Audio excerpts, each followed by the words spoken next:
Good evening, good evening, good evening. Welcome back to The Real Precious. Thank you guys so much for being here. Another Wednesday night, another live. We're going to get into it. We have a few videos this evening. So definitely hit that like button on your way in. Hit the like button on your way in. Hit the like button on your way in. Not only do you hit the like button, hit that subscribe button so you know when we're going live. Um, and I am going to pin the link to my new channel, Precious Gems. So definitely follow that as well. It's just shorter clips of these lives because I know they can be quite long. So there's shorter clips of these lives on that channel. So definitely subscribe to that channel as well. And tell a friend to tell a friend to tell a friend. Okay. All right. So before we get started, gentlemen, how are you doing this evening? Yo, I am good. Good day of work. Midweek hump day, so can't, no complaints. I had to tap in with my guy R Paid on Monday. Had a good time on his show. And yeah, I'm here now and hopefully everybody good. All right. All right. Thank Yeah, you. everything's cool. Yeah, it's funny. I did this reaction video to this lady in Walmart, not Walmart, Amazon. She got kicked out. She got trespassed because she came in on the wrong day. By the end of the video, man, I'm like kind of misty eyed, man, because I really felt sorry for this woman. I thought it was gonna be a typical, black woman thing and shit, not being belligerent, but she was really in some kind of trouble because she was not understanding what kind of predicament she was in, and the cop, she was. I think she was on some kind of meds, and the The cop the saved her. the Uh, Amazon worker. You said yeah, one the of the Amazon Amazon worker. workers. Yeah. Yeah, man. I would say, man, I hope somebody loves that woman, man, because she was love. She was. I said, holy shit, baby, God me. But Did anyway, she that's like another break thing. into Amazon or she worked there? No. She worked there. She came on the wrong day, and her supervisor said you can't be here on the wrong day, and she wouldn't leave. Yeah. She said on her schedule it Yeah. showed that she But was she had, but she she was was just supposed staring to at the be here. screen, Frank. I Yeah, don't think she was looking at yeah. anything. Remember, she kept saying it like I'm supposed to be here. But the supervisor's like, no, that changed. So you're Yeah, not yeah, supposed to be here. yeah. Well, you can go on my channel, and I can give you a link to that video. I'll put it in the back chat. Hey, It was something. It was not that long either, but it you was did a something. you did a live or you did a regular reaction? No, actually, I did it. Did I do it? I might have did it live. I'm not sure. I fool Okay, around live all the time now, man. Just off yeah. hours, man. I'm just fooling around, man. Just chopping it up, man. That's it. Maybe one day I might even actually be a YouTuber. Well, we know you're a music producer, so add YouTube. Oh no! Hey, listen, y'all should go listen to my volume 6. It's pretty good. I just put And some the together. Grammy goes too. Okay. I blew my Academy Award because when they made the prostitute movie, I think my record was better than what's that? It's Hard Out There for a Pimp. I think the one I wrote was better than that. That won an Academy Uh-huh. Award. When you're trying to get the money for the rain. And you gotta think high. You know what I'm saying? Mm. You know what I'm saying? The best Sing it like picture you was sing it like you're supposed to sing. I said it's hard out here for yeah, man. Yeah. Oh yeah, just slap you right. Sing it right. eat the Yeah. cake, man, eat the cake. All right, That y'all. was a decent movie though. Thank you. It was. It Yeah. was. It was a decent movie. Thank you guys so much for being here. I see Fish and a Fit in the chat. Good evening, everyone. Good evening to you as Mandra. Look at that. well. Tarika, Mandrell, what's up with Mandrell? Mandrell's in the chat. Yeah, for a second. Where's His he wife at? let him come out to play. A little bit. Hey everyone. Mandrell got married. Congratulations. That's Congratulations. old Oh, news now. congrats, man. Please hit that like button as you come in. Hit that like button as you come in. Marriage, politics, and sports. Our pain is in the chat. Good evening, all. So is Champ Talk Reactions. Hit that like button on the way in, guys. Hit that like button. Hit that like button. It's going to be a great show tonight. We're going to start off with just an icebreaker, kind of get us talking, flowing. I saw this video. Y'all know I like to play the dear Zach and Cody or whoever his his co-host is. But these are real people who call in with their real issues, and I wanted to get you guys' perspective because it is a woman calling in about her husband and how he doesn't mind planning trips with his boys, but has a hard time planning a trip with her. So we're gonna get into it. Zach, I'm gonna just get straight to it. My husband got 3 guys trips lined up this year. Hold on, there we go. Miami, Houston, and some cabin trip in the woods. He got time, energy, money, and all the excitement in the world when it comes to his friends.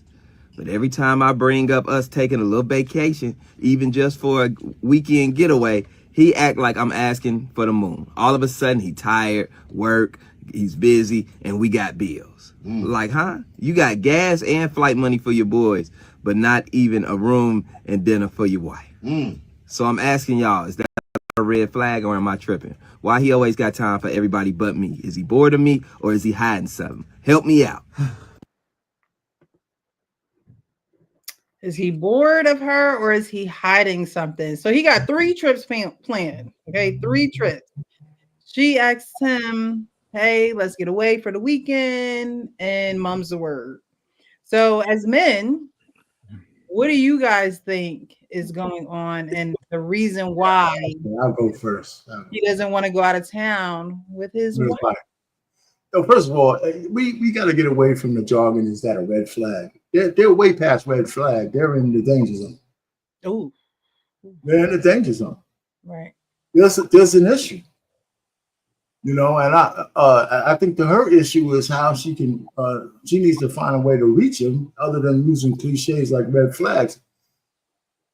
And she got to say something to him that's definitive. Listen, this is not working the way it is.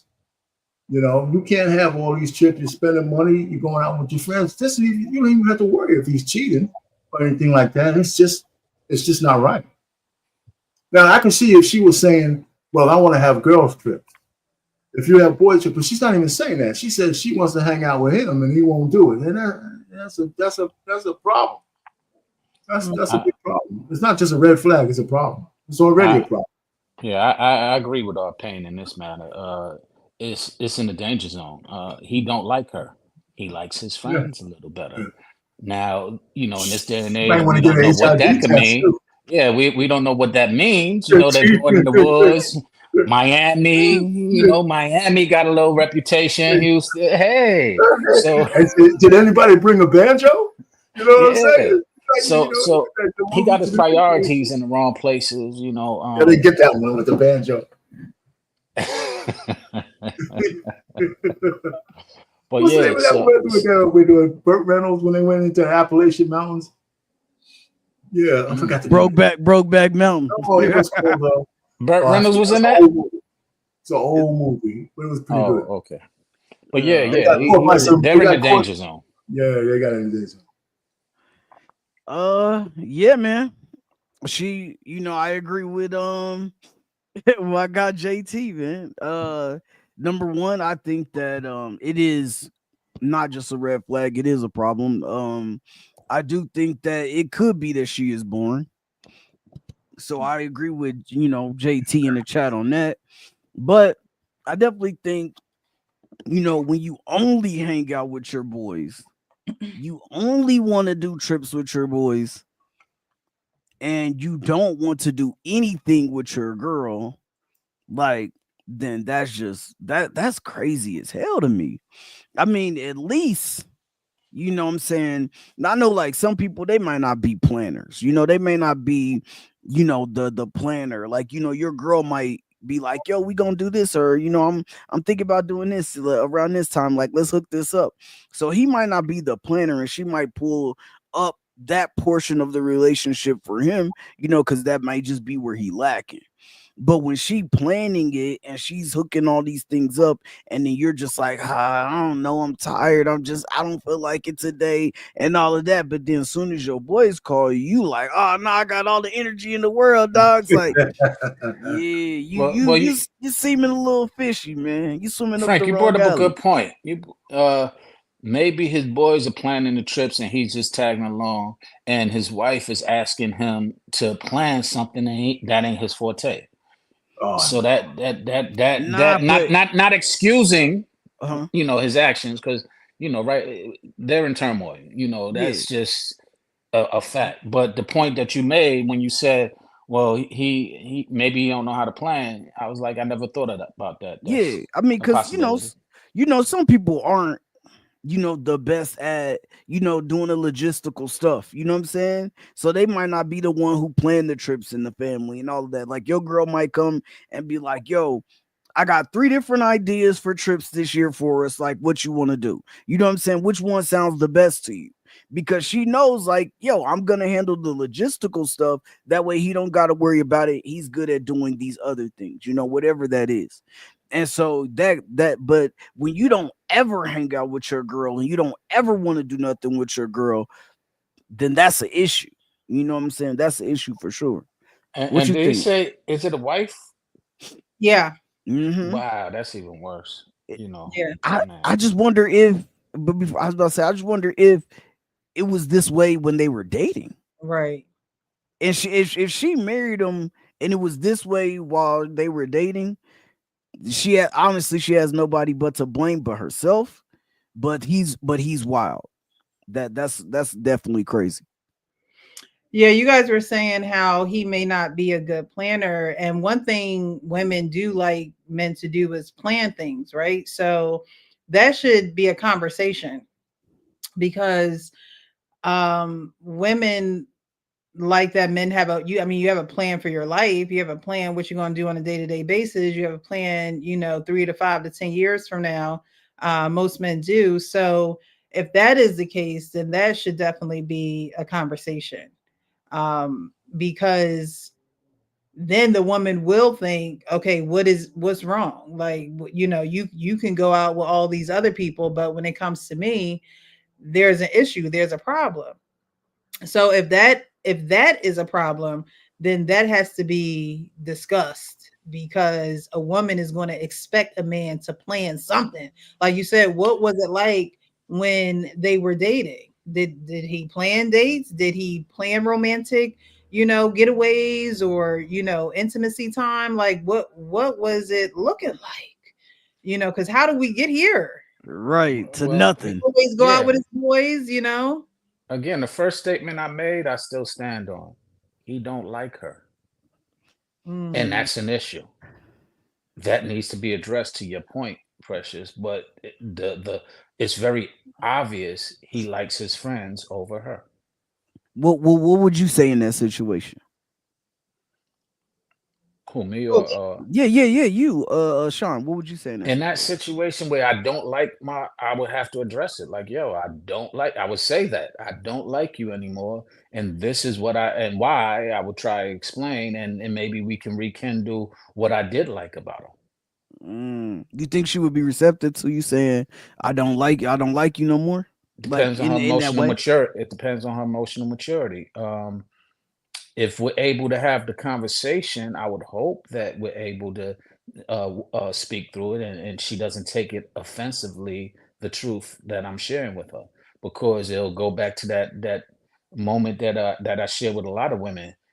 You'll be happier if a man just lie to you, if he just tell you what he wants you to hear. And unfortunately, that's the reality with a lot of people. Arpain, how would you handle it? What would you say to her? You muted. First thing, I'll never tell my wife I don't like you. Sean is a wild dude. But I mean, I would tell if I was the perpetrator and she wanted to talk, if I was doing that and she came to me and said, "Hey, listen, I got a problem with that," we were talking out. But I don't know, man. My personality was never like I would say, listen, man, you're an ungrateful little snot, man. I'm doing all this stuff. I should be able to hang out the way I want to. I mean, I was never that kind of guy. So if she brought it up, I would handle it. Okay. If she didn't bring it up, it's a chance that I'm oblivious to the fact that she has a problem. That's why I always tell my wife, if you got a problem, you got to say it, because I'm not even trying to read your mind. Right. Yeah. You know, And Payne, to your point, you don't have to say it. You're showing it. It's very clear and evident. You're going with your guys. That's my point of view. You're not saying that it's part of the issue. You're sitting there doing all and acting on these things, and you're just going out and not having any type of intention on telling her why you're doing these things. And when she questions it in this story, he's mum. So that has a lot, reflection on him. That's why I would say. I forgot that piece. She did mention it to him. Yeah. So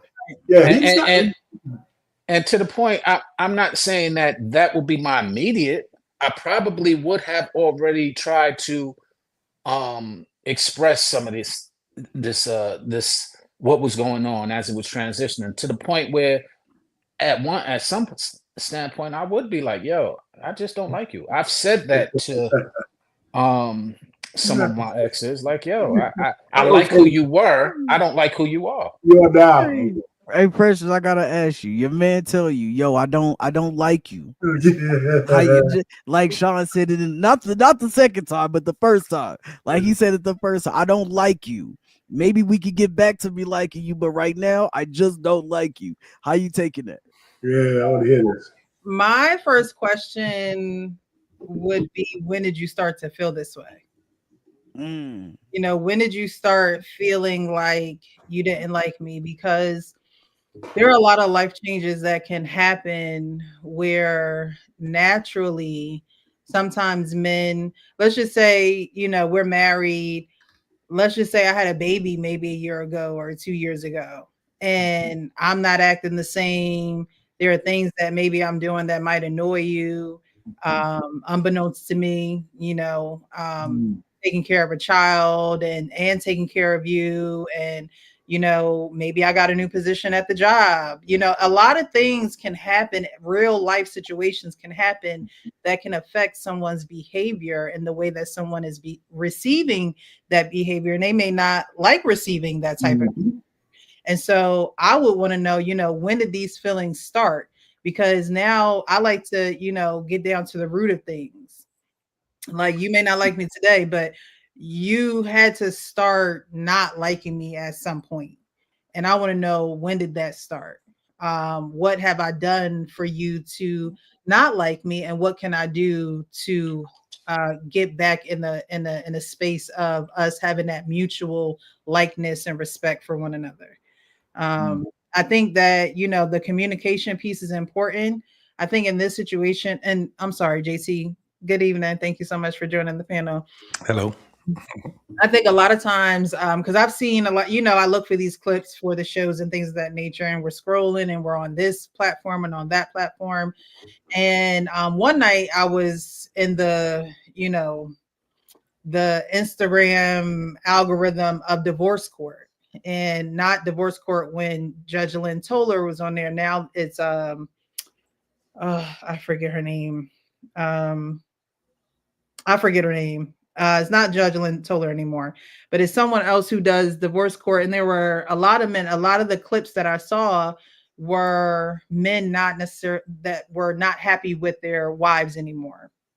And a lot of the times it was he really didn't say anything to her. This one woman was saying how she would come in the room either in lingerie or no clothes on or whatever, and her man don't have nothing to say to her, not trying to, do, just very distant. And, there is no explanation. And I think a lot of the times men will show you better than they can tell you, but women are emotional. And so women do need those words from men, whether we like it or not. Y'all say we can't handle the truth. And in most cases, a lot of women can't. But you do need to tell her the truth, because that frees you up of any,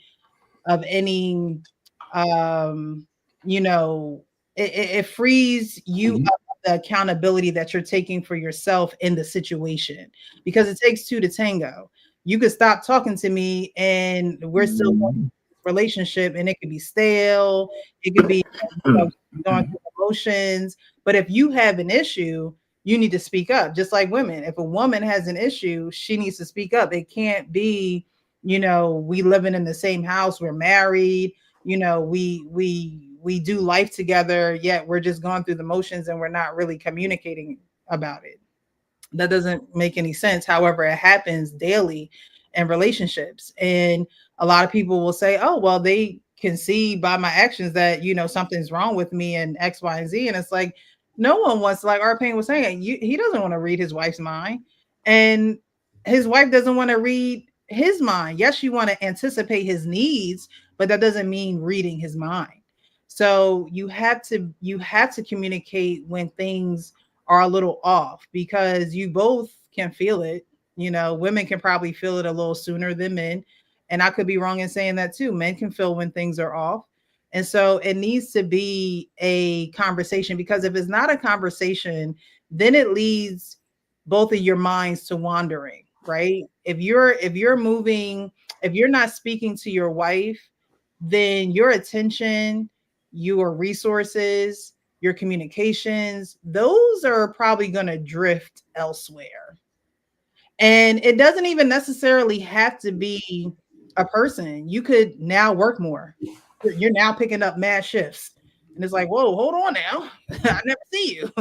Or it could be a person. You know, you picking up them shifts could now, you know, be an active aid in you feeling fondly for someone else. Finding a work wife, a work husband. Exactly. So, you know, you have to be able to communicate those things, because if not, then that's where, you know, your mind is wandering, temptation can seep in, and you have to nip those things in the bud. And a lot of people let, you know, time accrue in the middle, and then you don't know where to pick up the pieces and, you know, start to repair the relationship. That judge that you was talking about is Faith Jenkins or Star Jones. They both Star Jones. Yeah, what's up, Third? So you probably got to play the video again, Carl. I will. I'll run it again because JT got here and then Coach Ferg got here. So, hey, listen, if they're in Atlanta, she needs to go get AIDS tested. Oh God. Damn. Okay. All right. Let's run it back. No, it's real. Dear Leon and Zach, I'm going to just get straight to it. My husband got 3 guys trips lined up this year. Miami, Houston, and some cabin trip in the woods. He got time, energy, money, and all the excitement in the world when it comes to his friends.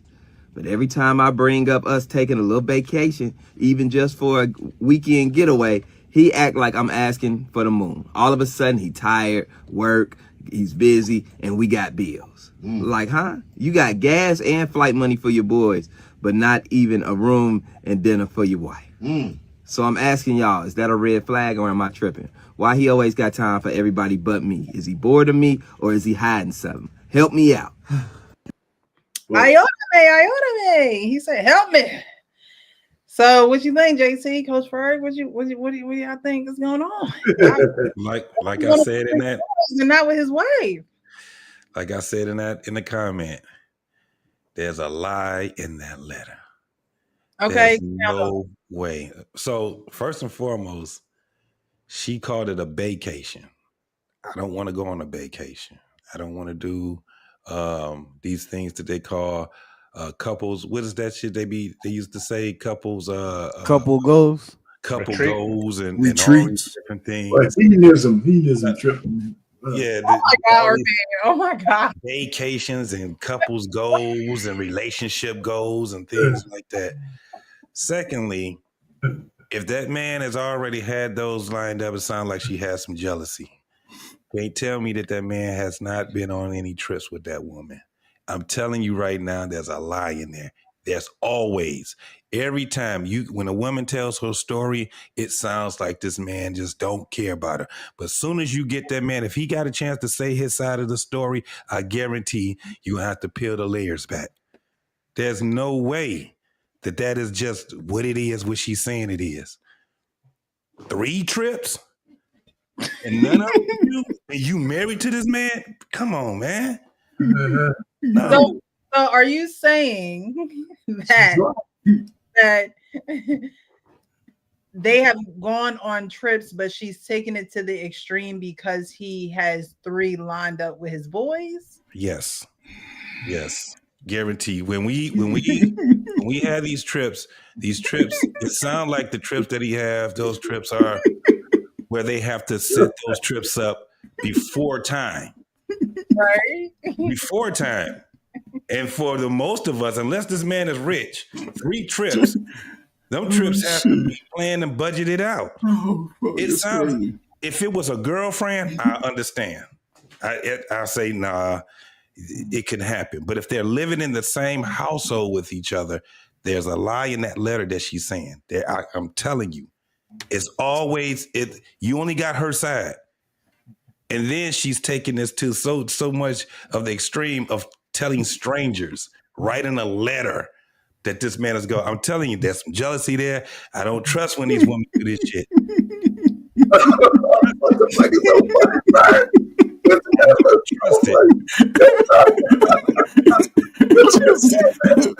Listen. Okay.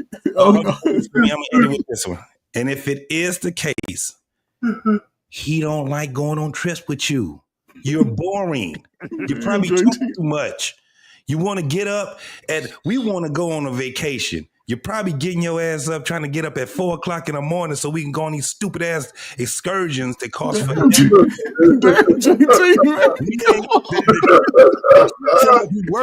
Come on, JT, man. To the hotel room until 7:00 in the afternoon. 40 minutes so we can go on this stupid ass dinner that you're gonna go with this expensive ass. JT, stop, man. What you having flashbacks?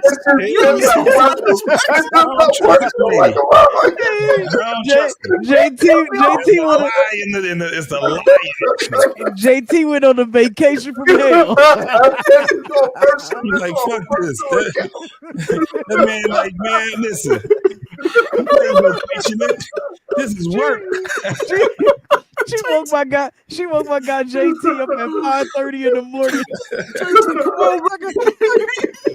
come on, talk about you ready to go. Now I gotta go back home so I can take a vacation from this shit. I'm gonna take a vacation from the vacation. Oh, shit. Man, this is wild, JT, man. You know, listen, man, I'm gonna say this, because I'm sort of a part of this little situation that just based off the video. Listen, let's just say I grew up with y'all from 5th grade, right? We've been tight, college, everything. Let me tell y'all ninjas something. Y'all niggas gonna get one trip out of me every 2-3 years. I'm not ready to go nowhere, no log cabin with you musty draws, motherfuckers, man, 3 times a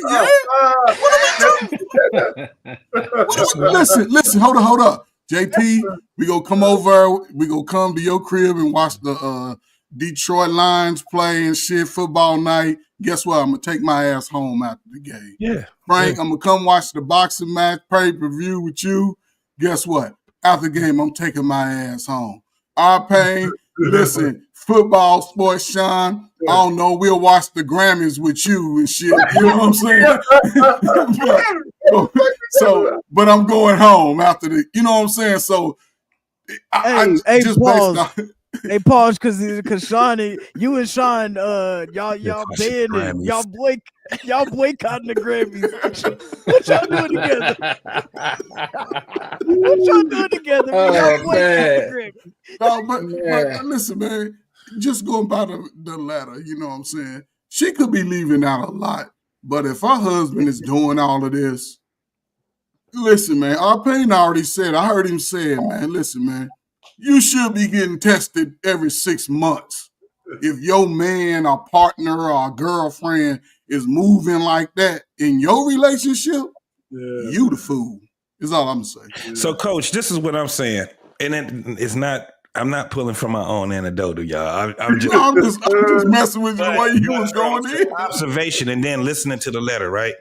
Listening to the places that he goes. I'm telling you, these things are something that's done where these guys do this shit either yearly or something like that. JT, hold up. We ain't going to no log cabins for no 3 or 4 days. No, listen to what I'm saying. Listen to what I'm saying. Dudes have different things what they do. So he said Florida, right? They said Florida. You know what? Miami, you know what most of these dudes do when they go there? They go golfing, right? Then they said camping and then fishing. A lot of these dudes have boats. Listen what I'm telling you. I was with you for a second, but you said golfing in Florida? Hell no. Yes. Depending on what age they are, a lot of these dudes go on golfing trips with their friends. Okay, I can get that. You know they have a club in Miami with a big bed that Puffy was laying on. Unless you have some friends that do fit, I'm telling you, I know some fanatics. They fish all the time. Yeah. And when you're talking about the whole camping, and like what she's saying, I'm like, y'all go on trips. It's just that shit is etched out. I'm telling you, if she's saying it, she's only giving half of the story. But what I can tell you is that shit that's a yearly thing that man is doing. So JT, you verified Miami, you verified the cabin. What's in Houston? Help me understand this. It could be another. Houston. Those dudes are. Well, no, you said Houston. Not. You ain't got nothing to say but the hoes in Houston. It's the hoes. It's the hoes in Houston. That's really in Miami. He going there for BBLs and golf. If you gonna say that, he going for BBLs because they all down the strip. You know that. I'm just saying, this is what I'm saying, because I'm not a fish fanatic. If I'm going camping, it will be with my lady, right? Exactly. But what I'm saying is the letter itself. Let's just speak to what she's saying. That lady line, y'all. Yeah, but you had your own thing too, right? You came in here with your own letter, man. You woke me up at 5:30 on Monday, 7:30 on Tuesday. Think about it. If they're going on trips, and she set up and said she want to go on a trip, and he just saying no. It's something really deep about why he don't want to go on these trips with her, and he got these other 3 trips. Yeah, you're right. It's something really deep. Pause. Oh my God. Could be the hoes. See, I don't usually go there, but I'm only stuck on this because they had an SUV episode where these 5 brothers, not brothers, but black men, they used to plan trips with each other. And this is when it became real famous to say you're on the down low because Finn charged one of those guys up. He said, "You guys are sleeping with each other." He said, the guy said, "No, I ain't no F, that." And he says, "Well, I don't care whether, so why you don't wear a condom?" He said, "Well, if you bring a condom, then you act like you're really doing it." So these dudes were like all executives, and they were banging each other out, That's on the down. It was one of the most famous episodes of SUV because that's when they started talking about the down low on a real grand scale. Oh, you talking about SVU? You said SUV. I'm thinking you talking about the car. I was talking about a car. I'm not even drinking SVU. Yeah. Hey, man, so that's what let me tell you, when he said he's so excited about going with his boys on these trips in these remote areas. Man, come on. Why would he say that? I thought he was talking about dudes that had was in a truck club. Everybody got Tahoes. That's what I was about to say. I was gonna say even with like the guys in my frat, like my chapter brothers and shall I say, like normally once a year they'd be like, yo, there's a picnic happening here. Yeah, let's see if we can all meet up there. But at a Greek picnic, there's gonna be women around and you can have a good time. You can dibble and dabble. But you know what I'm saying? You going there for the ambiance. You're going there to have fun and a good time. You're not going there to just be with the fellas. Now, with the fellas in a cabin. If you're going to Vegas, y'all going to go gamble or something like that or whatever for a couple days. Cool, I got you. But when you talking about 3 planned trips a year, that's wild, man. So you don't plan one with your woman, right? So that's why I'm like. That's what JT, you former military. Answer the question, JT. Suppose she's not lying. Suppose she's not lying. Okay. Right. Okay, so I'm saying, yeah. So if she's not lying, then I mean the answer is that he don't like being with you like that. He don't like you. That ain't what you want. That ain't what you want to say, JT. That ain't the JT I know. JT is like, yo, if you plan for the other side, why you even in this conversation? He trying to hold on to his ministry. He hold on. He hold that shit like, he ain't doing it.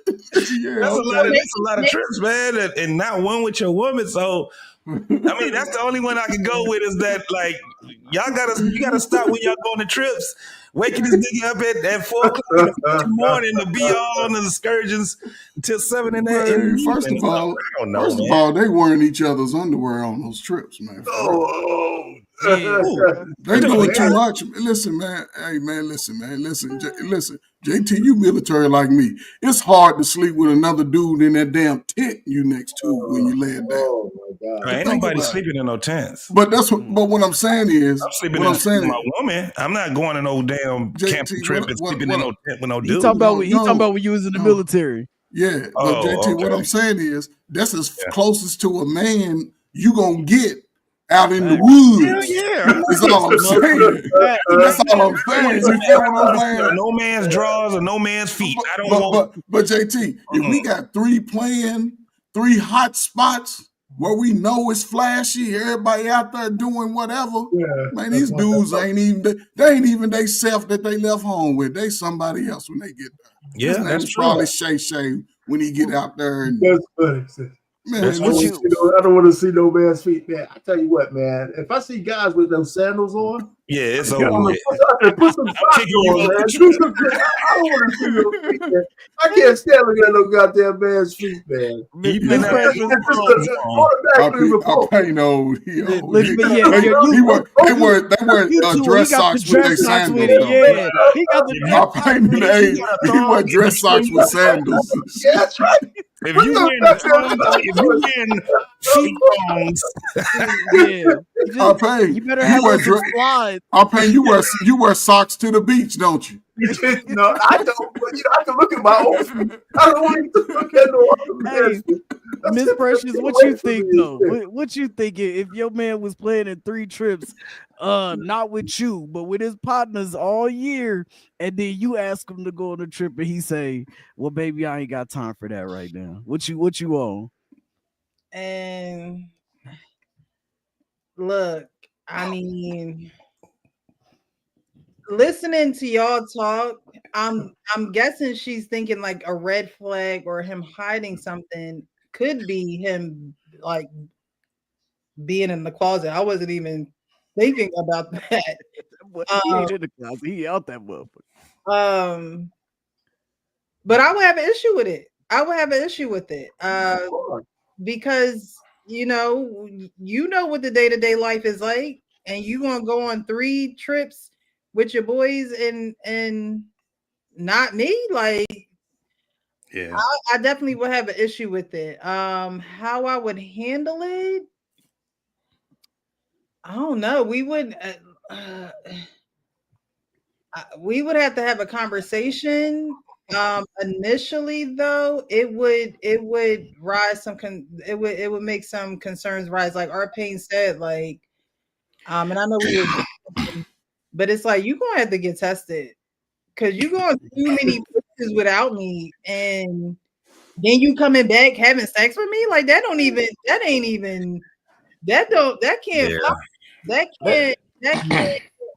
like, and if you're not doing anything, then you have no problem with getting tested. You have no problem, because it's like, what are you bringing back to me? Like, men are gonna be men. Let's keep it real, right? Men are gonna be men. So whether you're having sex with another man or a woman, or you may slip up, you might have a drunk night, you might like. Hold on, Precious. A man, that ain't a man being a man having sex with another man, though. That's. I thought, look, there he go. There he go. He's back. JT is back in the building. Who was that imposter we had on here? Some other weirdo right there. Nature is to have sex. Who he have it with is another story. Okay. Well, that's why homosexuals are, for a lot of people, they're so repulsive, especially the men. Because when it's two men, there's no governor. When it's men and women, women have a natural governor. For the time of the month, this and that. But when two men are at it, they don't have no sexual governor, man. Yeah. Everything goes. That's why that's so. I've never. And there is no. How do we know all this? I never even. Where did that come from? Because it comes from a man to know. The nature of a man, right? If the reason why we don't have sex with women every day is because they got natural governors. Some of them, for the most part. Yeah. But men, there's no such natural governor. No. And let's just take out. There is no look to the DL man. Believe me. And I was gonna say, let's just take out the DL. No, he's DL. Like, no, you don't know. Believe me. I've heard some things in the last couple of weeks, and I was like, and that's the number one killer of women, of giving women AIDS is the DL man. The DL man. Yeah. And a lot of women know the DL man, and they still sleep with him. Well, they what's know. Interesting? Women know. Women know when a man is DL. Or they'll have some type of inclination. But like now in this dating climate, in this dating climate is you don't even really have to. I mean, if a guy is doing that, then he's wild because of course he's putting everybody at risk in that situation, right? Man. But in this dating climate, like you literally can tell girls because there's women out there who will accept you if you like men and women. So you literally. Yeah, so you literally can get married to who you want to get married to. She's just gonna accept the fact that sometimes you bang her out and sometimes you get banged out. You know what I'm saying? Damn. For real, it's just the fact. Keep telling y'all, man, crack ever changed the game, man. Hey, man, listen, man. Listen, man. Listen. He probably does the bending. Listen, man, come on, man. That was an outlier in the community of brothers and sisters, man, when I was young and our pain was young, man.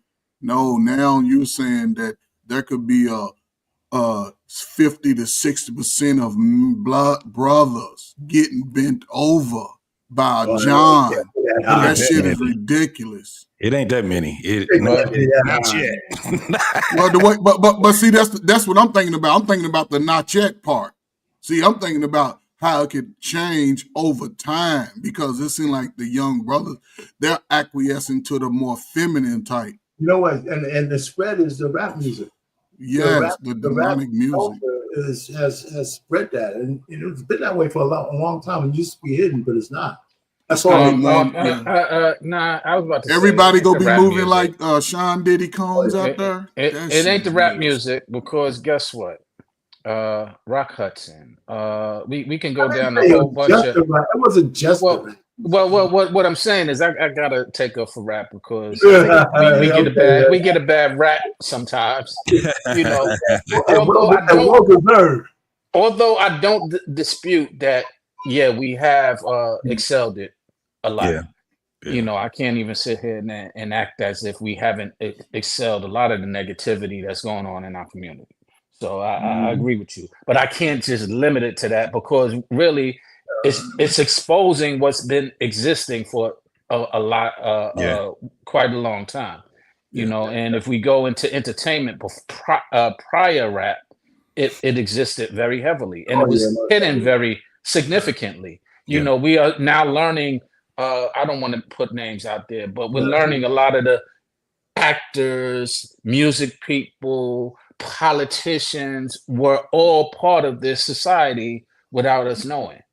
Or without it being exposed. And now I will say rap, the internet, it extends the opportunity for it to be exposed. And a lot of the DL is coming out, which is beneficial to us because we now are having people proud of this. So they're not on the DL as much. Hold on, Tom. So you say making people proud, meaning accepting the fact that they taking Johns? No, he's not saying that. He's saying now you can see that you can see the BS a little bit more upfront. Right. A whole lot more because they're proud of it. And that's why don't be surprised if he doesn't get off on some of these damn charges. Yeah. Don't be surprised if he doesn't get off on some of these charges. Some of the charges are just like Yeah, flying a woman out, and they're considering that to be Dumb sex shit. trafficking. So that's definitely gonna be out of there. Yeah, and one of the things that they did mention in that case that's going to be in his favor is that he had to have the intention of wanting to make money if it was trafficking, and I don't think it had anything to do with him making money. His perversions and All and the that's perversions against the black people will be dropped. Most of them against the white, he'll be charged with.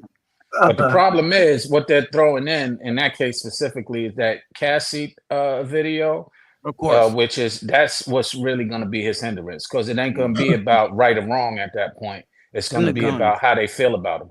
But he's already been charged against the guns that they found at his house that all has scraped off serial numbers. Things, but that's not the serious charge. Gun charges is not as bad as all the other stuff that they want to put him in for.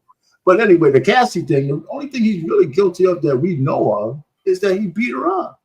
Yeah, and that's a significant offense. But he's already convicted for that. He's already been convicted for that. I agree. That's not what's being tried. That's not what's being tried. That was in the trial. Nah, the tape is in the trial, but there's no charges for that in the trial. Oh, that's just for bad character. Exactly. Because it was civil. She gave him money. I mean, he gave her money. So anyway, we're veering off on this thing. So we beat the hell out of this first video. We all converge on these guys are like, we questionable. That lady lied. Hey, JT, go get a drink, man. That brother, she ain't lied. That brother talk. No wonder you over talking. She ain't lied. That brother talk. Hey, she ain't lied. That brother talk with his palms up.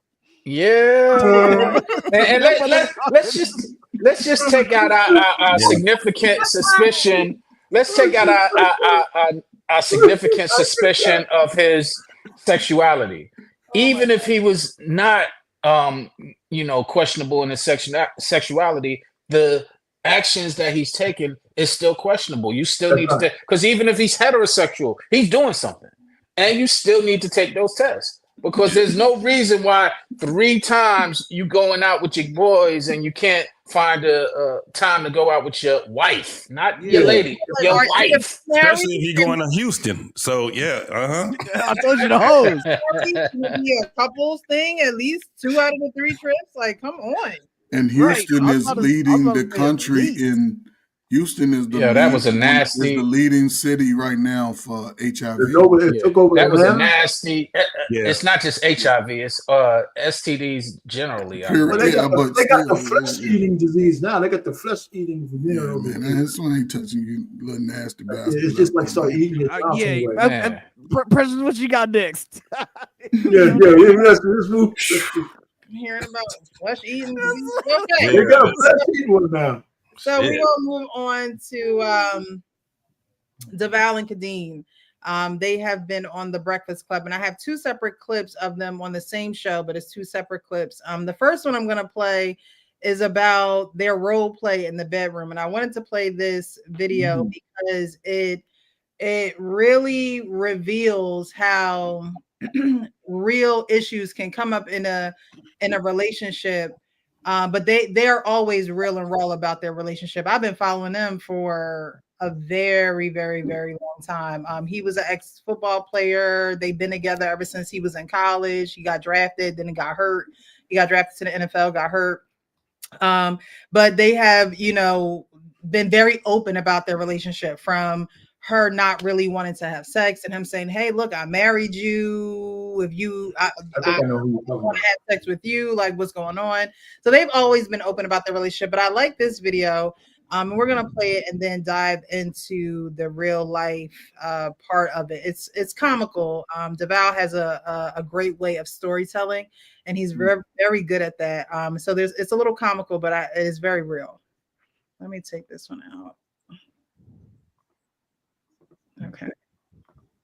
I got stories, bro. This one time in California. Yes, I know that's where he was going, bro. So I was very specific. He was specific. What did you ask for? It was like down to a detail. I had color contacts, and I think I had done like a photo shoot or something. This is funny, right? She did a photo shoot with Janelle.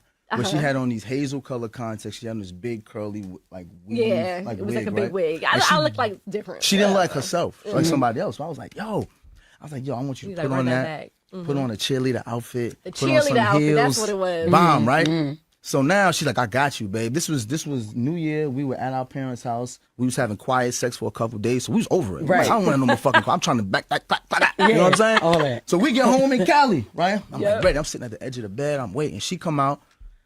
There's no weave. There was no contacts, and she had on a leotard.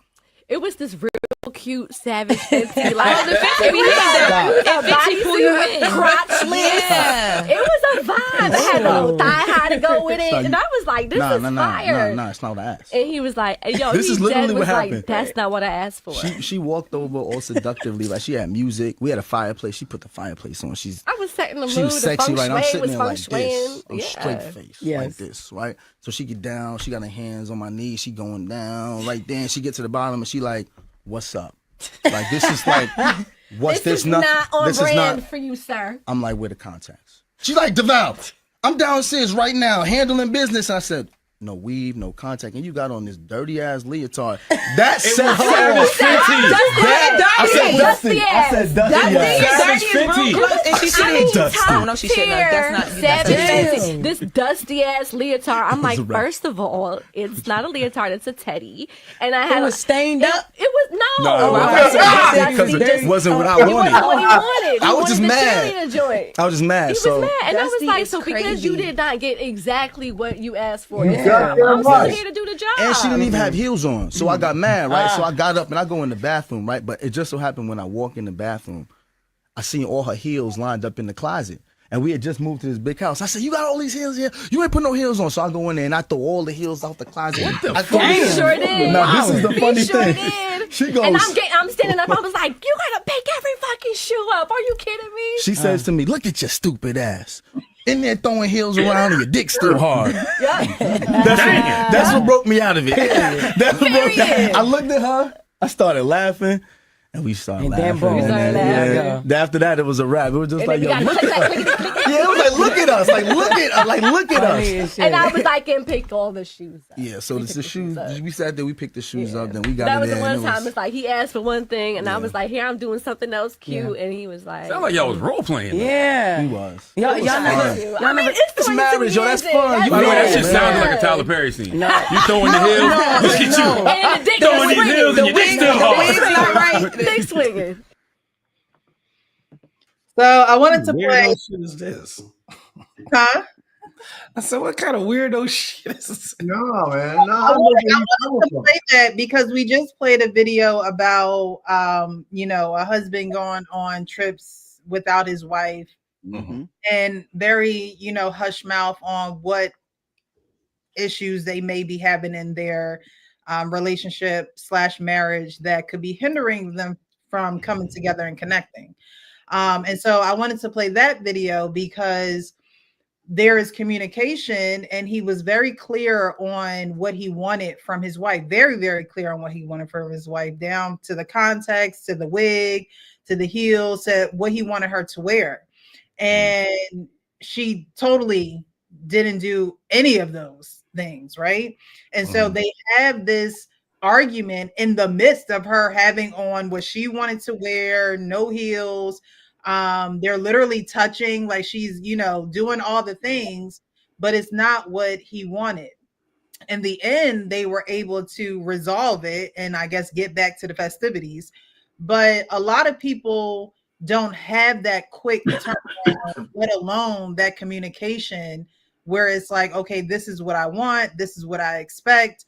And so when it doesn't happen, a lot of people may say, okay, well, this is done. We're not doing this act. They may give the silent treatment. They may go so many other ways rather than towards each other in that scenario. Okay. And so I liked how he looked at him throwing the shoes like, okay, and her making the comment like, dude, you still aroused, yet you throwing these shoes around the room. Like, where's this going to get us? And he realized, he came to himself, in which a lot of people need to do, come to themselves and straighten up. It could have turned into something a lot uglier. It could have turned into something a lot uglier. It could have turned into them possibly breaking up. Like it could have turned so many different ways. Yet it turned to them working it out right there. Precious, he didn't come to himself. He realized that he was going to be coming by himself had he not. Well, I mean, that's straightened up. Yeah, that was the. I think when she said was the weird part to me. That was the weird part. This nigga catching a temper tantrum, and it's like, what the fuck? I get the whole thing of expressing what you want, and being able to be to trust your spouse enough to be able to express yourself the way that you express yourself, and it ended actually where they laughed about it and things like that. So I get that part right there. Yeah, that's kind of like a unique type of a thing. Because most people, it's over with, and they probably never do that shit again. And so it could have ended with, "I never do this shit for you again." He was like, "You didn't do it, goddamn!" And it could have got really, really bad. But I think I don't know who these two people are. Who are they? That's what I was going to ask. What's their yeah, I'm with you as well. I don't know. Yeah, the guy's an actor. It started out as Deadass. They're from New York, so it started out as the I think their podcast was called Deadass because that's like the saying in New York. Yeah, he's an actor. He's been on Tyler Perry's Fatima and another little show. What's that other? The Sisters. He's on one of them with Fatima. Yeah. Okay. So. Okay, I got you. And they're both content creators too. So okay, I understand why I don't know him. Yeah, I mean, he's incredibly selfish. Me too. I think she was incredibly selfish. Yeah, she was incredibly selfish because she knew what he wanted. So sometimes when you role play with ladies, we like sex the way we want. You have to dress your lady up because you like her in heels because she's got a nice shaped legs, and you want to. In that way, your mind gets fixated on that because that's part of your fantasy. Mm-hmm. So but see, sometimes women rebel against that because they want to know whether you like them if they were just bare. Why do I got to get dressed up for you to be that aroused? And that's what she did to him. And that's why he got so mad. But, that doesn't mean he didn't want to bang around. He just got mad because that was a moment that he wanted a specific kind of, ending. That's true. Looking at her the way he wanted to look at her, and she purposely took that away from him. And so it wasn't a mistake. She purposely took that away from him. And he acquiesced to her and all that. I don't think they want to edge in any real breakup. That's not going to make you go crazy and all that shit, Except that maybe she did it later on. They didn't say that, and maybe he doesn't even want it no more. But she did that selfishly. She was just being selfish to test him or whatever the hell she was doing. But women don't do any shit like that by accident. She knew exactly what he wanted, and she, So he got what he got off. But I can tell you, he wasn't as happy as he would have been if she would have had that shit all on him. Yeah. Yeah. And I don't think he acquiesced to her in that moment because in that moment he went in that closet, man. Fuck that shit. He got mad. That's what I'm saying. But what I'm saying, but the icebreaker was the fact that she called it out. Like his emotion was so aroused in that moment, right? He's already sitting there. He already, like you said, Arpain, he got the vision of what she gonna come out as, right? She come out something totally different. So that it gave him even more arousement. He went in there. Listen, you throwing shit around. Shit, you can damn near slap some of that shit across the room with your shit. You know what I'm saying? So what it is, he just then when she called it out, that broke the ice. Like you know what? Yeah, look at this. Come here. You know what I'm saying? Now it's like, Coach Ferg, again, she won. I'll be right back, fella. They won. Hold on, he should have walked away. He should have walked away. No. I mean, I would have banged it out too, but it still wouldn't have been the same bang out. I had this bang out session in my mind, and she didn't give it to me. But that doesn't mean I'm gonna waste the whole night. Yeah. I mean, so they probably had sex and had some fun, and He ripped a little leotard as a one-time use. No, but see, this is the thing that y'all. This is the thing that I think that some of y'all. Yeah, this is the thing that some of y'all missed, right? Now y'all right. Everything y'all just said was spot on, but when she looked at it, to me, she looked at it from the aspect of, yeah, he want me to dress up, but the cheerleader outfit and all this that resembles easy access, right? And so when she went and got the whatever she got, she said that it had the crotch out. You know what I'm saying? So she thinking, okay, well, I ain't do this, but look at this. He gonna see that I got this crotch out, and it's gonna be like, oh, they're popping. And the reaction went a total different way, right? But at the same time, like, yeah, I think it's tough, and yeah, man, I'm not throwing no shoes around or no shit like that. But I'm sure that I know me. I know that I will be thrown off. I know I will be thrown off in the beginning because I'm gonna be like, yo, I asked you for. I love skirts. I love dresses. Like, you know what I'm saying? That's, and most guys probably do. But like, that's like, I love that shit. So like, if my woman is in a skirt or a dress, like I'm the happiest man in the world. And so it's just like, when I ask you for, yo, today I want that easy access when I come home from work, baby. You know what I'm saying? She already knows. He want me to throw on a little skirt for him real quick. You know what I'm saying? But I come home and you got on basketball shorts. I'm like, but that's similar to this, right? And yeah, that's what I know. That's what I'm saying. He was just asking for what he want. You had a vision, right? And I'm saying, I agree with him. I'm saying I'm not like the shoes, no, but I'm gonna be thrown off in the beginning. I'm gonna be like, yo, like, what happened? Like, you'll be over in your pillow. You'll be over in your pillow. You'll be over balled up in your pillow. I'll be, hey, look on the couch. But us being men, we ain't turning it down. We might not be what we want. Hey. As soon as she touched my knee, though, it's over. Like, I think our pain brought up a valid point, being she was just being selfish. And I don't think his rebellion was against how she looked. His rebellion was against, I asked you specifically what I told you specifically what I wanted, and you had the nerve to do everything opposite that.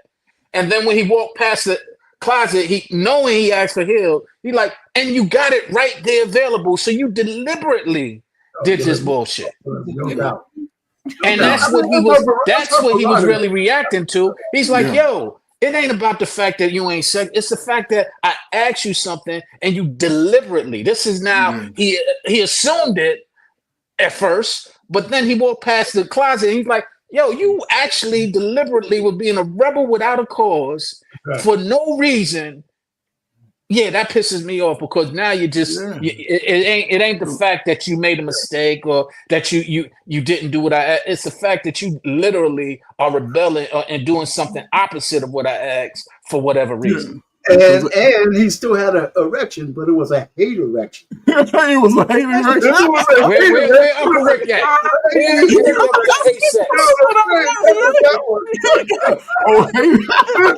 That's why she enjoyed it. He gave her that hate sex. It must be the I hate that you didn't dress up how I want you to dress up. But she gonna get this shit. You gonna get this. Yeah, she go. Yeah. And you know what's crazy though? In that moment, listen, that was like a fancy meal to him, right? You know, you gonna say you want to set up a fancy meal date, and that incident is like you thought you said, baby, I want that nice steak, you know what I'm saying, the way I like it, and she like okay, and come home and it's an old burger and shit. That's what the hell is this? Saying that he got something nice planned, and a woman thinking that she going out to a restaurant and he cooked dinner, and she looking at him like, I thought we were. That's nice though. There's plenty of. That's nice. That's thought. You know how much thought go into cooking a meal? That's not equivalent to this situation. Y'all want somebody to spend money. So See, it still would have been impromptu. I would have told her, take that shit off. You've been a bad girl. You didn't do what the fuck I told you to do. Obviously, he did that. No. That was an I ain't do it. He was throwing a temper tantrum. He was he threw a temper tantrum in the beginning. That bed would have been shaking. I'm like, next time. White School Podcast going crazy over here. Go fix me some tacos.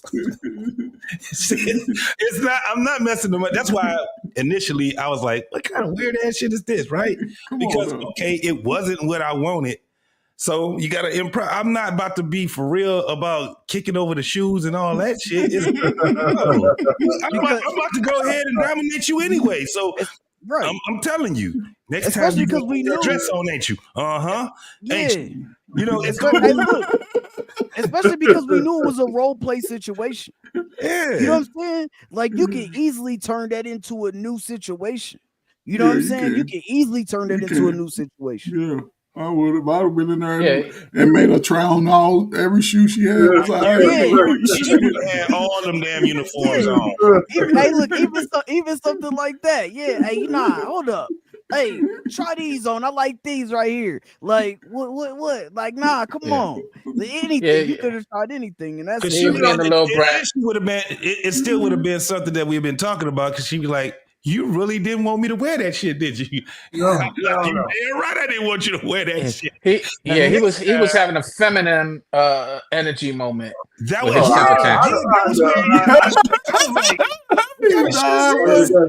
feminine, man.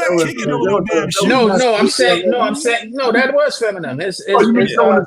His temper tantrum. No, I'm talking about his temper tantrum. He was like, yeah. He was acting like a spoiled little brat. That's your fault. She was down south while he was pouting. Yeah. Like, I'm not pouting while you on the pole. I'm not pouting. Let me use our Payne's vernacular. He could have banged her into the closet, put the wig on while he was banging her, and told her, "Open your eyes up, put these contacts in. What about these heels?" And our Payne is like, nah. He pouting, but I couldn't imagine my woman coming out in that type of situation. Yeah, I'm a little flustered, right? She come over, she start, kissing, going down, and she put the pipe in her. Yo, all that shit is out the window. I'm ready. That shit is up and it's on. Like we don't got time for me to get up and get off me. Hold on, let me go throw your shoes. Put the dick down. Time out. Put the dick down. Let me tell you something. Get out your mouth. Where's the context?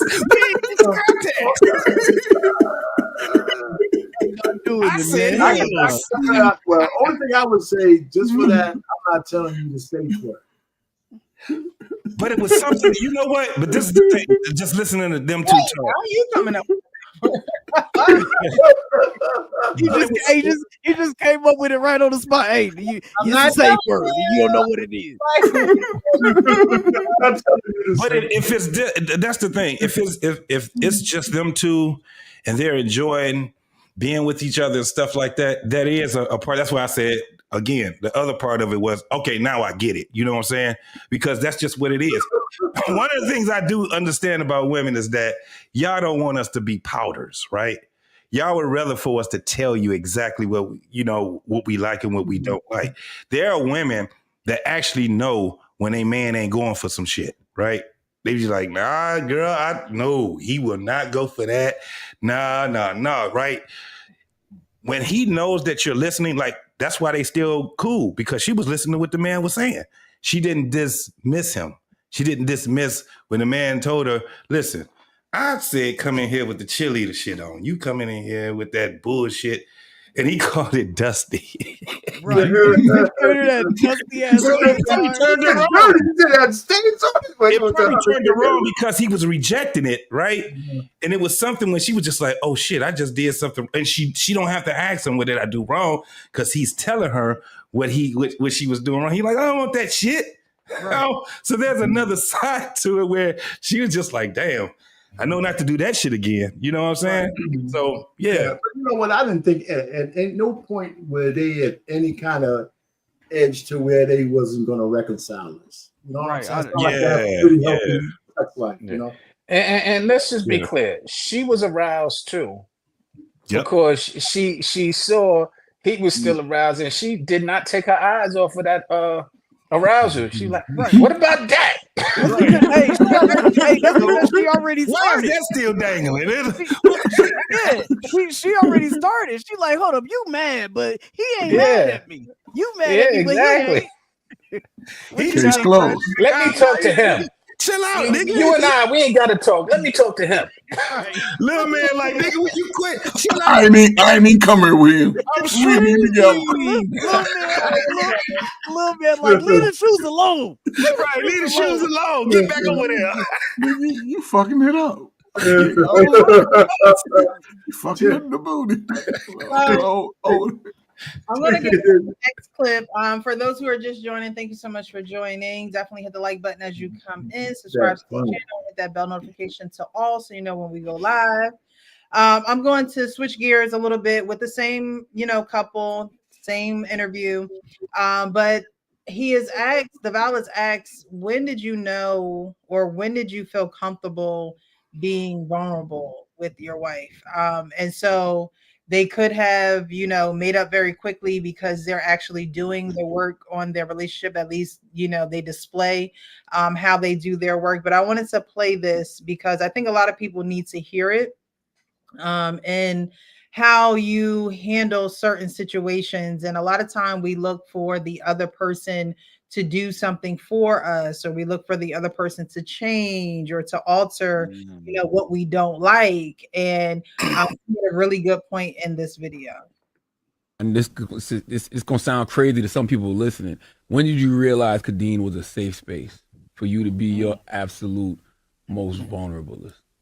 Wow, that's a good question. And I always preface by saying this: the first 5 years of our marriage was terrible.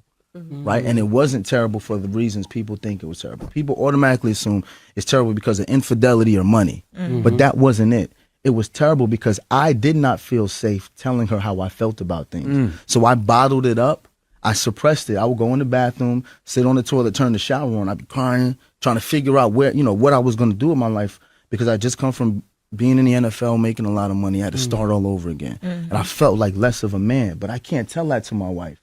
And it was one day, she was pregnant with Cairo. And I had said to her, we was having a whole argument about stuff, and I was just at the point, you know how it is when you're a man, you get to the point where you just don't care no more. Word up. I was done. We was getting a divorce. And I was like, you know what, you lazy, you don't trust me, you don't believe in me, you don't do all this. And she's like, Deval, I'm not lazy, I'm fucking pregnant. And I was like, the hormones, like the attitude, like the nausea. She was like, I was trying to find a way to surprise you and tell you. And I said, well, why didn't you just tell me? And then when I said, why didn't you just tell me? It hit me. Why don't I just tell her what I'm going through? That's right. That was the moment. I wrote about it in our book, We Over Me, New York Times bestseller, by the way. Just wanna put that out there. But it was that moment. I said to her, why didn't you just tell me? And then it was like, bling, why don't you tell her? And from that moment on, it was 2016.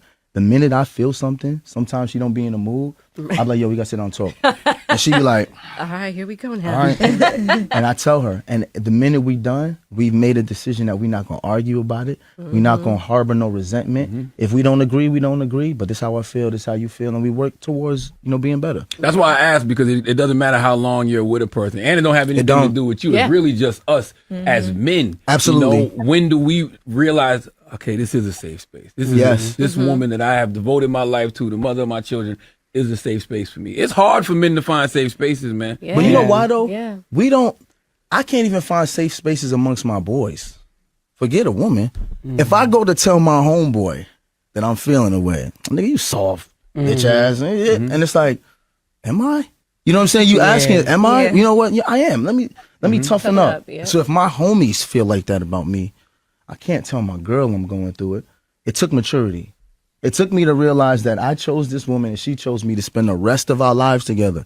What my homies think don't matter. What the world think don't matter. As long as we can get on the same page. So she's always the first person I go to now. But it wasn't always like that. And that's when we struggled the most. Valid points. Valid point. Valid points. Valid. He said it took maturity. Mm-hmm. I think it took my deity. No, I'm just Hey, shut up, Sean. You don't talk about for the next. You don't talk about for the next minute and a half, man. Time trying out for a minute. Nah, but it did. I do believe what he said. It did take maturity, and a lot of us often struggle with that. That's what we talk about it on these panels often. And men's maturity is what we talk about women's maturity and emotional maturity specifically, but we also have to tap into men's maturity. And a lot of times, men do feel like they can't be vulnerable, or they're afraid to be vulnerable, and that takes maturity to get out of. Takes maturity to be able to stand in whatever it is you feeling, whatever it is you believe in, whatever it is you're thinking, and not be afraid. And I'll say it very clearly, not be afraid to speak on it. A lot of men, as much as they like to posture, are afraid. Irving? What? I didn't say anything. I like facial expression. Where are you going? You know what? You know what we call maturity. Sometimes I just think sometimes we have natural revelations, and it comes at any age. Even you could be immature in other ways, but when you recognize the situation, I call that a revelation. And I guess if you act on it, it is a sign of maturity. So, even though there might not be synonyms, right? But the fact is that I agree with what he said, but I still hesitate when I still hear guys talking about they bare their soul to their women. I ain't that kind of guy, right? And it really, really matters what it is. And so I think we talk at different levels. I think that what he said, depending on the things he tells her, I might agree with a lot of them, but he might say a few things and say, well, why does she need to know some of that shit? Right? So unless, I think that if my house is falling down, let me put it this way. If I got to sit down and convey something with my wife that is so bad I can't handle, my house is pretty much burning down. But if it's anything else, I don't think she needs to know some of that shit if I'm handling it, and some people don't like that, but to me, man, that's just the way it is. Now, but it's a hairy line because I tell my wife everything. She knows me pretty well, but I should say everything. I tell her the things I think she needs to know about me. About the things that, what? It's kind of funny. You know what? I hate to say this shit, man, because I might jinx myself. Ain't a lot of shit bother me. I'm at an age where ain't too much shit bothers me, and when I say that, I'm not trying to be arrogant. I mean, I'm at a space in my life where, I'm just not bothered by a lot of shit that's going on because I'm not involved in it. Well, let's go back into time. Yeah, let's go back. Because they stayed way back. They stated that the first 5 years of their marriage were bad. Right. And because of him. Pretty much at the end, he kind of looped it back around and said, it doesn't matter what my friends think. It doesn't matter what anybody else thinks. Yeah. Her. And so it seems as though in the beginning of their marriage, he wasn't being communicative with his wife, and maybe he was going to his friends about the issues or going elsewhere instead of letting her know. Even though there is a problem and you don't want to tell your wife about it, that's your business. But when it comes to your emotional state or you having a lot on your mind, you can still say you have a lot on your mind without saying what's on your mind. Mm-hmm. I don't think that women necessarily want to hear, all the problems that you have going on in your head, because she's thinking as a man, you are going to take care of it and you are going to be on top of it. A woman just wants to make sure that if there's any way that she can nurture you or, aid you in, easing your mind, because if you're fixing the problem, obviously she doesn't need to, but you're tackling the problem and she's nurturing you while you do that, right? And so there are a lot of men who are not open about even when things are bothering them, when they have a lot on their mind, or when work is boggling them down. They'll just push through it and they'll stay silent and they won't say anything, but their actions, because actions do speak louder than words, their actions will show that something is going on. And the action may be, okay, I'm a little distant from my wife because I don't want her to know what's going on, or I'm not as bubbly or cheerful as I usually am because I do have a lot on my mind and I'm trying to figure it out and I'm trying to strategize. And I just add one thing to you, what you're saying, just one thing. Go ahead. But I'm thinking about where his position was when he was coming out of the NFL. He had a lot more moving parts than the average guy. Yeah. Right. The average, so I needed to level set that. Some people don't have a lot of moving parts. I don't have a lot of moving parts. Of the NFL and where he was at, the crowds, the elevation, the money, I can dig where he's coming from. But I could also dig when he found out she was pregnant, how that kind of snaps you out of it because the responsibility of it says, well, your issue no longer matters. Right. I gotta fix this shit because I got real responsibility. That's what men do. I mean, men who are serious about family and stuff. They say, "Oh shit, I got a kid. Yeah. So I gotta fix whatever's going on." Right. So, and like you said, it took maturity. A lot of when it comes to kids, women having children, being pregnant, or already giving birth and having the baby, a lot of men don't take in consideration that she damn near gave her life to have that baby.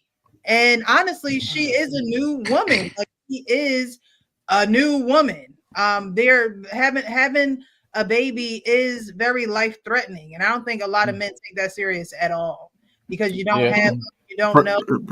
And in fairness, you're right, Precious. In fairness, go ahead. No, but to that point though, Precious, what you're saying, husbands care. Baby daddies, he may not be through the process. A husband. A lot of husbands will be, if like Arpain said, a family-oriented man. He know his wife's pregnant. He's going to ensure and do his best to make sure she's sufficient to have that baby as smoothly as comfortable. But when we get pregnant out of wedlock, you just knowing me for 2 months, we ain't in no relationship. I ain't going to the doctor. I don't have no connection. It's, to your point, but when it comes to the married part, it does do something to sort of elevate your mindset to now it's bigger than me. Now it's real. You know what I'm saying? So my little issues that I'm holding in, the fact that I ain't in the NFL no more, I ain't bringing in the money, those things are now secondary to now this baby and our wife. So I can see how he was able to shift gears because even his career sort of, when he got refocused, his career even elevated a little bit. So I can see that, but Coach, in our community, we baby daddies all day. So that's the problem. Coach, I hear you, and I agree with your point of view, but I disagree. It's not about marriage that matures you into that, or that highlights those characteristics, because you could have those characteristics as a baby daddy, and that still can happen. But you're right, Sean. But the only issue is that to be there and have those intricate moments, because we see how separate. Exception doesn't make the rule there, Sean. Yeah. There you go. Well, I understand that, but the point is, we could go through a lot of married men who don't have those same sentiments. So we need to really be very few. That'd be very few. Yeah. Because even pull a hamp on you, is it more or less? You know what I'm saying? It's something different. Because as soon as she gives you the word that she's pregnant, it's a whole different way. It's a different shift on how we have, especially that's why being married and being up under the same roof, there is a big difference, because what we already understand is that you're sacrificing for us and that child. So it changes our way of even thinking. When we start, especially when you start showing and when we start seeing these elements of your back is hurting now, you having diarrhea and all those Gentlemen, be like, I agree with y'all, but y'all are speaking from the point of view of men who have integrity. And so most men got integrity. I won't say I can't argue. I can't say most are not, especially in this generation. I won't even go into that direction. What I'm saying is your point of view is absolutely correct because you're speaking from a point of view of integrity. Integrity doesn't only come with marriage. Integrity comes with character. And that's my point, is that whether you are married or not, the integrity is what you're highlighting. And if you have that integrity, I agree. And that's going to happen whether you're married, whether you're in a relationship, whether you're just dating someone or just banging somebody out, as R-Pain would say. Your integrity will definitely reflect how you react to things. And to your point. Here's a super baby. A baby daddy, his super baby daddy. Well, that and the point is, and I'm glad you're saying it that way because you're saying it in jest, but I'm really trying to point out that there are some super baby daddies, and there are some horrible husbands. Oh God! No, so y'all just the thing is this: this is one of the things that we have to get men and women out of the ideal of is this baby daddy, baby mama type of era, right? The mother of my children, the father of my children. That's what we have to get to. Reason being is because they've taken this phrase or this title, and this title don't really mean anything. It doesn't mean anything. But when you're talking about someone, and I agree with you, Sean, when it comes down to it doesn't have to be just to marriage, because not a lot of people that's being married. But man, there are way more men than we get credit to that have integrity. I agree with the integrity thing, right? Mm-hmm. But what we end up having is it empathy? Is it empathy? Empathy is the word, right? We can't go through it, but we can understand what you're going through. That's the word. This is where men start to be that. They used to have this thing where they used to call men, they say when she's pregnant, we are pregnant, right? And they were saying that men were having some of the symptoms that women were having and all these different things too, growing pregnant pains and all this stuff that they were saying. I think that it was just a point of men were just trying to get women to understand that we have empathy for you, right? We would sit back. I remember, and look, my first daughter was in 96, right? So 90, the early part of 96, that shit was scary because this is my first child. So it was scary just to see her mom going through what she was going, and she got big. She was bedridden in her 7th month. And I was in Bosnia. I was, you know what I'm saying? I had to keep coming home. I had to take my R&Rs, you know what I'm saying? Come home and make sure that she was cool. And when I saw it, I was just like, man, it was something that just changed the way I even think. Even how I look at it right now, it's like, I remember when you was going through all of that stuff right there. And I felt like I can only do so much to help you. And I was trying to do whatever she said she wanted. I was going to get that shit. However she was feeling, I was just trying to ease her pains. I was going out here just buying shit. Man, I remember going to the store one time, man. I spent probably $100 in a convenience store because I was just like, well, maybe if this work, then if she does this and she takes this, or if I get her these, we had, if you guys don't know, them cold packs and them damn electric, those damn electric packs and shit like that, those heating packs and shit, that shit is expensive as shit. You know what I'm saying? And we would just do whatever we need to do to make sure, because we have empathy, and especially all the way until the birth.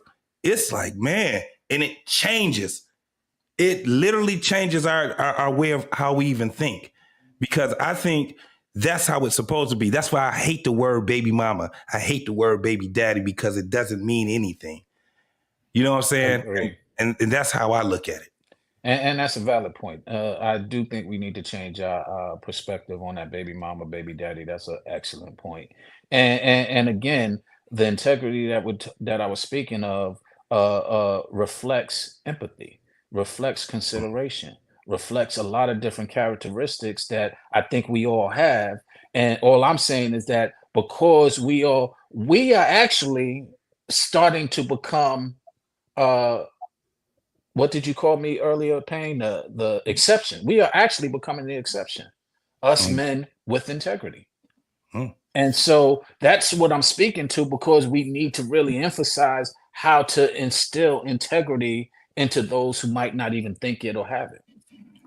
Yeah, because a lot of people were not raised in 2-parent homes, right? And so you get into these relationships, you get married, and then your wife gives birth, and we would like to think that men have this empathy, and there are men who do have the empathy for their wife that will be able to empathize with her, although he doesn't know what it's like to give birth and then afterwards, right?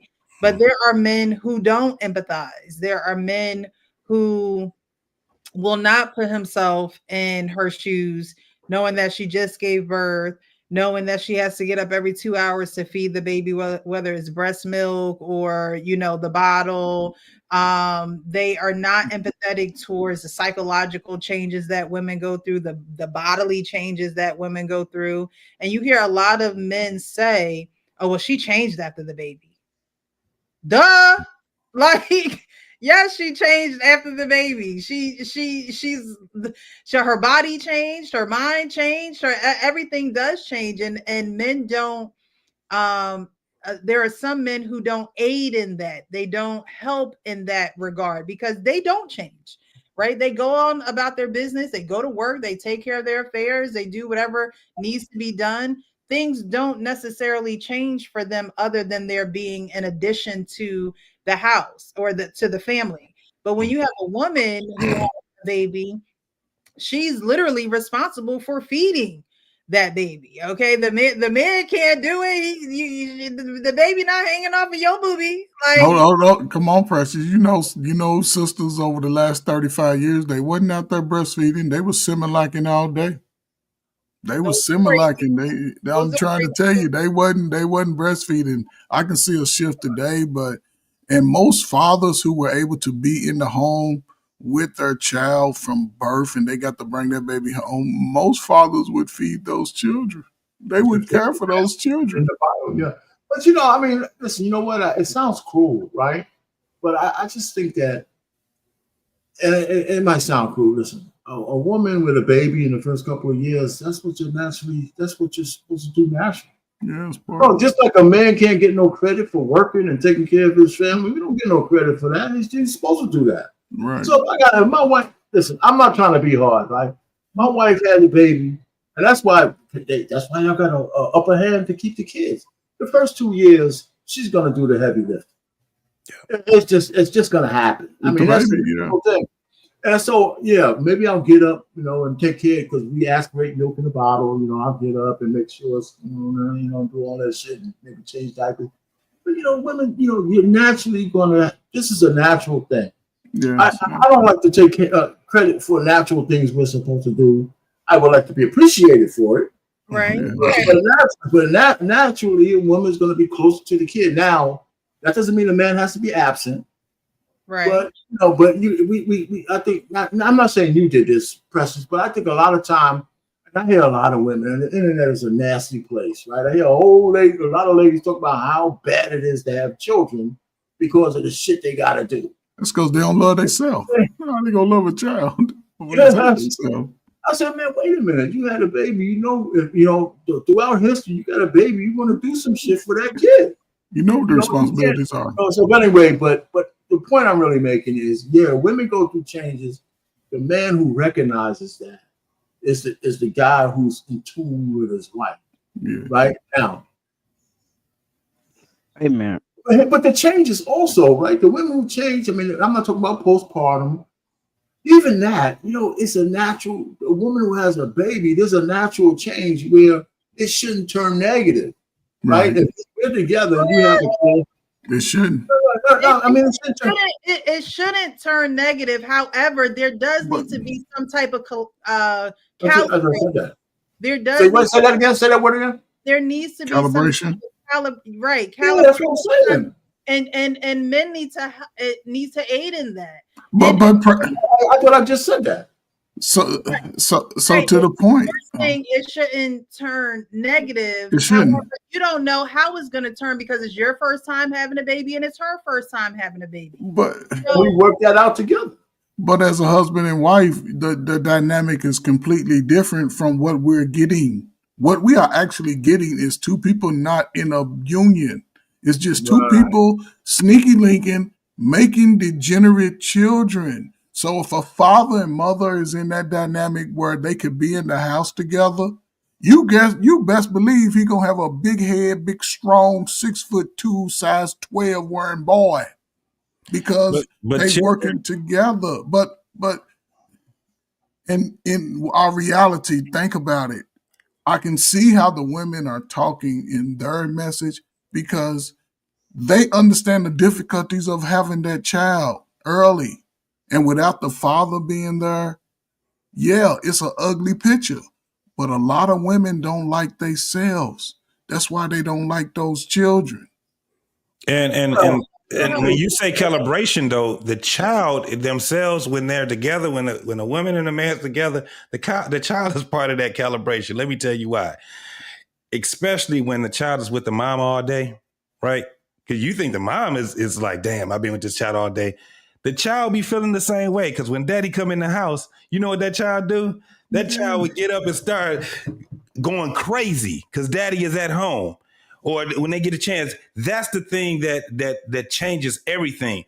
When that child comes, and guess what that child gonna do?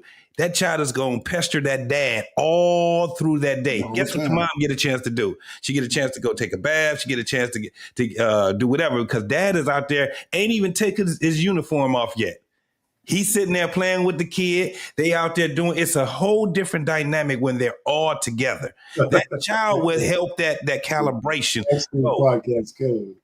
So that's where we have to understand. That's why I don't like that baby mama, baby daddy shit. That's why I don't like this having kids and the kid is just with the mama and the daddy got to go and visit the kid. All that crazy ass shit. I'm telling you, it changes everything when you see that child being with the mom and the dad because it balances that child out at a very early age. I agree. I don't understand how we got on the subject of. No, I'm just thinking, but the calibration, I think, is a natural thing of what you're saying. Yes. The reason why it seems unnatural is because we don't have no nuclear families anymore. Exactly. Because what I'm saying. But you see the difference, right? I mean, in a natural nuclear family between a man and a woman and a kid, we recognize our wife is going to go through some changes. And the whole family has to get recalibrated through the new situation. And most men in a good marriage understand that, right? I mean, that's what we used to. But now with so many broken families, that calibration can't be had because for whatever reason. Yeah. But y'all, so are y'all saying that every man that has a baby, right, in a marriage, because we're not talking about not every man, but most. About inside of a marriage. Most men. Most men in a marriage, they still feel the changes of. They expect the changes. They do expect the changes. However, just like it's their first time having a child, it's a woman's first time having a child. There is still going to be a period of time where they have to get used to those changes. There are a lot of men that are like, oh, well, she gives all her attention to the baby. I don't even get any attention anymore. Very few men gonna say that. I'm telling you, that's not the majority of men in a good marriage. I'm just saying we expect the things that you're saying, Precious, in the marriage. We expect those changes from our wife and the changes that we have to do to adapt to the new situation. And and it depends on the pressure of the pregnancy and all that. I told y'all before, it took us like 12 years to have 2 kids. So my wife went through a whole lot of shit for us to have those kids. Damn sure, when we had those babies, we were celebrating. I mean, I had to give her needles. I had to do all kinds of shit, man. So you damn sure know that when the baby came here, for me, it was a relief. That's why we have 2 kids. you know, because we could have had more, but I wasn't going to put her through that again. Look, every man wanted. You know, we gotta be honest. But we gotta be honest about it. Like, it's not like she's saying something foreign. No, like, no, I'm just trying to say, but she's not foreign. But I'm just saying, when we say the majority or the minority of fathers move like our parents. That's definitely you. How would you know? You don't know what people. You don't know what people are going through in their relationship. So there's no way to know if it's a majority or a minority on that. Just don't know. Because I know when. But there are numbers that say that there are numbers out there that say fathers that are engaged with their children in the home, those children have the best results. Yes, but that's not what we're talking about, though. Right. We're talking about the first time that someone has a kid, like a first time parent. We're not talking about it doesn't even, because what do most people say when you have a kid the first time? They say that you try to be as prepared as possible and then figure out that you're still not prepared. You're not ready for what's going on. You're not ready for the changes. You don't really know. Now, the one thing that I will say, I think when you have a man who is looking forward to that, like looking forward to being a father, I think that comes off different than a guy who like, I'm saying, like when you having, like when you have a child for the first time, even sometimes even when you're looking forward to it, like you just don't know what the reaction is going to be. Like if this woman body go through changes or whatever the case may be, which is going to, like, she can have an attitude. You can be like, well, damn, why you gotta, like, a lot of times men don't know what's going to happen after the woman has the baby. So, like, that's just real life shit. Like, you don't know what she's gonna go through. You're right, though. So I'm just saying. So we don't know if it's. So that means we don't know. We can have a conversation if we're gonna say that. I mean, okay, what I just said is not wrong. It's not a right or wrong. I'm saying that most men who are married are prepared for the changes in their family. Not married. Most happily married who plan for kids or not plan for kids in a marriage are more apt to be able to handle the changes. I can agree with that. Let's leave it there. More apt to be able to handle those changes. Now, do they miss some stuff? Because it's not 100%. You're right. Some guys don't. But I think, I'm a dinosaur, man. The men I knew when they had kids, their families, man, they were happy. It was like celebrations and shit, man. Now, I didn't know what was going on inside the house, of course. But bad shit manifests itself in close families. You'll see it. I found out a whole lot of shit after, and this like, of course, I'm not married, so I can't speak from that aspect. I just know that, like, at that time, like, I wanted to have a child, so like it was different for me, right? So once I found out, and JT, to speak to the pregnancy shit, like I was asleep. Dogs, with my, like, before my daughter mom told me that she was pregnant, I kept just falling asleep, and I don't, like, that's not me. I normally have sleep. You had them syndromes. You made that baby. You made that baby. That was your baby. I'm napping. I get up. I'm like, I'm not ready to take a nap. Like, damn. Like every time. And so I was like, and so when she called me and told me that she was pregnant, I was like, damn, like this is why I've been sleeping this like this, bro. You was having morning sickness and everything. You was eating pickles and ice cream. I'm telling you, I literally just slept, bro. And I know I have sleep problems, so it was like just weird to me that I was sleeping just weird times of the day. Like, I would just be knocked the hell out. Like, wake up and it's 5 p.m. Like, damn. Like, but Frank, here to the point though. Look how you changed once you realized that you was going to be a father. It gave you another sense of elevation. This is true, but I was saying that I didn't realize what my daughter's mom was gonna go through, and it took me a long time, like, probably a few years, like, after I had, like, custody of my daughter, to understand. Like, I was like, yo, like, why are you bugging out all the time? Like, whenever I came in the house, like, she was bugging out. And my daughter has been a daughter's girl a daddy's girl since she was born. So, like, she'll move her mama out the way, come sit next to me, like, nah, Like, she's been like that since she was born. And so she was always up under me, always with me. I'll take her to the gym with me, give her mama a break, all that. And so, but when, like, she would just have explosions when I come home sometimes. Just, yo, like, nah, fuck this, fuck that. I'm like, damn, like, what is she going through? And it was like the first time that I realized that women have postpartum depression. I never even knew that. That's like, what she was having. Yeah, that's just something that most men don't even think about. The first time that you have a baby, you don't realize that women go through that. Like, you're just like, what the fuck is wrong? What's the problem? Right. So like that shit scare a lot of dudes off. This is the thing. That's where the navigation comes in. Mm-hmm. So again, to be together and she's pregnant is something, and then to plan for the baby, it makes a bigger difference, right?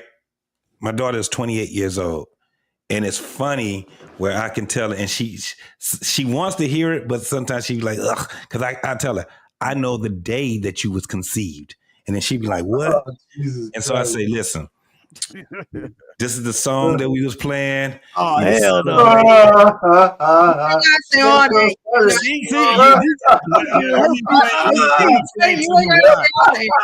Let me explain to you why I would tell her that, because that's her same reaction that she used to have. And so I tell her, I said, this is the thing, because you were wanted.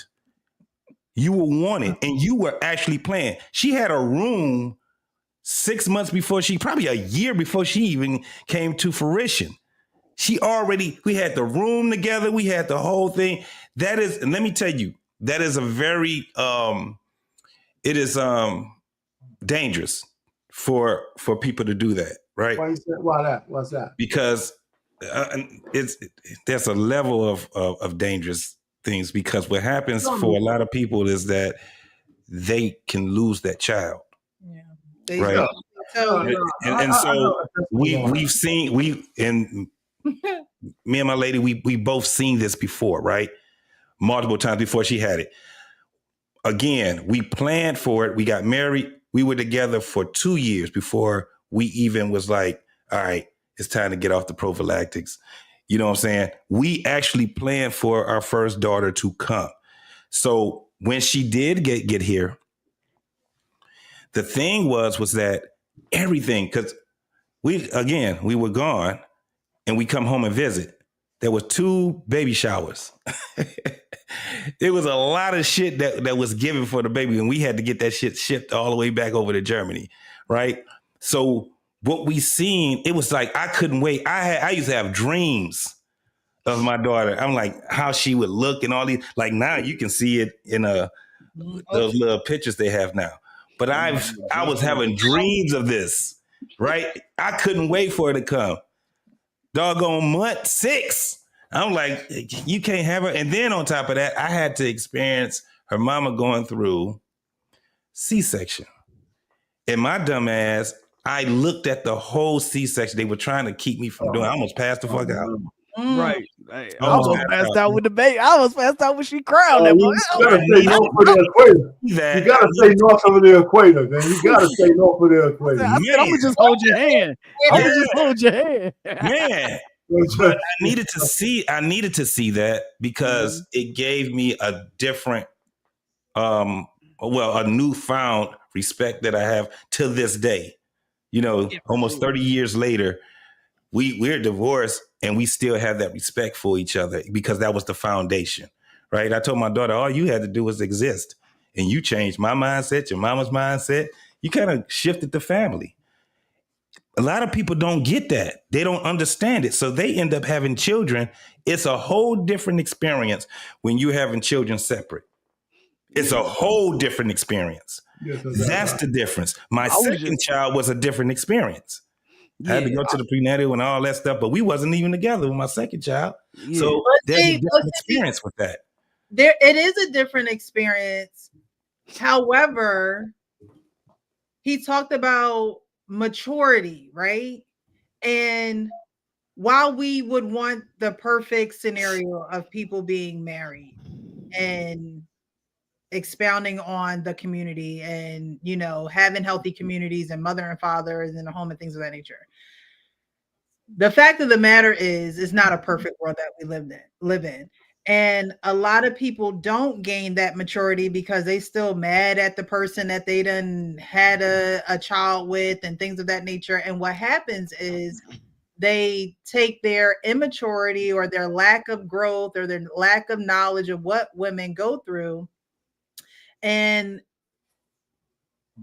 they use it as a weapon against the woman when she has kids. And that's why, you know, we do promote families and we do promote marriage. And since we're on the topic of it not being in a marriage, y'all are, you know, everything y'all saying sound really good. It sounds so good. It sounds so good.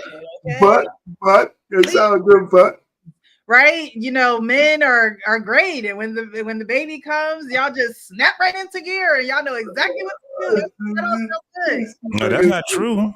There are. Well, I'm still stuck on the weapon part, when men had the weapon and women are the victims. I'm still. Well, what I'm saying when was that? When did that happen? In a situation where they're not together, the man is off doing whatever, the woman is, you know, carrying the baby this year.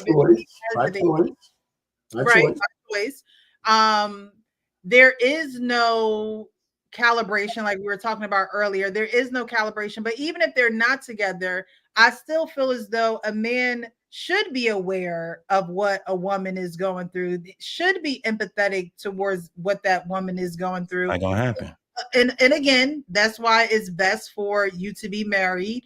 But again, there are people who are married. And that's the end result. So that's what I'm saying. What you just said right there. Stop right there. Mm-hmm. When you're not married, these are the things that can happen when you're not married versus when you are married. No. Because it can happen when you're married too. They had a whole show about it here. But you're right, though, Preston, but you can't equate the two. Of course it can happen when you're married. What do you mean? What do you mean? Because you can't say. Go ahead. Listen, if we're having this conversation, we can't normalize the fact that women want to choose to have kids out of wedlock and say they go through certain things.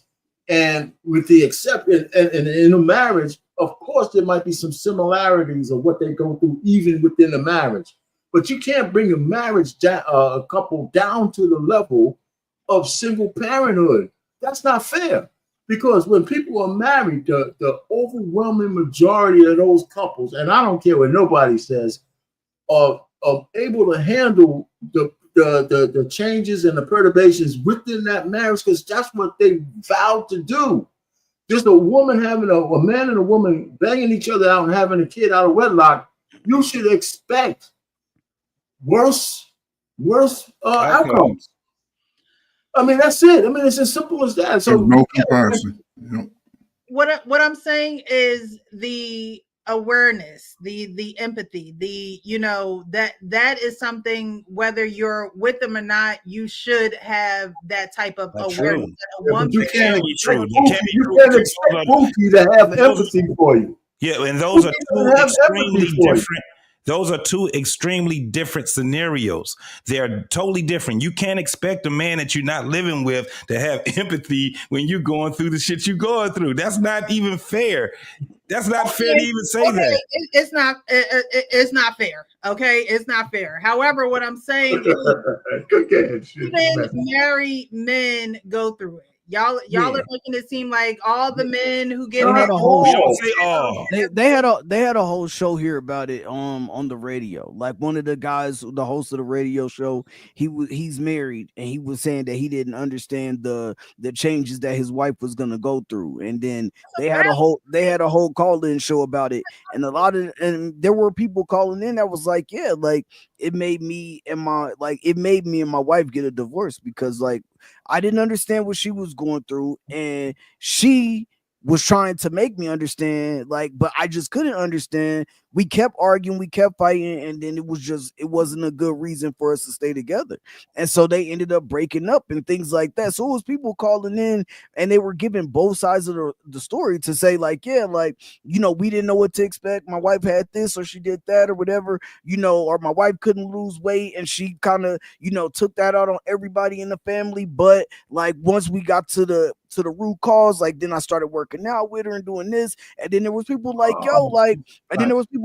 like my wife, like we had the situations, like I didn't understand, like we wasn't intimate as much no more, like, and I just like we just end like it just ended our marriage, like. I'm saying we have a call and show with a single. I know y'all perfect, but we can't. No, listen. I'll say this is why age sort of show. You know what I'm saying? This is what because I'll say again. Since the crack era. Let me say this real quick, first. Have we have a show on these radios or these podcasts where all the single ladies talked about how great it was to have a kid by themselves? I mean, that's the only way. If we want to equivocate things, I want to see all the single mothers line up and say how great it was that the baby, the father of their kids was involved, and he was so. I mean, so it's easy to crack down men in a marriage if we're only compare the worst of them. We crack down men. I thought it was men on both sides. It's not about being worse. It's about being aware. It's not about being worse. I don't know why when we have these conversations and it's something against a man, y'all feel as though somebody is cracking down on you. I tell y'all all the time, I'm a male's advocate for you guys to be the best version of yourself as possible. So I'm never going to come down and shame you or make you feel less than or any of that. But there are some men who are married who don't have that empathy, and that doesn't make them the worst men. It just makes them not aware of what's going on with their wife and her reproductive system and her nervous system. And I think we conceded that already, but I don't understand why that's the emphasis of the conversation. Yeah, I don't think because the dude in the video said it took him to like he had to realize these things. Now he didn't say like after he didn't say after the baby. He said before the baby when she told him she was pregnant. But like if you add context, a lot of people don't know what the situation is going to be after they come to realization. That's what they have to do. They get because they're in a relationship. To your point, want to work, they got to come to a resolution. Go ahead, man. But to your point, you're right. Because a woman just gets pregnant. She don't know what she's gonna go through. Some women breeze through it. He don't know what she's going through. But for the most part, like he said, because she brought it to his attention, I'm pregnant. Right. And once a man hears his wife is pregnant, it's going to be a shift if he's in tune with his wife, like Arpain said earlier. A dude just like, oh, okay, well, go through it alone. He on some bullshit. But most guys don't move like that. But that's not even what we're not saying go, like I'm not saying go through it alone. I'm just saying after the baby gets here. Right. After the baby comes. Even after the baby, if a man has in tune with his woman, he knows the baby is with the mother all day. She's gonna one thing a woman gonna do is express how she damn feel. This baby is too much for me. Okay, baby, what you want me to do? Well, when you get home, could you take the baby? Let me do. Okay, a man that's in tune with his family, he's gonna say, "Go ahead. Let me kick off my shoes, take off these no nasty ass work clothes, and you spend the rest of the night and put the baby to sleep." Now, however, the problem comes in that most women are not really concerned about their child during the day. They try and do other shit, and then when they gotta focus on someone other than themselves, they struggle with that. The married women? A lot of women marry women, yes, because they looking at having children as something, it's just going to make me. No, but they don't understand the responsibility of that. When you have a child, a lot of my wants are no more. It's not about me anymore. I can't get what you're saying, but it went from the men. But most married men are, if he's gonna provide some of that balancing out that you said. He's gonna do that. He might stumble for a month or two. He might stumble. He ain't taking no 3 trips out of the year with his boys. He's at home with his baby. He's not going on those woody trips, leaving at home. To the log cabin for 3 days. He ain't doing that. No, I hear what you're saying, Precious. All I'm just trying to say is, yeah, some men stumble, but I think in the marriage, the stumble, it's levels to it. Some guys stumble and never recover. I'll give you that. But some guys stumble, understand, get to realization, and they just step up to the game. And it's much easier if you're married or let's forget married, living in the house with the woman. Right. And for some, it is a struggle more than it is for others. That's it. So we've come to an agreement. Right, because it just is, because you don't know what to expect. They don't know what to expect. Yeah, you're on board. Yes, you're going to be there. Yes, you're going to relieve her at times. But until that baby actually gets here and you find out the sleeping patterns, or the baby might be colic, like there's so many things that could go into, when the baby gets here. And for it to just be, oh, we just snap into, we're just with it. Like, that sounds good. But at the end of the day, when the actual baby gets here and your time has to go to, especially her time is going, like y'all said, the first 2 years. And there are a lot of men that are like, oh, well, she not all up on me like she used to be. And we don't spend the time together, and as if there's not a newborn baby in the house. Like, those men that are like, okay, well, what are you doing to relieve her of, the duties of having a baby? Because I'm sure that if you're helping her, a woman would be very thankful and grateful for that. I mean, and give you what you need in return. But a baby does bring a shift and many changes. And so, men have to be aware of those things, like postpartum depression, because that's a whole nother monster in itself. A woman can just, flip the switch and not want to have anything to do with you or the baby, but that's your wife. So, how are you then handling those situations? And those are situations that people do need to hear about, because more people I saw an article about more people, are getting married now. And however, the rate of children being born are going down. And so to the people who are getting married and who are having children, it's very nice to say that everybody's going to, click into gear, but that's not always the reality. I hear you, but like I said, when we have these conversations, we can't, I don't think the exceptions make the rule. I just don't think so. I just think that, or else why anybody get married? I mean, there's got to be some synergies to being married, some serendipities to being married, some buffers from the bad things that happen because it's two people. Now, I think that when people get married, they don't know what's going to happen, but the potential of certain happens. My wife might get postpartum. I might have a colicky baby. I might have a baby who sleeps through the night. I might have a baby, she's going to gain weight. Right. So I think we kind of, I think we they won't be like they used to. Like, there's a lot of but what I'm saying is things are anticipated going in. So you knew that on your first child. You knew all of these things your first child. No. You knew the possibilities of certain things on the first child.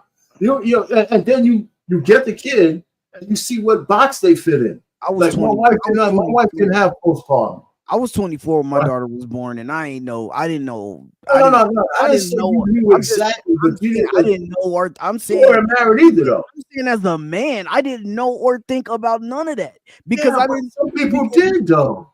I didn't say that they didn't. We're talking about you guys are acting like people are. You guys are acting like everybody don't think about these things. Acting like everybody's aware when everybody. No, but you guys sound that's like what you're everybody's acting not like. aware. No, that's not what we're doing. We're saying that there are men out there who are just not aware of what their woman's body or they're not the rule. I don't think they're the rule. So hold on, Frank. This is the thing, though. I don't understand how that. This is the remedy for that. Navigate through it. Yeah, that's the only thing that you can do. You got to navigate through it. That's how we figure it out. Facts. Myself, the first baby I've taken care of was my brother. He's 8 years younger than me, right? So when I had my first child, it wasn't hard for me to understand what type of diapers, how to change diapers, and all these different things. Now, this is the thing. You got to love what you're enthralled in, right? You got to love it. I love being a father. I love when I had the baby. I was tired as shit, just as much as she was tired. You know why? Because that baby shifted everything we had going on. And I didn't care about those other things no more. I cared about what was happening in my household, especially when it came down to my baby and my baby's mom. Mm-hmm. Right? We're not using that term. No, not my baby mama. I'm just saying my baby's mom. I'm just saying the mother of my baby. And this is the thing. When I caught you, Jason. So I'm on the outside. Now, understand this also. I was just aware that I have to build a certain bond with my child, right? This ain't got nothing to do with her. Has everything to do with me and my child. So it's certain things that I was doing. Just like what you were saying, Frank, my child went everywhere with me. An infant. I'm playing basketball because I used to play basketball after work all the time. So instead of me going straight to the gym from work, I had to go home first, check in there. She got some other shit that she was planning on doing or whatever. Guess what I'm doing? Packing the baby up, getting a little diaper bag, all the stuff that I had to get in there, put that baby in that back seat, take the baby to the gym, put her right there on the bleacher. Guess what she doing? Chilling. Everybody else over there. Hey, that's just what it was. If I had to go to the store and she wasn't there, I'm there. I'm with the baby as much as I could. And now, remember, I'm in the military. Yeah, so imagine how much I wanted to be with my baby. Imagine how much I can't wait to get off work. I don't want to see all these green ass niggas no more. I want to go home because that was my sanctuary. I had to deal with all that shit all day. I'm going home. You know what I'm saying? And then as the child gets older, things starts to shift another way. Yep. You dig what I'm saying? So we got to navigate. That's the thing. And if you are not willing to navigate through it, that's where the problems end up happening. That's when you start having all those problems because this shit is all new for us right now. JT, my bad. The only thing that you like out of everything that you said, that was all of that was great. The only thing that I think Precious is trying to say, out of all that, the one thing you didn't mention was what the woman was going through. Is basically like you didn't mention, like you mentioned, like you wanted to have that connection with the baby. You was picking the baby up. You doing this. You giving the woman this.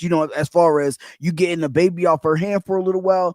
But she's saying like the things that we don't think about, like so you said I think you said your wife had a C-section, right? So like we don't know the effects of that and how it's going to impact her. Like we don't know when she look in the mirror what she gonna see and how that's gonna change. But I did say that. That's why Precious said. That's why Precious said. No, that's why Precious said we're not gonna say baby mama, because I said my child, and I need to find out the well-being of my child's mother. Okay, absolutely. So when she had to I had to help her get the pad, all the bandages and all that shit. So her C-section can heal and all these different things. I spent a lot of goddamn money, dog. I'm trying to tell you, for shit that I didn't even use that I thought that I have to use. I was navigating through it. That was my whole point. Yeah, and I feel it. I'm just saying that. The only thing that I was saying about it is I agree with everybody's like aspect on the panel. Like I think we all have some valid points. I'm just saying that a lot of first-time parents on both sides, the woman is not aware of what's going, like what changes is going to happen after. She don't know. Like I know a lot of women who feel like they can't lose weight after a baby. Like and they don't know how to handle it because now they looking in the mirror and they never lost the baby weight. Like my daughter mom snapped back like 2 weeks later, but a lot of women, they like my daughter's mom, she because she always been slim and skinny, so she automatically, it looked like the grape came out basically like out her stomach, and then next thing you know she was back and people was like, damn, you had a baby 2 weeks ago. But there are women who have a baby and then they just can't lose weight. They're like, what the hell is going on? And I'm saying that they just as the man, you don't understand it. You like, yo, like, what you tripping? Just go to the gym, like, because that's what you're gonna think, Not right? me. I'm not saying you. I'm saying when people aren't aware, and she's going to the gym and she's like, I looking in the mirror, like, damn, I can't lose weight for nothing, and then it just starts to take a hold of the relationship. Frank, I'm gonna say this, and I'm gonna let y'all have it.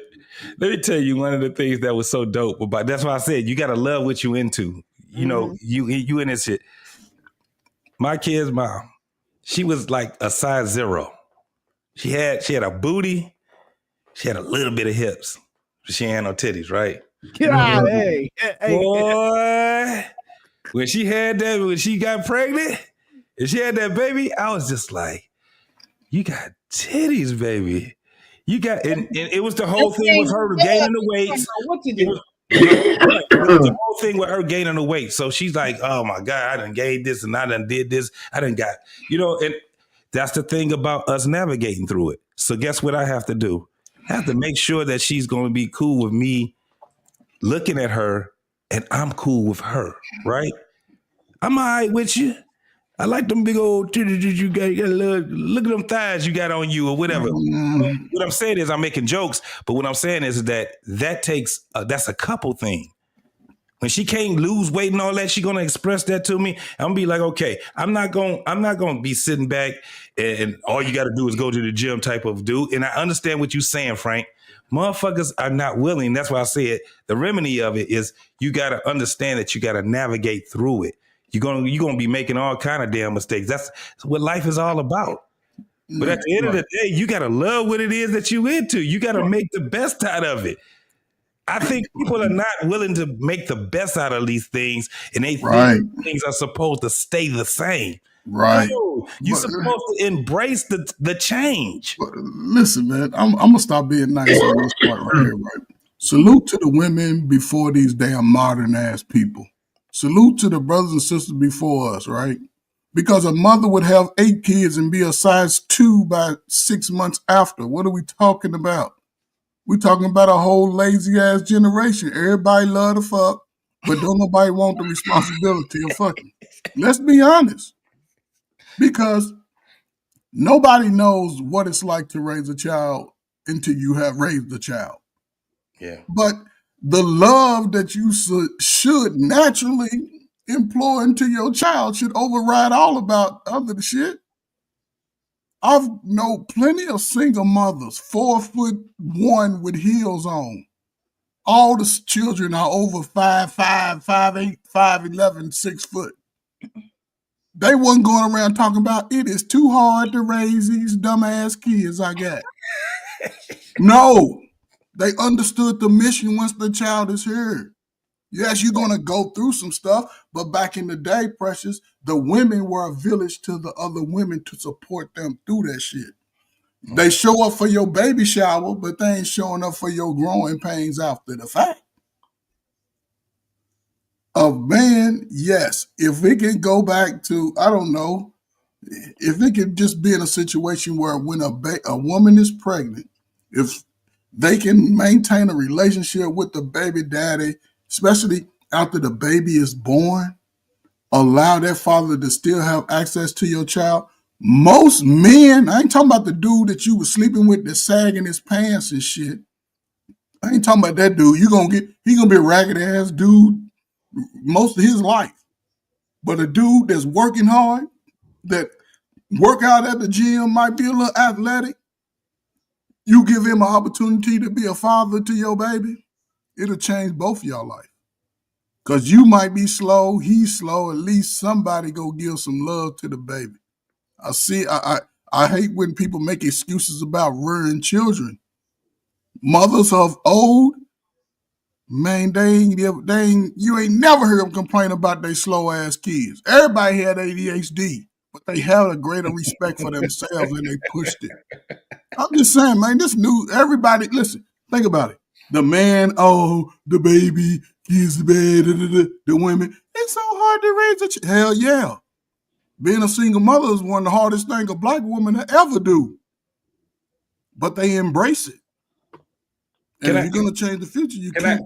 Can I add a little bit something to this? I take what you're saying, and this is based off of what you just said, Ferg. These children don't end up being children for long. They end up being, we supposed to rear them to be what? Adults. You know what really fucks up a man is when a child is 16 plus years and that man ain't had shit to do with that child. You know what really fucked that man up? When that child end up being successful in spite of him being in that child in that child's life. And a lot of men see that, especially the men that had that absent father. That's why, you know, when I hear a lot of millennials, they be like, "No, I'm gonna be in my child's life," right? We see the shift where you see men that are actively and they're consciously saying, "No, I don't care if I ain't with her or not. I'm gonna be in my child's life," because they saw the pain in an old ass man's eyes when he had children that's on this earth that were successful, and some of them that wasn't successful, and that man had nothing to do with that. That shit hurts. You don't hear a lot of men speaking about that shit right there. You don't hear a lot of men speaking where that child don't want to have shit to do with him once that child gets to be an adult and they're a father or a mother themselves, and the things that comes behind that. This is why the remedy, Frank, for men is to navigate through it. The remedy, Precious, for women is to navigate through it. Nothing good comes out of being a single parent. I don't give a damn how you look at it. That child will still be successful in their, endeavors in life, but they always have what? Some mental issues. They always have some other shit that's going on that traumatized them. This is why we say, no, the way that we look at it is this. You can't get around the whole marriage thing. The togetherness, cohesive, synergy. Because when you try to do that and then you try to have those outcomes of people that have that synergy, it's not going to work for you. That's the difference. So when we are speaking about it, there's a message in what we are all saying. We are definitely not saying that everybody on this side and everybody on that side. I don't even want to go into stats. I'm just telling you, based off of what we see, we all can agree that when the synergy between a woman and a man is together, the growth of that child, the chances of that child being able to grow up and have less problems than a lot of these other ingrates out here having is high. When we don't have that synergy, it's where we had a problem. That's the real message, synergy. So we do have to have empathy for each other. Not just the man having sympathy for the woman, but the woman has to understand that man is not able to have children. I was picked to have children. So let me understand what's going on his side too. Goes to what Frank was saying. Shit, motherfucker don't be knowing. So she has to be aware too. This man is out here trying to navigate just like I'm trying to navigate. When we seen that first video that you had with the two women, the women, I mean, the woman and that guy, they was sitting there talking about the whole sex thing, and he crashed out on her a little bit, and then they got a chance to talk about it, and he laughed about it later. That's what they call synergy. That's the problem. Guess what we end up having right now? We have women and men that are being with each other, and they already got some shit that they ain't even untied. Most of these men are getting with women that already have 1 or 2 children already. That's the problem that we have right now. So the experience of that man being able to be with a woman that just has his child, a lot of these motherfuckers ain't experiencing that shit no more. So that's a whole different dynamic. Whole different dynamic. Well, we were just speaking on us, you know, the guys that sat back and got married and, you know, they ended up having a child, whether it was planned or not, they had that child and they had the synergy that came between that. When you start adding all that other shit that's happening right now in the moderate world right now, oh man, that's another show. Whole different show. I think it's okay. And I get what you're saying and I respect what you're saying. I just think it's okay to, like, sometimes we got to also realize that the people in, like, there's people in the audience also that don't have a great marriage going on, and they don't, like, everything is not, like, you know what I'm saying, like, sunny for them. I'm not saying everything's sunny for y'all. I'm just saying that, like, in a lot of situations, you know, the baby coming, yeah, it's just different. And so that can bring about different trials and tribulations, and put strains on a marriage because you don't see your wife as much, you don't get as much time with her. And if you want to take it from a marriage position, like, you don't get as much alone time. You got to wake up in the middle of the night. And I'm not saying that you don't deal with it.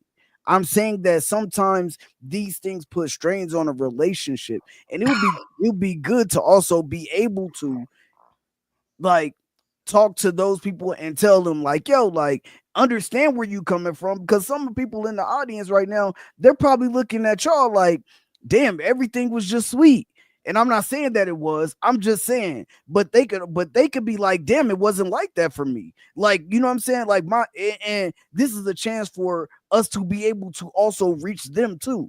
Like, and I get what you're saying is when you're saying, you know, if you do it from a marriage aspect, then it's going to be different. And this is true. But some of the people in the audience also have been in marriages or were married, had children through marriages. The Wife School podcast, I think she was commenting and saying stuff. But you know what I'm saying? Like, just to say, like, yo, like, we get it. We understand. We understand that people need to be made aware of these situations. Fellas, you're not going to know. You're not going to know all the time about what she's going through. Like, you're not going to know. Ladies, you're not going to know. But then we get and still be able to get there. But to just, like, totally just disregard it and be like, nah, like, I was just totally aware. We were like, we knew what was going to happen. Like, I think that it just comes off like, damn, like, everything was good because we were married.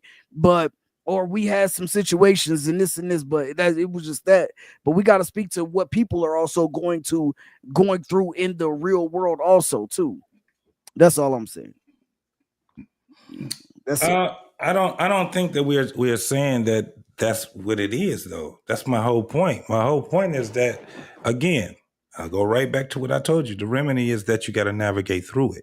No, I feel you. I feel your point. I understand what you're saying. Like, I got it you know what I'm saying, when you said it the last time. I was just saying that it just, like, for a lot of the conversation, it just came off like, well, you wasn't married, so shit, we knew what to expect. Like, you know what I'm saying? But most people just don't know what to expect when you're having a child, man. Right, because most people don't plan their children.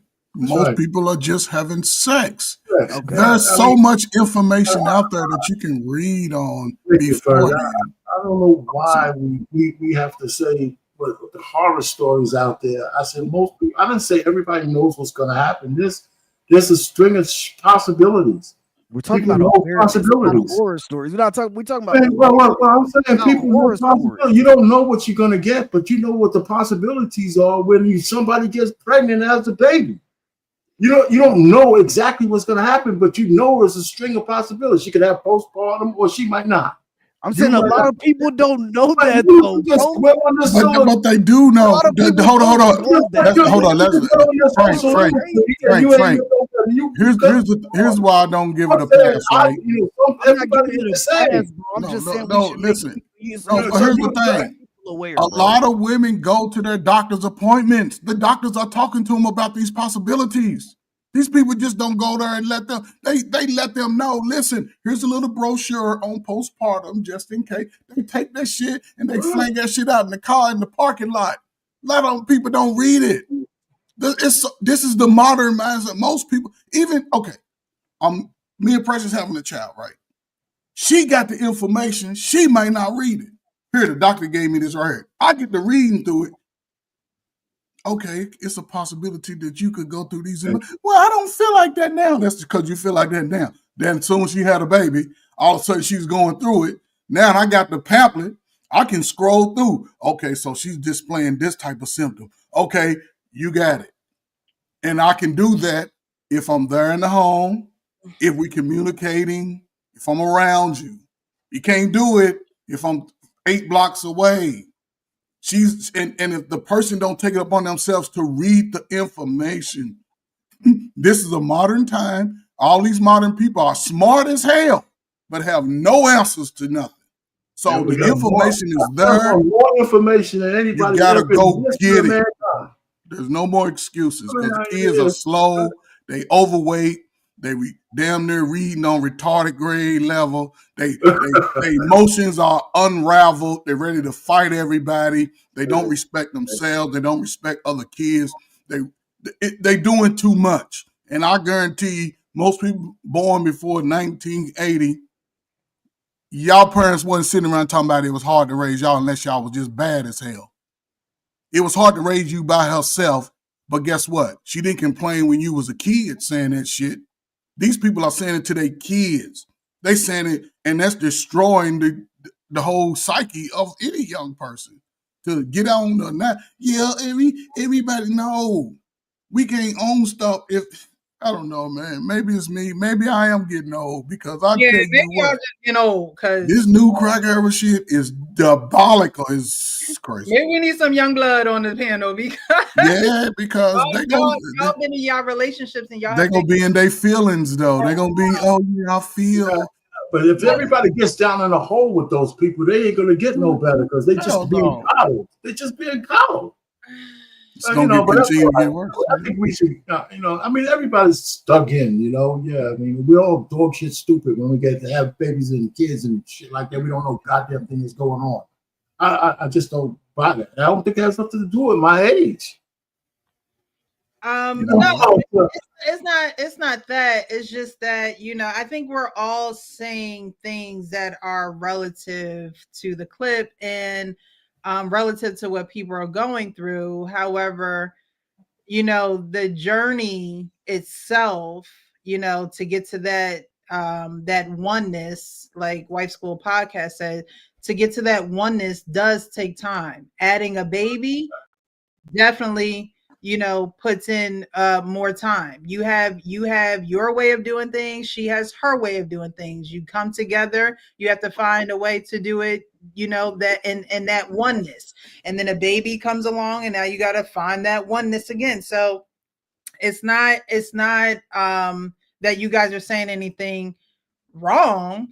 It's just that you have to give credence to the people who may be going through these issues that you're not, or that you did not.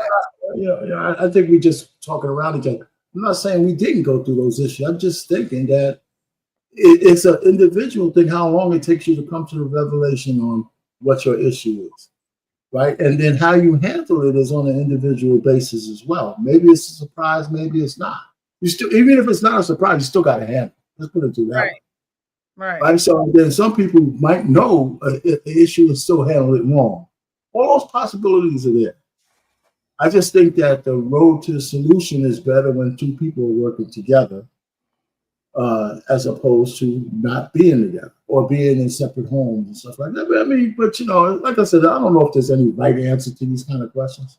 It's going to it's going to be difficult in these days right now because nobody is really putting credence to this thing that everybody is saying oneness.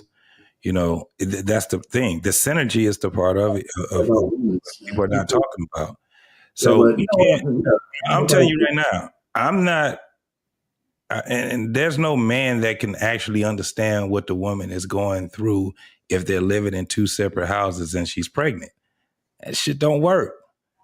I don't care how much you want it to work, how much you want that man to be having the empathy and all of that stuff. It just don't, especially if they don't even know each other. But JT, he might not know what even if he's living in the house with her. I think that's the point. Well, that's on the maturity of the man, you know, and his willingness to do it. But you know, you said something. I wonder how much empathy we need to have for each other. It's also layered, right? Because we have different roles in this life, right? You know, women are going to go through certain things that I can't help with. I could understand them, I could empathize with them, but you're going to go through them. The titty's going to swell. You're going to have some soreness. You're going to be this. You might bloat. All I could do is look at you and say, "Hey, listen, I'm still here for you, babe. Don't worry about it. I got you. I'm not going nowhere. You're a little chubby, so what? I like to play in the folds." You know, I mean, you know, so, I mean, that's, you know, so all I'm just trying to say is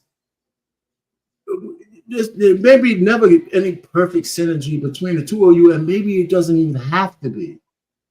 You know, I mean, like I said to myself, it's a lot of shit that I would go through that I don't expect my wife to have to go through.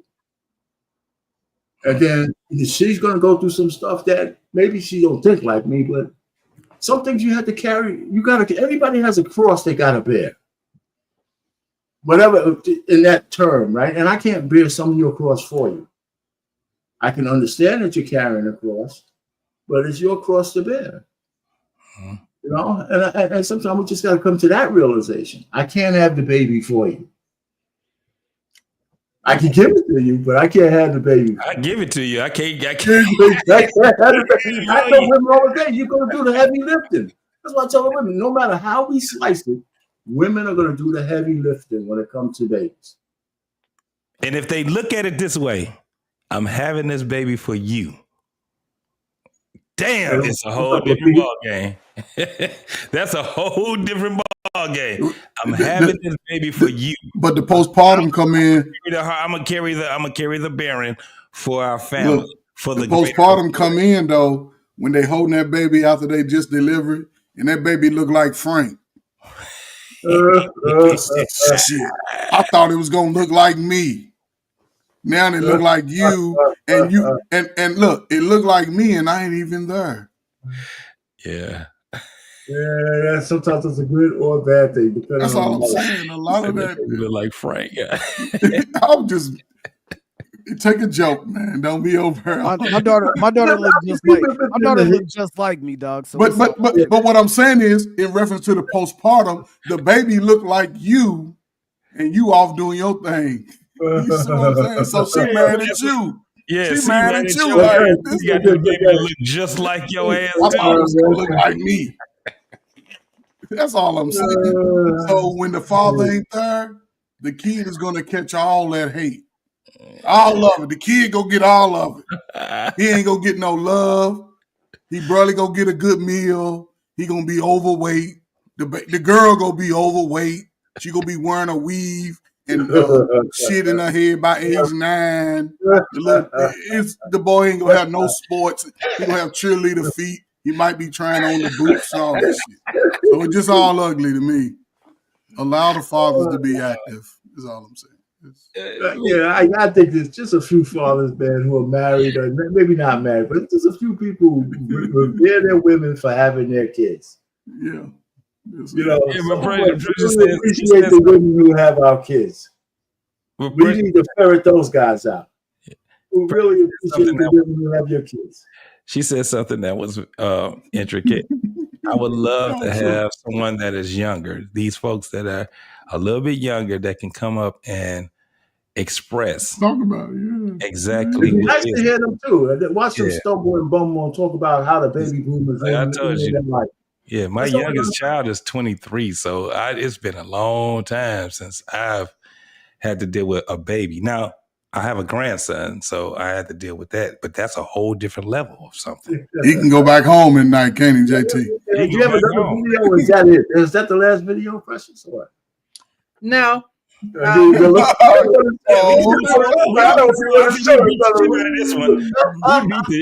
We beat this shit to a pulp, man. Ain't nothing but wine after that. That's we're gonna get to the next. That's good. Yeah, let's go ahead, man. We'll see if I can be a little bit more agreeable on this. This one is Aries Spears and how he's talking about his career and how he just wants more and he wants more and he wants more, and he gets kind of put in his place a little bit. So we're going to watch it and give our perspectives afterwards.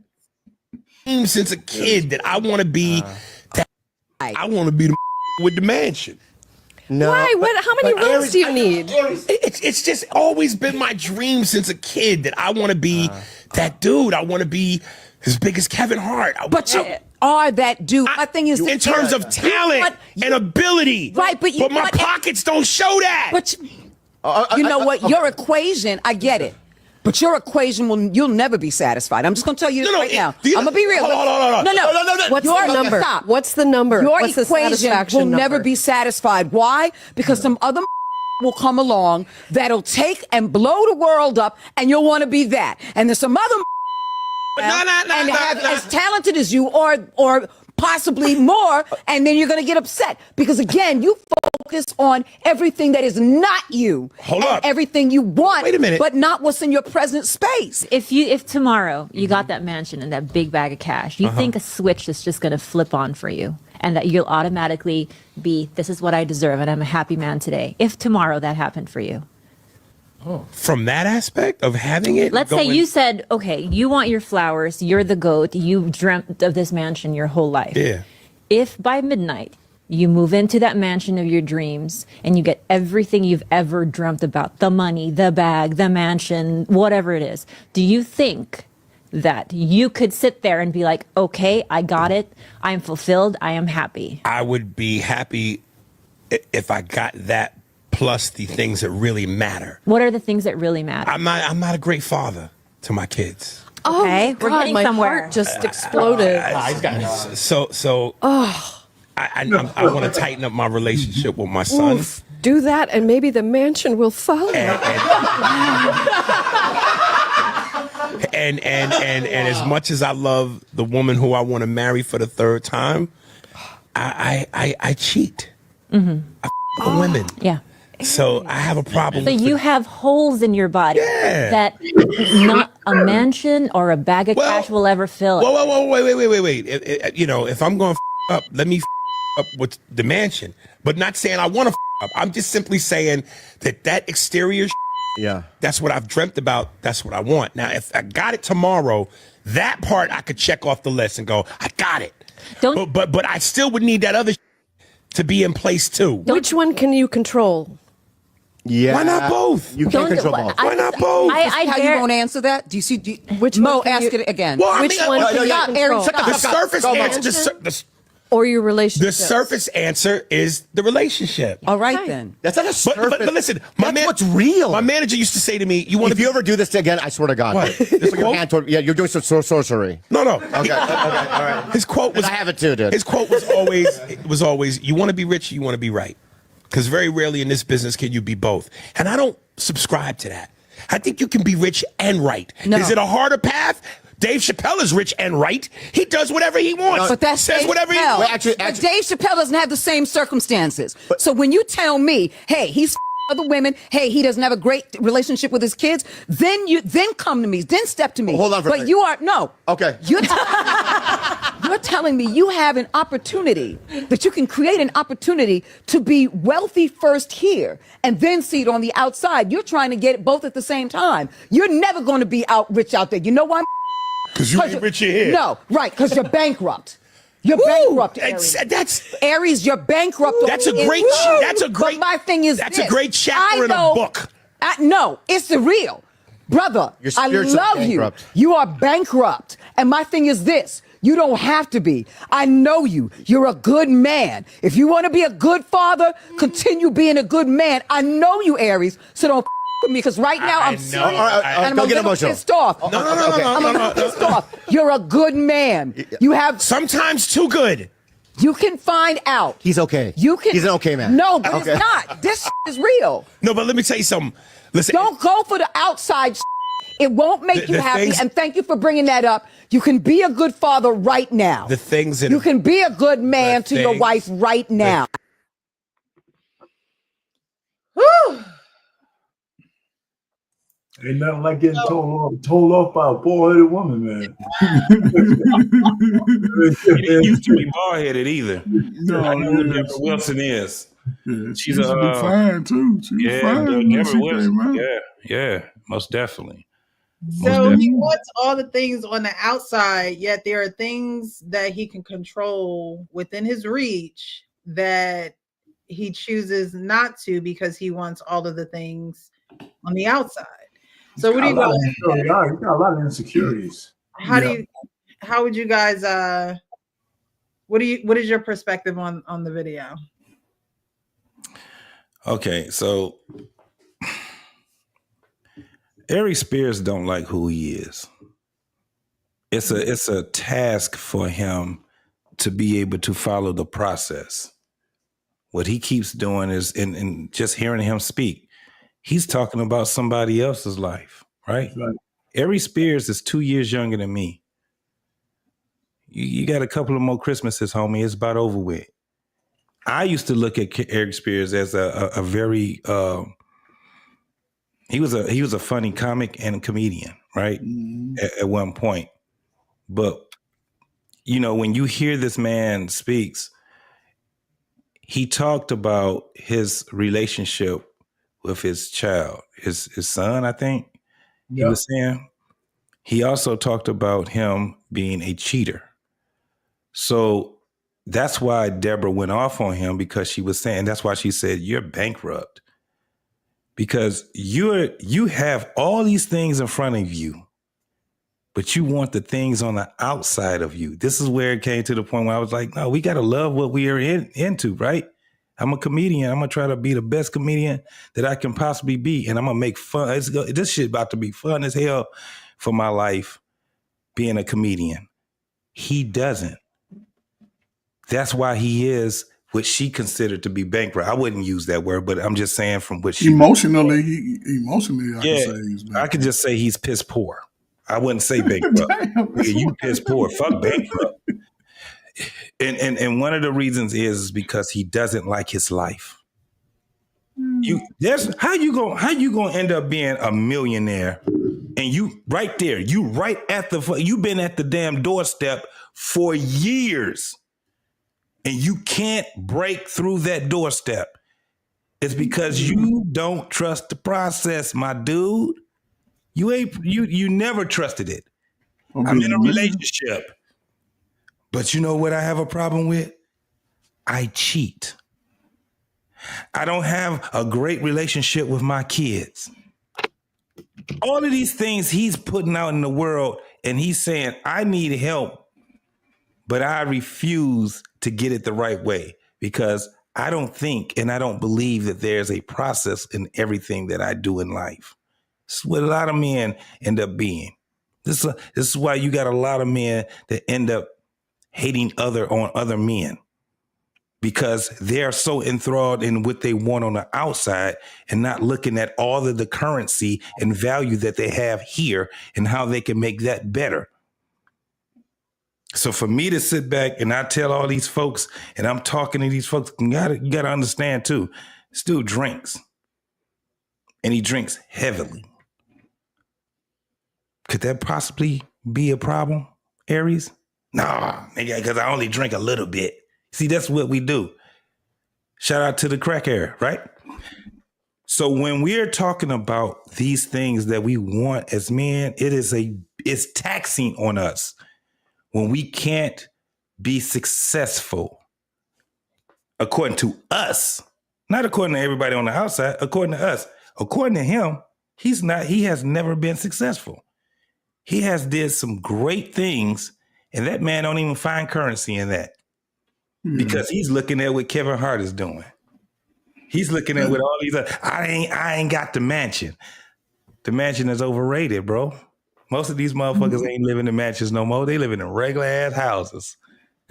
but also remember, JT, what are they willing to do to get into those spaces? Because he was one early on was like, listen, I'm gonna be who I am. I'm not gonna change and fall into that where these guys are in these Diddy parties. I just think over the years, and this is what sometimes when people are trying to break it into Hollywood and be someone of a public figure, understand that they're going to look at your background. You ain't going to be able to be running around out here in the street slanging children everywhere and they put you in a position to represent them as a whole. It's not going to do it. Most guys that get in those positions, whether they do it right, well, I ain't going to say do it right, whether it's perfect or not, a lot of those guys are married coming in. And, so, as on a bigger picture, I don't think most people look at it in the capacity where, okay, he's a comedian. He's been rocking since the 90s. Over 30 years almost, he's had a career, right? He's had opportunities, but his lifestyle outside of his career can deter and prevent you from getting into those spaces where men who are in control of those opportunities are, because they all coming up in there with their wife. And, and again, this is what I'm telling my son, you start making children out of wedlock, then you're going to have to navigate that by yourself. I can't navigate it for you. I'll buy a big case of diapers for you and all that, but you're going to have a relationship with your child. You're going to have to work that out on his own. But, it's just funny how, he comparing his life to other people. To me, he doesn't like himself. And that's why I asked, can you accept your ugly? And it ain't about the physical ugly. It's what's inside your heart and your mind that's ugly. And he has some mending to do that could probably leapfrog him into those spaces and opportunities, because he identified what the one problem was. Well, two, I cheat and I have a son that I'm not talking to. If he can mend those, that could be a breakout segment for him on YouTube, because now it's a lot of men who are in his position, millions of brothers. And if he can sort of find a way to knit that together, you never know. He can be ahead of a Kevin Hart, because just like my man Terrence Howard, they wasn't at the Diddy parties. They wasn't getting the back end. They did it the right way. And sometimes it just takes a little courage. But you're right though, man. He definitely suffers from the mirror on the wall. Who's the funniest of a moral syndrome? So he's got that problem. And like I said, I think the lady was right. Saying, listen, if you make it right with your son and your wife, now you don't have so many degrees of freedom. Those things are fixed. And that's what that means. They're fixed. Now you can concentrate on something else as long as you kept those things fixed. I heard that they had this experiment once where people have a lot of shit going on, and they just told them to put their keys in one spot every day when they get home. Just put your keys and make sure you just put them on that hook so you don't have to look for them. And then you start fixing other things after you get that into a habit, and you start to chop down the tree one thing at a time. So, but as far as I'm concerned, I think in his head, I think he feels his die is cast. I don't think he sees himself as successful beyond where he's at right now. He wants it, but he knows he's not willing or capable to do it on his own without some little help. Now, I'm not a guy who says go to therapy, but if anybody needs somebody to talk to that can help him, he does. He does, because if you really want that brass ring, you should start doing the things to get that brass ring. And if it manifests itself in a big house, then the things that you need to do to get to that house, he's not willing to do. The sacrifices he needs to make and all those kind of things, or the corrections he needs. It's not sacrifices, but corrections he needs to make. He's not willing to do. Or else he would have done them and put them on the list and knock them down. You may not get the house, but it's something to shoot for. When you're shooting for those kind of things, other things open themselves for you. You know what I'm saying? That might not be what you thought there was, but it might even be a better blessing.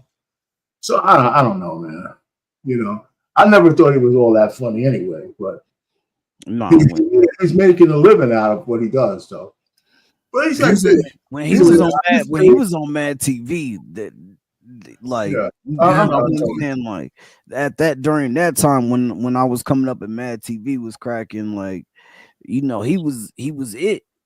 Yeah. But the thing is that, you know, your choices outside of, you know, he was one of the guys. He said I'm only gonna, you know, I'm going to go down the path that I want to go down. You know, I don't want to have to do what everybody else is doing to make it and do all of this. Like I'm me already. Like I'm on Mad TV. Y'all see me every night. You know, I'm doing all this, like, and y'all see, like, I'm one of the main attractions over here. You know what I'm saying? Y'all see how funny I am. You know, I'm going on tours and I'm making this money. But he like, yo, like, if I'm gonna get in the film and all that, I'm gonna do it my way. I'm gonna be me. I'm from New York. I'm gonna be New York everywhere I go. And once you made that decision 30 years ago, and then the 30 years went by, and now you see where you're at, you have nobody but to blame but yourself. And then to come in and say, well, man, my kid, like, I want to be a better dad to my son, but I mean, that nice house over there, like like, you know what I'm saying? That, like, that's crazy as hell. You know, like, I want to be a better man to my wife, but man, that mansion over there is looking real. Come on, bro. Like, come on, bro. Like, you know, it's written that if you don't treat your wife right, God won't even answer your prayers. Your wife and your children, correct? Yeah. Yeah, like your prayers won't even get answered. So this is a prime example of that to me. You know, he's wanting this big house. He's wanting all this money. He's wanting, yet the thing that could catapult him to get where he needs to get is simply treating his wife with some respect. It's simply loving his child, something that costs nothing. And you know how many people are out there like that just want everything in the world. They want all these good things to come to them, yet they don't even treat their family right. We see Precious, we see it in our children. We see it in our children. That's where you see it first in your children. If you have a child and you sort of disconnect, and even if the man is not in the child's life, he suffers also. He suffers at least 2 or 3 times more. And even the mother who prevents a father from having a relationship, she suffers also. Absolutely. You know, everybody suffers, but nobody's thinking about the child. It's about what they want, and that's where you fall short. Especially, you know, I just seen some things in growing up, and even for myself, when I was out of whack with my son, my shit was out of whack. Shit was funny. I was like, damn, what? But then when I sort of understood in my early 40s, I'm like, oh, okay, I can see it. And things just started happening.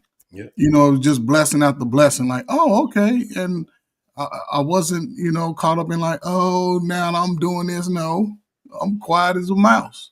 Now that I'm older in my 50s, it's like, okay, I'm like, I earned that shit, you know, but if brothers and sisters work together, a lot of this shit could be a thing of the past real fast. But the one thing that I will say is that this is not uncommon in people in like in entertainment business, in the professional like comedian and professional athlete world. Like, it's not uncommon for you to see somebody out there who came up, went from Soul Plane to like making millions on millions, like, and you're like, well, damn, like, when in the 90s I was funny. Then you see on the opposite, you see a guy like Robert Downey Jr. who was hard drugs and getting pushed out of and got pushed out of the industry for a long time. But what he had to do, go back, reset, get his life together, get off of this shit, came back and started doing Iron Man, making all this money again. Like, it's just, bro, if you want to change the outcome, you got to change the situations and stipulations around you, bro. Like, you cannot be doing the same shit that you wanted to do. Like, I remember somebody said, yo, I remember when, like, they was like, yo, I remember growing up the whole time I was saying that I wanted to be an adult because I can do what the fuck I want to do. I could just do whatever I want to do because I'm an adult. I can leave the house when I want to because I'm an adult. I can go where I want to, when I want to, because I'm an adult. And then you become an adult and you realize that you can't. You know, when you want to go on a vacation, you ain't got no damn sick time. You ain't got no leave time. You got to be your ass at work and you got to do what you got to do. You got a wife and you got kids. You can't just leave the house when you want to all willy-nilly because you got people that you got to take care of. And so they depend on you. Yeah. Right. And so all of these things that you wish for, that you think, oh man, when I become an adult, I'm letting you know now. That's why I be telling my daughter every day, yo, enjoy being a kid. A kid, yeah. Enjoy it. Like when she be telling me, I don't want to go to home, daughter, I'm letting you know now. You're in high school. You need to go to every homecoming dance. You need to go to every prom that you can go to, because when you get out here, ain't none of that shit. All it's gonna turn into after that, you gotta pay to get in, pay everywhere you go after that, and all of that money. And I'm like, and you gotta understand that right now you don't gotta pay for it. It's all coming out of my pocket. But when you go do your own thing, guess what happens? Now you got to pay that little $25 for gas because you know that $25 is going to keep you on the road this week. Oh, damn, insurance hitting. You want to be an adult so bad. And at the end of the day, when you get it, you're going to be like, damn, can I have it back? I wish I could go back to my high school days and just live life.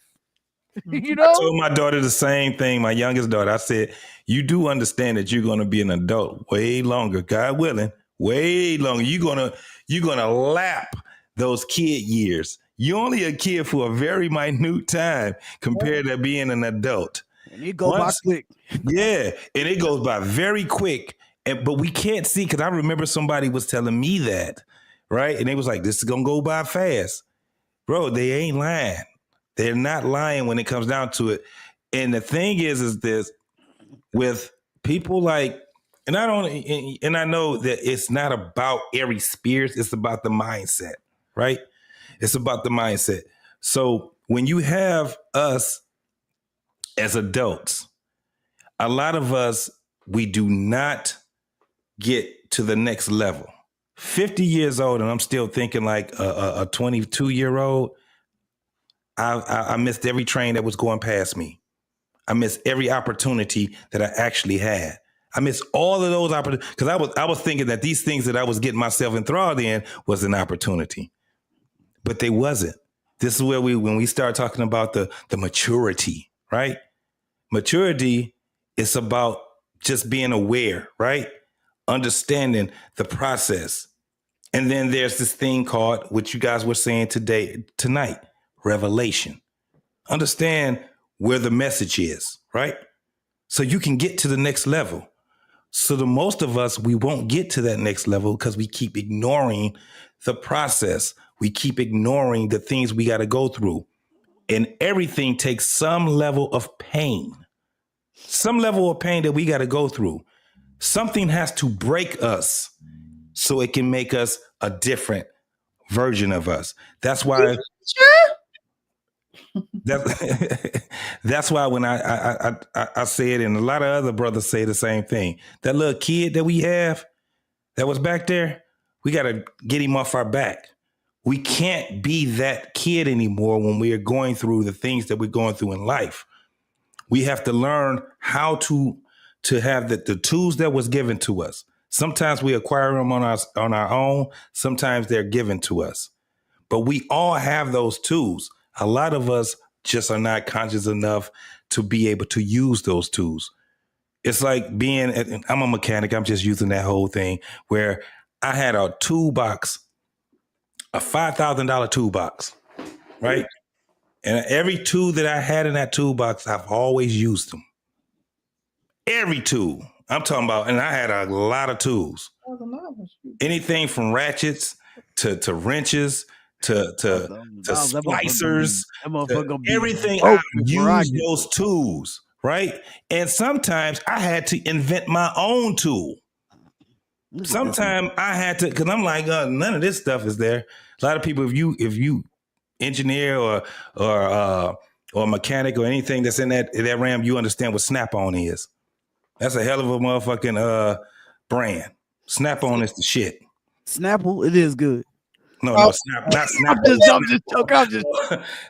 But it's because they invent tools because they talk to the mechanics, right? We have a process that we're going through in life.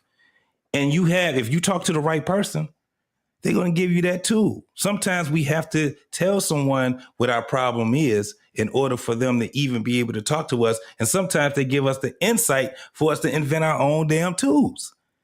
That's basically what it is. When you a genius, Precious. I'm telling you, because all of these things ties into one another. Right, all of these things that we went through, all the videos that you came, they all ties into one another. And the thing is that we have to be more aware so we can navigate. Everybody is going to go through problems. We're going to have the points of pain, those pain points that we have, right? That's what builds us in being the people that we are, the things that we go through. This is how we know how strong we are. The strength in us, how we can end up innovating. This is where it comes down to, because basically that last video that you showed was a man that did not take the time to actually innovate the relationships he have with people. Women he in relationships with, he was married 3 times, 2 times before he's married now. And all these crazy things. He have a problem with his son. He has a problem in Hollywood. These are relationship problems that this man have. And he kept ignoring the tools he has. He got a toolbox and with some things where you have the tools on there, the little holsters where you can have it. And he ain't using all the tools that he have. He just keep using that same old little wrench. That same little broken down damn flathead screwdriver he got. He got a ratchet set, and he got all kind of other shit that he got. He got power tools and everything, and he ain't using them. That's why he's where he's at 50 years old in life. This is a situation where you can't get out of your own way. That's what that's another way to explain it. A situation where you can't get out of your own way, and there are some people who just never do. You know the same dude that still always, when you talk to him, he's still reliving his high school days. Those were the highlights of his life, and he was all state, and he was the best running back in the city, and he could throw the ball over a mountain. Ain't that what he said on Napoleon Dynamite? I mean, I could throw that ball over the mountain right now. Oh yeah, his uncle. Back in high school. Nah, but Bundy, the other dude, what was his name? Bundy from Married with Children. Al Bundy. The Al Bundy syndrome. Yeah, he rushed he was the first person ever to rush for 6 touchdowns in a high school game. But I mean, he made it to become a TV star, but the fact that that's it was his claim to fame, though. Yeah, you know what I'm saying? And so sometimes when people reach those heights, when everything is just, it's like everything is coming your way so fast, right? It's just like, damn, life, I'm getting all this money, I'm on TV every night, everybody know who I am. Yeah, I'm Aries, dogs, ain't nobody going. And this could be, you can replace Aries with any name, Eric, Janelle, anybody. You can fucking, you know what I'm saying? You can mix this name up, but it still goes into the same thing, man. Because I know people who boxed and were right on the cusp, and they still live their lifestyle like like they were when they were there. When they were there, Like, yeah. yeah. And so like you think about it, you're like, damn, man, I had all the hoes. But now you got this woman and you still like, hold up though. I used to do this back then. Remember that? I had all the hoes.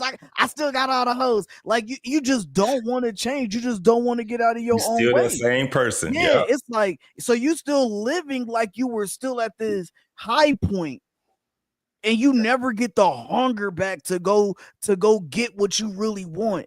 And then you sacrifice all of the relationships as if you're the Hall of Famer. You know, like, you know what I'm saying? You sacrifice all the relationships as if you're a Hall of Famer because you're like, yo, I had to be dedicated. You know, I had to do this and I had to do that. I had to be in the gym 30 hours a week. But you sacrifice all that time. You didn't get to where you wanted to get to. And now all your relationships is still sacrificed at the end of the day. And you never make the change to go back and get it. You never have the revelation. It never comes across your mind like, damn, hold up. I'm just me. Yeah. Like that shit ain't there no more. All the glitz and glam, it ain't there no more. Yeah. A lot of people think those people gonna be there. They think they're gonna still get the 2,000 likes every time that they post. And that shit go down to 105. Then it go down to 15. That shit hit you real. That shit hit you real. That's different. a higher desert. This shit turned into real different. Yeah, man. Most definitely. Hey, I had a friend that was actually and we were in the military together. And when he got out the military, because he only was in there for 3 years. And I just remember when he got out, and you know, after some years, I have followed up on him and things like that. By the time I followed up on him, it was probably about 15 years later. He ended up, he was right now he's a pastor. He has his own church. He has a different wife that he's married to. But it was crazy because when I seen him and I talk to him now, I'm like, that's the same person, right? But that man has grown up so much, and he talks about his revelation, right? He has these mug shots. After he got out the military, man, he ended up going to a life of crime. He had these dreads, you know what I'm saying? He had like 20, like even on like, if you look on his Facebook page and stuff, he has this whole thing where he has all his mug shots. This man has over 30 mug shots, right? You see him now and you hear him go out there and he's talking to his people. He has a congregation, a small congregation too. And he gets to talking about who he was. It's hard for those folks to fathom what he's talking about, right? It's very hard. Now me, I can, because I'm like, I remember when you was wild. I remember when you got kicked out the military. I remember when you had that mindset. But when you hear it now I also saw who he is right now. I saw that. I saw it in him. He was the first person that actually got introduced me to who Farrakhan was. Heard him before, heard it in rap music and stuff like that. But he actually was giving me like the videos and stuff of these serums of Farrakhan. And that's what got me to the point. He left that, went out there and got in them streets, and it was terrible for him. Now that I seen, he came back full circle. Man's life is beautiful right now. And one of the things, and it actually was a message to me, right? I wasn't like that, but I'm like, damn, you got to trust the process, and you got to be a part of it too. You got to be right there, one with that process, and you got to be willing to go through the pain. This is the things that I'm listening to him speak, and I'm like, damn, this is the shit I was telling him, but he took it a whole different level. Mm-hmm. And he inspired me. So when we talking about an Aries Spears, this man, he got all those damn tools. He never used them. It's on you, homie. You don't like who you is because you didn't do what you were supposed to do. And it was told to you. You was telling it to yourself. You kept ignoring yourself. And that's basically what it is. Well, we're going to get on to this last video. This woman says religious men are a red flag. The first part of this interview, she started out by saying how, I believe she's 37, 38. She talked about how she would, the youngest man she would date would be 25. And then the second part of her response was that religious men are now red flags to her. So we're going to get into this, and then we're going to watch the video and then get into it. I don't know, bitch. You hit me. I'm less and less interested in religious men, if I'm being honest with you. I told Paul this the other day. I don't know, bitch. You hit me with the man of God thing. But you say God a lot on your podcast. God? Yeah, you be like, God, oh my God. Oh my God. No. Oh my God is different. Oh my God is different than being a man of God. If you're leading, I don't know. I've just had some. I've had some negative experiences with people that lead with their religion. Are you religious? Not really. No. So I would say I'm a person of faith, but I'm not. I was raised in a Baptist church, very, very religious family. I don't think that just because you're a Christian that you are, not living a good life. I'm just saying, if that's the first thing that you bring to the table, it's a red flag for me because I don't. They're hiding behind their religion. I don't care. Why? What does this matter to happened me? with that before? That's what that happened. Multiple times. Yeah. Yeah, you might have a trigger behind that. I do. Yeah, I do. Yeah, I absolutely. Yeah. I'm acknowledging. I'm triggered by this, and it's become a red flag for me. Wow. I'm not saying that if you believe in God that you are a red flag. I also don't give a fuck. So just tell somebody else about it. I think for some men, they think that that's what women are looking for. Like looking for a good Christian man. Yeah. And some people are, but just not me. So but this is my thing about religion too. Like, like man may not like lead with it, but some men needed to pull them out of places. Like when there's nothing else, like I felt like religion like pulled me out of some dark places. And like I believe religion or faith. Faith, probably faith, right? More so than like because to me those are two different things. Okay, believing in God, having spirituality, having a connection with your spiritual side, praying, all of those things I do. Yeah, but same. But religion is different. To lead with like let's go to church on Sunday. I'm Christian, I'm Catholic, I'm Baptist, whatever it is. That's like your religion. Versus I'm a man of faith because I pray, I believe. A higher power, but also for me, to my I feel like a lot of people a lot of men that are extremely religious think that if we get together, that I'm going to start doing that, and like I'm not. Right. So she's not looking for a man of God. She seems like she doesn't want any religious type of man. My thing is, you wouldn't have the faith and pray to God and believe in God without religion first. Religion is the practice of doing those things. But you guys, wait. I'll come back in. Yeah, it's true. You wouldn't have it without those things. But it is something different about, when someone is always leading with their religion. Like one time I was about to date this girl, and like the way that she talked about other people, because and she would always say, I'm religious, I'm not spiritual. And I just don't like the rest of y'all worldly people, y'all don't understand. Like, and I'm just like, damn, like, you know what I'm saying? Like, it turned like people off to the point to where, like, I don't even want to even have the conversation with you because how would I even be comfortable wanting to grow or coming to you to grow in that area if I felt like that was a factor in my life? You know what I'm saying? But you were just so negative towards other people because you felt like, well, I'm religious, and so if I'm religious, nope, I'm not. It's just you guys too worldly for me. Like, but then be the same person in your car, listen to all this secular music all the time, bumping all of that, right? So but you looking down on everybody else. And so like that was the one thing that I did not like. I was just like, why does it always seem like you looking down on other people? Like I just could not understand it.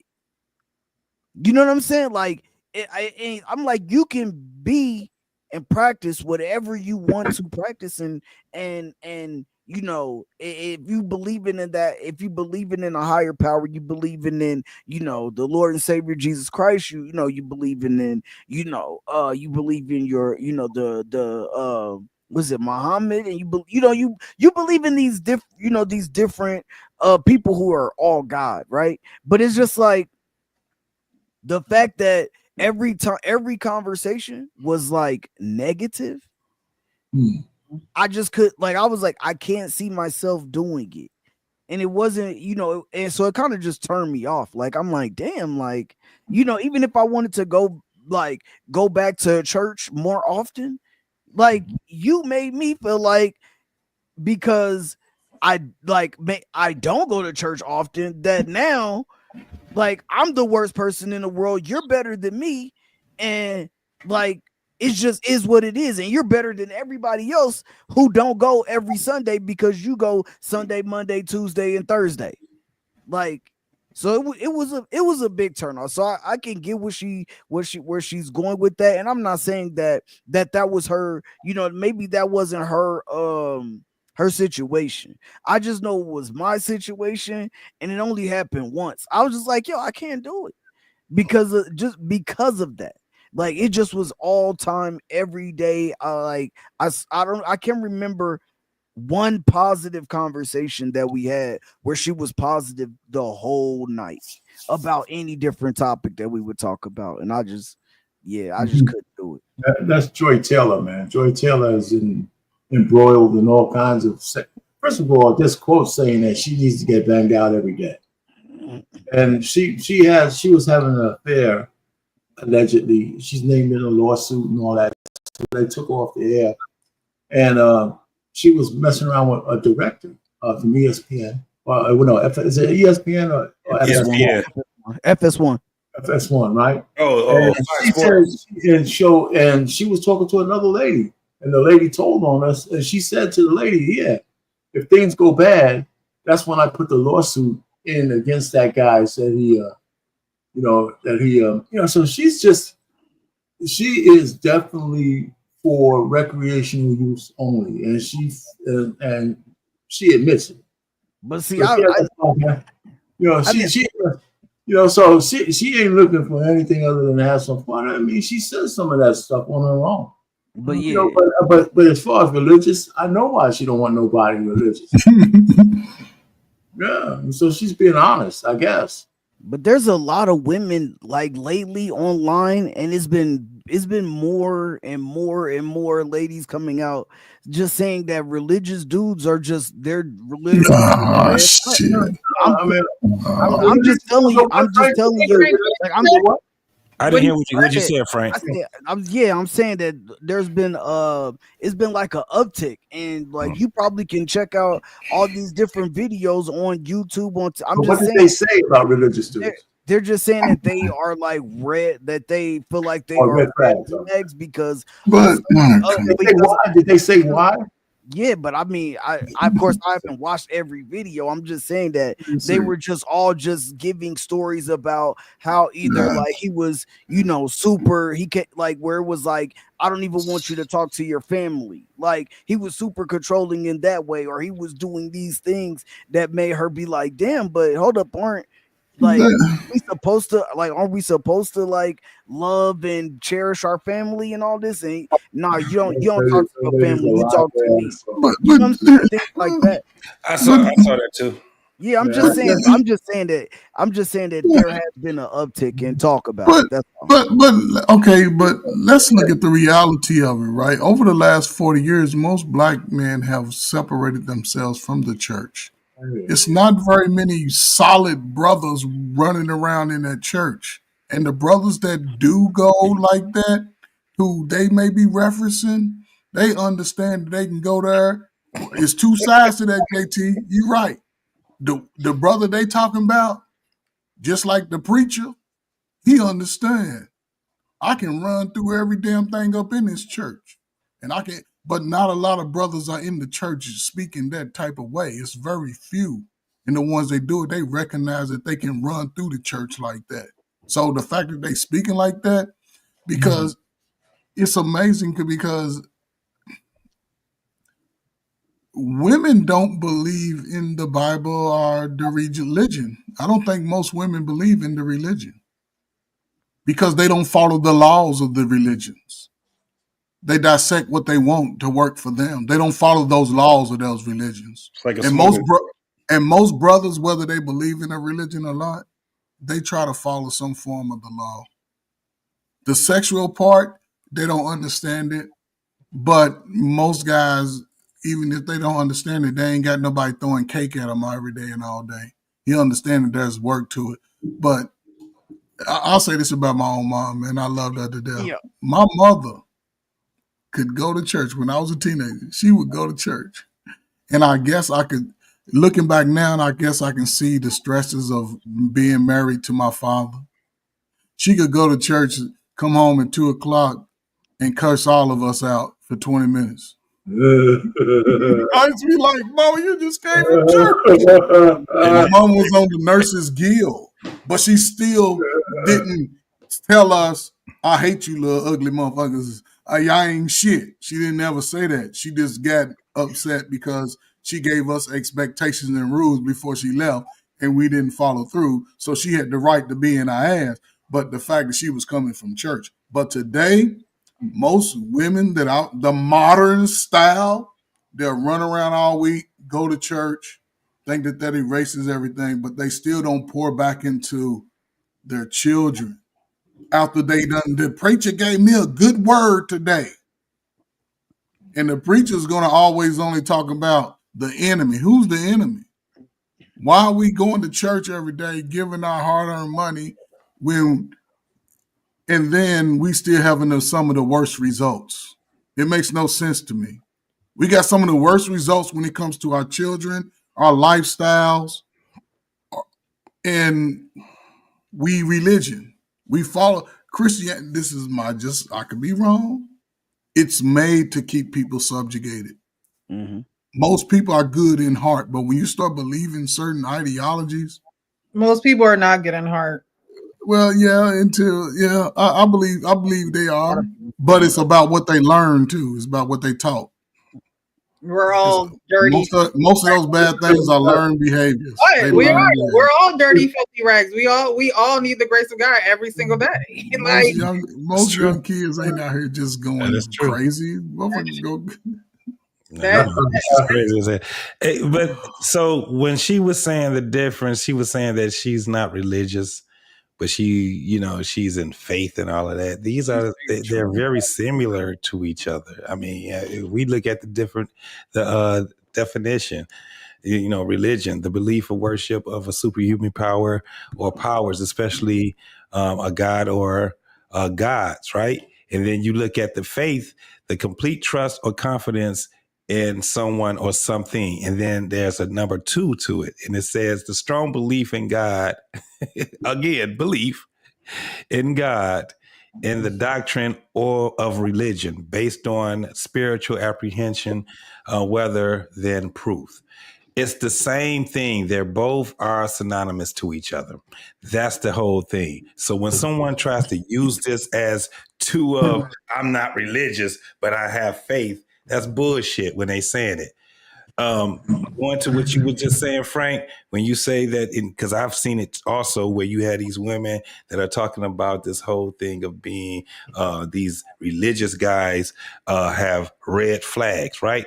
However, there's another part of this internet thing where you got a bunch of damn women talking about the type of man that they want. The first thing that's on the list is a God-fearing man. Oh, yeah, for sure. You dig what I'm saying? So at the end of the day, you have all of these women that are just saying whatever the hell that goes on their mind. They're just adopting other women's ideology and they're just spreading this shit around with each other. Because this is the thing that I do know. If you are around, if you have a man and you really want that man and you ain't in religion, or you ain't in a church or whatever the hell that you're supposed to be in for you to be enthralled, and you say that's the type of man you want, and you get that man, you better be careful what the hell you ask for. That is not a man, that is not a great man to be around when your ass ain't following anything when it comes down to discipline. So if you got that real man. Yeah, so I think the difference, right? You brought up faith and you brought up religion, and then there's, I mean, I don't know how close, you know, maybe because so spirituality is a personal journey of seeking meaning, purpose, and connection with something larger than oneself, right? It's religion. And so right, and so but it says while religion is more formalized, right? But then it says spirituality can be cultivating compassion, self-awareness, and a sense of interconnectedness with others and the world. And so so when I heard that girl saying like y'all this and y'all that because y'all of the world and this and that, like that shit was just like, I'm like, what? Like I have a relationship with God, like, you know what I'm saying? Like I have my personal relationship with him. Like I wake up, I got my Bible app, I make sure I get my verses in. Like I got my personal relationship with him. You know what I'm saying? I'm like, yeah, and if I have a wife and my wife wants to go to church and do these things, like, yes, I'm open to doing all of that because I feel like, yes, a family that pray together will stay together.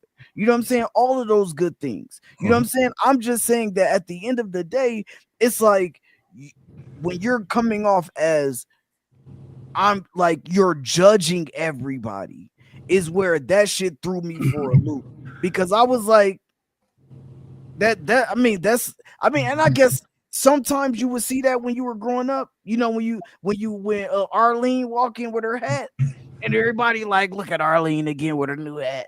You know, I guess you would see it a little bit back then, but just to hear somebody just like, you know what I'm saying, be talking about God all the time, but then just be negative. So what you're talking about when it comes down to the judgment is this: she has no discernment. Well, just a motherfucker just sitting back and about everybody ain't this because you ain't me, right? It's no real discernment. It's nothing that. Listen, and I'm gonna let you go, Payne, with this. No. When you have people that actually are serious about the faith that they're in, and the things that comes with it, all the nuances that come with it, and you have a real conversation with them, man, it's something totally different because they're not talking to you in judgment of you. However, it will reflect on you. You're going to be talking to them, and then you're going to see the reflection from you. That's where you can have a real conversation. But what you're talking about is with that, when y'all this and I'm that and all this, just like when old girl was just sitting there talking about, I'm not religious, but I'm faith. It's like, all right, you just hanging out, baby. You just hanging out, man. You loitering. Okay, Terry. What's going on, man? You're loitering. You ain't supposed to be. You're trespassing. But I right there, man. That's a new guy up here. What's going on, John? Oh man, I ain't seen him in a minute. What's up, Terry, man? What's up, Terry? What's going on, boy? What's happening, man? What's up, bro? What you got? Come straighten us out. Yeah, I got to defend my church brothers because I go to church on the regular. Okay, good. Yeah, let's talk about that, man. Do you see a lot of brothers in there? You know, your age. The church and I go to. But they honor men and they respect men, and these dudes are some stand-up dudes. I mean, I know dudes that was on the fire department and they were third in command, and they stick by their principles, man. They take care of their family, they pay their bills, they give to the church, they serve their community. So Frank he's talking about a certain section of people, right? And he's talking about a certain woman. Just because you had a bad experience with one person, that doesn't cover the multitude of people, right? You're talking about a one experience, right? Like I love when black people say, "I had this bad experience. I'm never doing that again." You eat Chinese food. You have a bad experience with some Chinese food, but you go to another Chinese place, don't you? But you always got these super standards when it comes to black people or it comes to faith. What you say? I never mentioned black at all. Was the girl black? Was the girl black? I'm saying period. Like, no, Frank, was the girl black? Of course, I love my black. Okay, come on, man. Let's not play these games, dog. No, I'm just saying. But I wasn't talking about just black people. That's all I'm saying. But race plays a part, Frank. We're not gonna act like race doesn't play a part. I'll let you have it. I'm gonna let you go. I mean, listen. I mean, did you see the video, Trey, with Joy Taylor? With Joy Taylor? Yeah, there was a video that she talked about. That's why we're talking about this religious. She's thing. ridiculous too. Just because it's like Cat Williams had this. He said this one time in the stand-up. He said these women talking about these ain't shit niggas. No, the niggas you fuck with ain't shit. He said all cats ain't like that. So don't make all black men trash because you found a bunch of dumb niggas. But people love to do that. They like to take their experience and make it the multitude. Oh yeah. Well, all you can do is live your life. So like when people are talking about their lived experience, then that's what you. That's no. But your lived experience is not the overall. That's not experience. I get what you're saying. I get what like. No, it's not what I'm saying. It is. What it is. That's what I said. I get what you're saying. Two things can be right at the same time. Like, yes, that could not be. It's just like majority of women may not be out here twerking, but if you look and you see a video of women twerking at Lululemon trying to protest, then you're gonna be like, damn, those black women be out here twerking everywhere. Like that's what happens. You live or if you're in Lululemon and then that's what they're doing as call it protesting, then you're gonna be like, yo, this is some wild shit. Like your lived experience. I'm not saying it's the end all. I'm not saying it's the end all be all, but it's something that you actually went through and experienced. That's what I'm saying. So yes, you're right. It does not mean that everybody in the church, like, or everybody who is super religious is like that. That's not what I'm saying. But all I can do in my life too is go off of my lived experience, but I can still know that there's other things outside of it. Yes, no. Frank, you're more than willing and capable and able to do the research, to do the work. Just said. We're saying the same thing. I said two things can be right at the same time, which means that I agree with you. That's what? These two things. Gentlemen, hold on for a second though. Because Frank is right from the standpoint that most people see the world through the prism of their own worldview. However, the mistake they make is they project that shit onto others. That's what I'm saying. And then they get on these platforms and make it seem like this is the only way life is being experienced. That's bullshit. Yeah, that's for sure. I never said that was the majority of people. No, you didn't say that. But I'm just saying most people project the way they see the world onto other people, and we. That's why. No, Frank, but you did say you experienced that girl. No, Frank, you did say you experienced that woman, and it made you not want to go to church again. No, that's not what that's how I know you wasn't listening. That's how I knew you wasn't listening. I literally just said coming up there triggering Frank on I literally just said I don't go to church a lot. I said, but when I find a wife, and if that was what she wanted to do, my wife was like, babe, I want the family to go to church more, then we would do so. Because I'm open to that. So that's what I never said that. But hold on. So you telling me you would choose church because she wants to do it, not because you made up your own mind? I said, but if my wife wanted to go more, then I would go. That's what I said. What's wrong with that, Jay? What's wrong with doing that?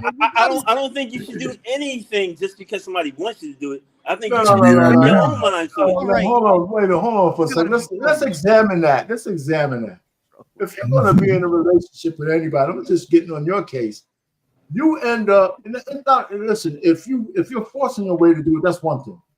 But there's nothing wrong with acquiescing to certain things that your significant other wants, because you're going to want her to do some of those things for you. Facts. You know, so going to church can't be the worst thing that. I'm not saying that. I'm not saying it's the worst thing. Is, listen. I was a Catholic when I met my wife.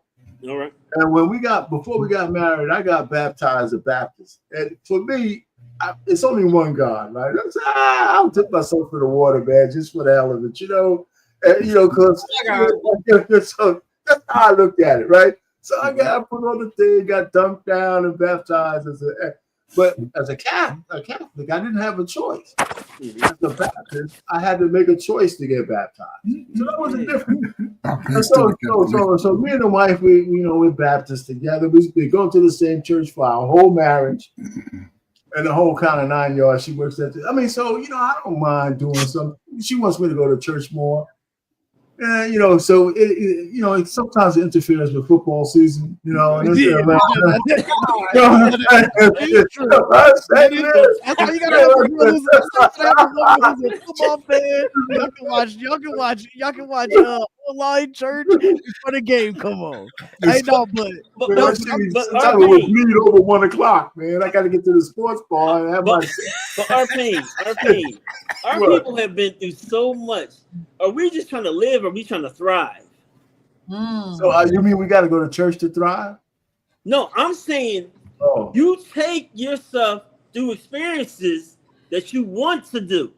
Yeah. You have to be invested in it, not just doing it because your wife wants you to do it. You know how you get a great and I know I'm going to say this to you, to get a great marriage, you got to, y'all both have to be invested in these things. Yeah, but you're stretching what we're saying to the extremes. You're taking it. I'm not saying it to the extreme. Yes, you are. You just said I would literally do it just because my wife wants to do it. No. I said I didn't say I would do it. I did convert because my wife was a Baptist, right? So, but what I'm saying is that's not the extreme, right? The extreme, you're making the extreme like that's the only thing you did. But we have. That's not what I said. That's not what I said. You took it that way. Hold on. I'm saying the way we invest, the way we live, the way we raise our kids, we both are in full agreement with all of that kind of stuff. There's no conversion there. We agree with them, so we can't just say just because you acquiesce to a wife over this issue or that issue that you only doing it for one. You can't be in a relationship without some kind of compromise. I didn't say you couldn't compromise. But you can't. But you can't belittle it when it happens. Then you should do it on your own will and intuition, not just because. Okay, what do you mean? Ask you to do it. Are you married? I'm in a relationship. Are you married? And I plan on getting married. Okay, so you're going to make some of those compromises based off what he said. Have you made any compromises? But I'm going to want to do it. The way our Payne set it up was like, oh, she wants me to do it, I'll do it. No, I didn't say that. Do you know what a compromise is? Well, the way you say you just dipped in the water, like he's not dipped in the water. I didn't say she made me do it. I did it because I wanted to do it. Hold on. I couldn't hear Precious. It wasn't a big deal to me. I wasn't latched on to some goddamn Catholicism where I had to go through some kind of revelation to become a Baptist. To me, we're praying to the same God. That's how I look at it. I know Baptists don't believe that, but you know what? He's the same damn God. You know? So, because they're all born from the Christian religion. So, all I'm saying, it wasn't a big deal for me. I agree with you on that. She didn't ask me to do it. I did it on my own. That's not what you said earlier, though. That's how you took it. I said my wife was a Baptist. I responded exactly to what you said. I said I converted because my wife was a Baptist. I didn't say she told me to do it. So where's the gray area in that? There's no gray area. Because my wife wanted me to do it. No, I didn't say that. He didn't. We can play the tape back. He didn't say that. We can play the tape back. I didn't say that. I said she's a Baptist, so I said I wanted homogeneity in our marriage, so I converted. But this is the thing, though. So, like, whatever converted meaning that, I got dipped in the water when I was older. When I was a baby, somebody dipped me. Even if I watched church online, because that's what a lot of people had to do during COVID, and a lot of people stayed that way. They got stuck through it, right? They liked still being able to go to church, but they did it from the comfort of their home, right? Yeah, the Bible also talks about not forsaking the assembly of others. Hold on, man. No, before you go on this soliloquy, I gotta interject that in. Bro, you let me sometimes finish. you go on a long range. No, you gotta Can let you me shorten finish. it though? Bro, you gotta let me finish so you can actually. Yeah, but shorten it though. I don't need you to give a dissertation. Bro, JT, crack our adults, boy. Shit that I ain't been saying this whole time. I'm just saying that at the end of the day, that if my wife was like, babe, I want to go to church at least like twice, like in the building twice a month, and we can stay home twice a month and watch for like that's still a compromise. And so at the end of the day, like I would be like, you know what, boo, like let's do it. You got it. Like because number one, I know that that's something that my wife wants. It does not mean that I'm gonna be like, hell no, I don't want to do it. Just be like, no, because we still go to church, we still pray together, and we still do that. But if she said I want to go a little bit more, then I would be like, okay. That I don't see. There's nothing wrong with that. There's nothing. That's a compromise. It's everybody compromises in relationships in different ways. I didn't say people don't compromise. It's nothing wrong. So I believe that you do have to have that. You have to have that inner being to want to do those things. You shouldn't. I don't believe you should. That's all I was saying. Just because your wife. Because I was in a situation in a relationship, I wanted to go to church, and it was like he kind of came begrudgingly. Right, he could work his schedule around. He was the manager. He was the boss. He could do that on Sundays. Grudgingly went to church with me, and that don't feel good because I mean, don't. You and that doesn't grow him. If you're gonna come, you have to want to do that for your relationship with God, not because I want to the opposite side of what I'm taking it to. But I understand what you said. Right. Well, but you're right, though, Precious. I agree with you. I'm just trying to leverage my wife so I can get into heaven. Oh, shucks, the beef in the building. JR in the building. You can't get into heaven off of Yeah, you can't get there off your wife. When your wife gets to the when your wife gets to the pearly gates, God ain't gonna be like, well, where you at? Yeah, they might turn your black ass friend.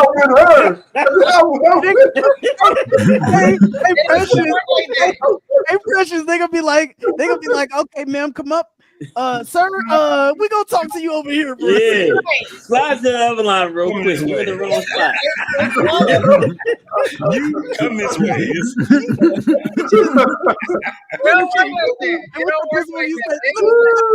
Right over there on the red line right there.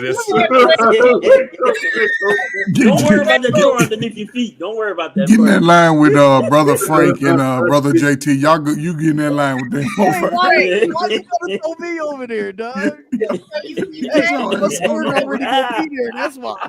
You have to want it. Like, God loves a cheerful giver. So if you're not cheerfully giving your time to the Lord, if you're doing it for your wife, it still won't matter. Yeah, he don't want robots. Exactly. It won't. It won't matter. He created you with a specific purpose. What y'all talking about? What do you mean?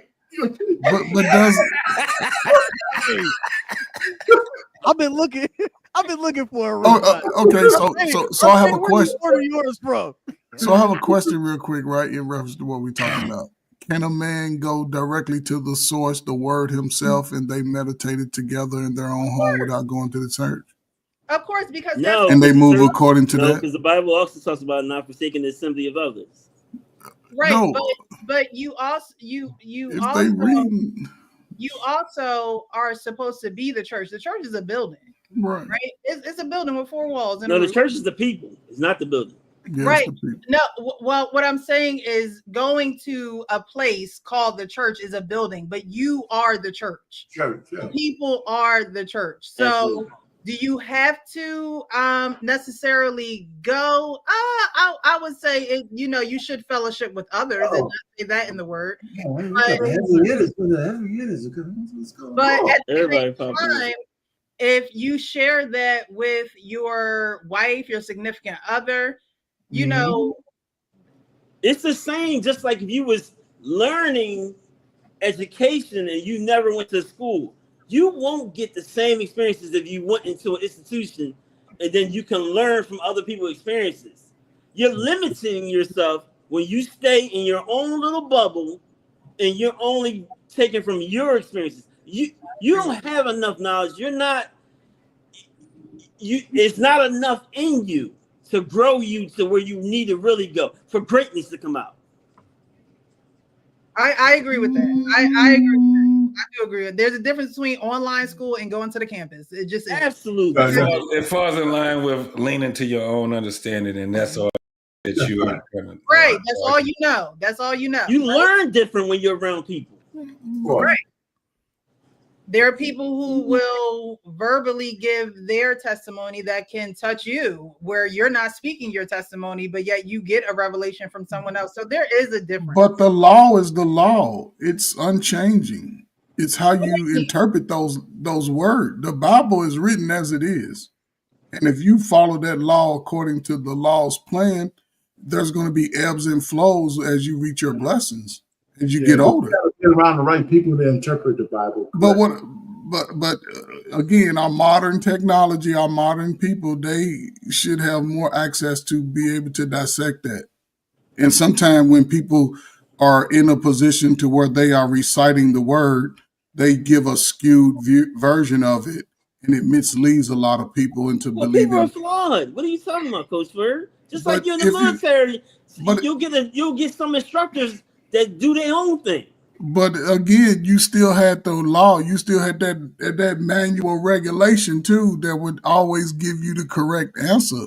It's up to you how you interpretate what you have read. I always believe in reading also. A lot of people go listen to the word and, based off the studies I heard about these pastors, 70% of them don't believe what the hell they reading. That's why they give a skewed version, because also in that word, it gives both parties the responsibilities.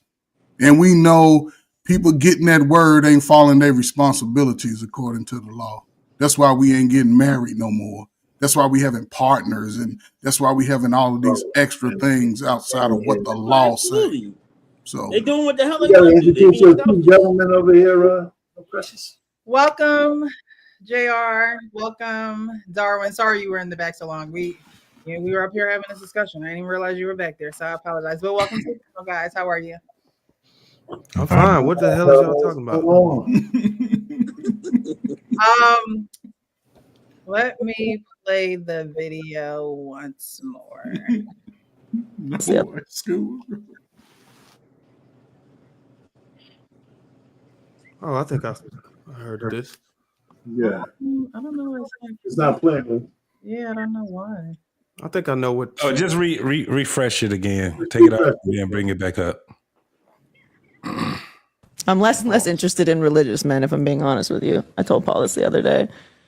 I don't know. You hit me with the man of God thing. But you say God a lot on your podcast. God? Yeah, you be like, God, oh my God. Oh my God. No. Oh my God is different. Oh my God is different than being a man of God. If you're leading, I don't know. I've just had some. I've had some negative experiences with people that lead with their religion. Are you religious? Not really. No. So I would say I'm a person of faith, but I'm not. I was raised in a Baptist church, very, very religious family. I don't think that just because you're a Christian that you are, not living a good life. I'm just saying, if that's the first thing that you bring to the table, it's a red flag for me, because you feel like I don't they're hiding behind their religion. I don't care. Why? What does this matter to happened me? with that before? That's what that happened. Multiple times. Yeah. Yeah, you might have a trigger behind that. I do. Yeah, I do. Yeah, I absolutely. yeah. I'm acknowledging. I'm triggered by this, and it's it's become a red flag for me. Wow. I'm not saying that if you believe in God that you are a red flag. I also don't give a fuck. So just tell somebody else about it. I think for some men, they think that that's what women are looking for. Like looking for a good Christian man. Yeah. And some people are, but just not me. So but this is my thing about religion too.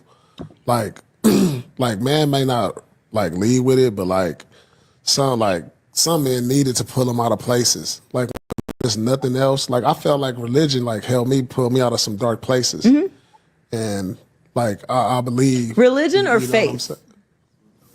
Faith, probably faith, right? More so than because to me those are two different things. Okay, believing in God, having spirituality, having a connection with your spiritual side, praying, All of those things I do. Yeah. But Same, but religion is different. To lead Okay, I with understand what you you're know, saying now. like let's go to church on Sunday. I'm Christian, I'm Catholic, Right, I'm, right. Baptist, Understand whatever that. it is, that's like Right. your religion versus I'm a man of faith because I pray, I believe in a higher power. But also I'm for me, connected to my I spirituality. feel like a lot of people that, a lot of men that are extremely religious think that if we get together, that I'm going to start doing that. And like, I'm not. All right, Darwin. What's the lady in the white? Do you know who the lady? Who's that lady in the? She's a podcaster. I don't know what her name is, but she's a podcaster. So yeah, so she don't want a man that's God fearing, but I think it's a deeper layer to it. She knows that typically comes with a traditional role, gender roles. She's not really subscribing. A typical woman earns what she earns, and as a career-driven woman, typically, their lifestyles and their aspirations for their own purpose doesn't intersect with divine order. That it kind of is forces them to kind of change those things if they get a man that's God fearing and on his purpose, because a God fearing man is going to put his purpose up before her, and she would have to be okay with that, and those women are typically not. So I don't know if everybody else got the same sentiment on that. That's correct. That's the right equation, and it's a simple one. And a lot of women at her level, they don't well, I don't know if they don't understand it or they just don't want to admit that's the reason why they can't get with those kind of men. She came up with all kinds of other horseshit by saying that a man on the square, he's not going to take the bullshit that she's going to want to deliver. She's going to have to be covered by him. She's going to have to be with him on his terms. And women like that don't want to be on anybody's terms. So she can't go on the record and say that because she could. She got a brand. She got a brand, and she's got some image to protect. If she's a feminist, she can. They say all kinds of shit. Yeah, but she also has a job that's very public. She might be losing. She represents a brand. She's still working for ESPN. That's one, right? Yeah, she's on Speak. Mm-hmm. Oh, she's on. Colin Cowherd. On hiatus until this lawsuit has to be settled one way or the other. No, she moved on. She had moved on from Cowherd. She went to work with Acho and them at first. Oh yeah, I forgot about it. Oh yeah, she was. But she was engaged a bus down over there. Huh? She was engaged at that time when she was on Cowherd show. She was the NBA player Earl Watson. They were engaged. Oh, she the one that kind of ripped what's it called a new asshole. What's it? Alonzo LeVar Ball. LeVar Ball, yeah. Try to destroy him, castrate him on damn. But I definitely agree with that. Because she said that she was raised very religious, which means she knows that there's a discipline. She knows that there are certain things that she would have to follow. If, like, at the end, she said, if a man said, I wanted to go to church, I'm not doing it. She's pretty much saying that she feels as though she would be unequally yoked. That's what that is. One going one way and the other one going the other way. So she's pretty adamant on that. And my thing is, what type of trauma would you have to endure for you to be so far on the other side? Yeah. You know what I mean? Like, what could a man do as far as saying that he's religious or want to be, walking with God, do so bad that you would say, oh, I don't think it was a man. I think it was her success. She had a taste of independence and success.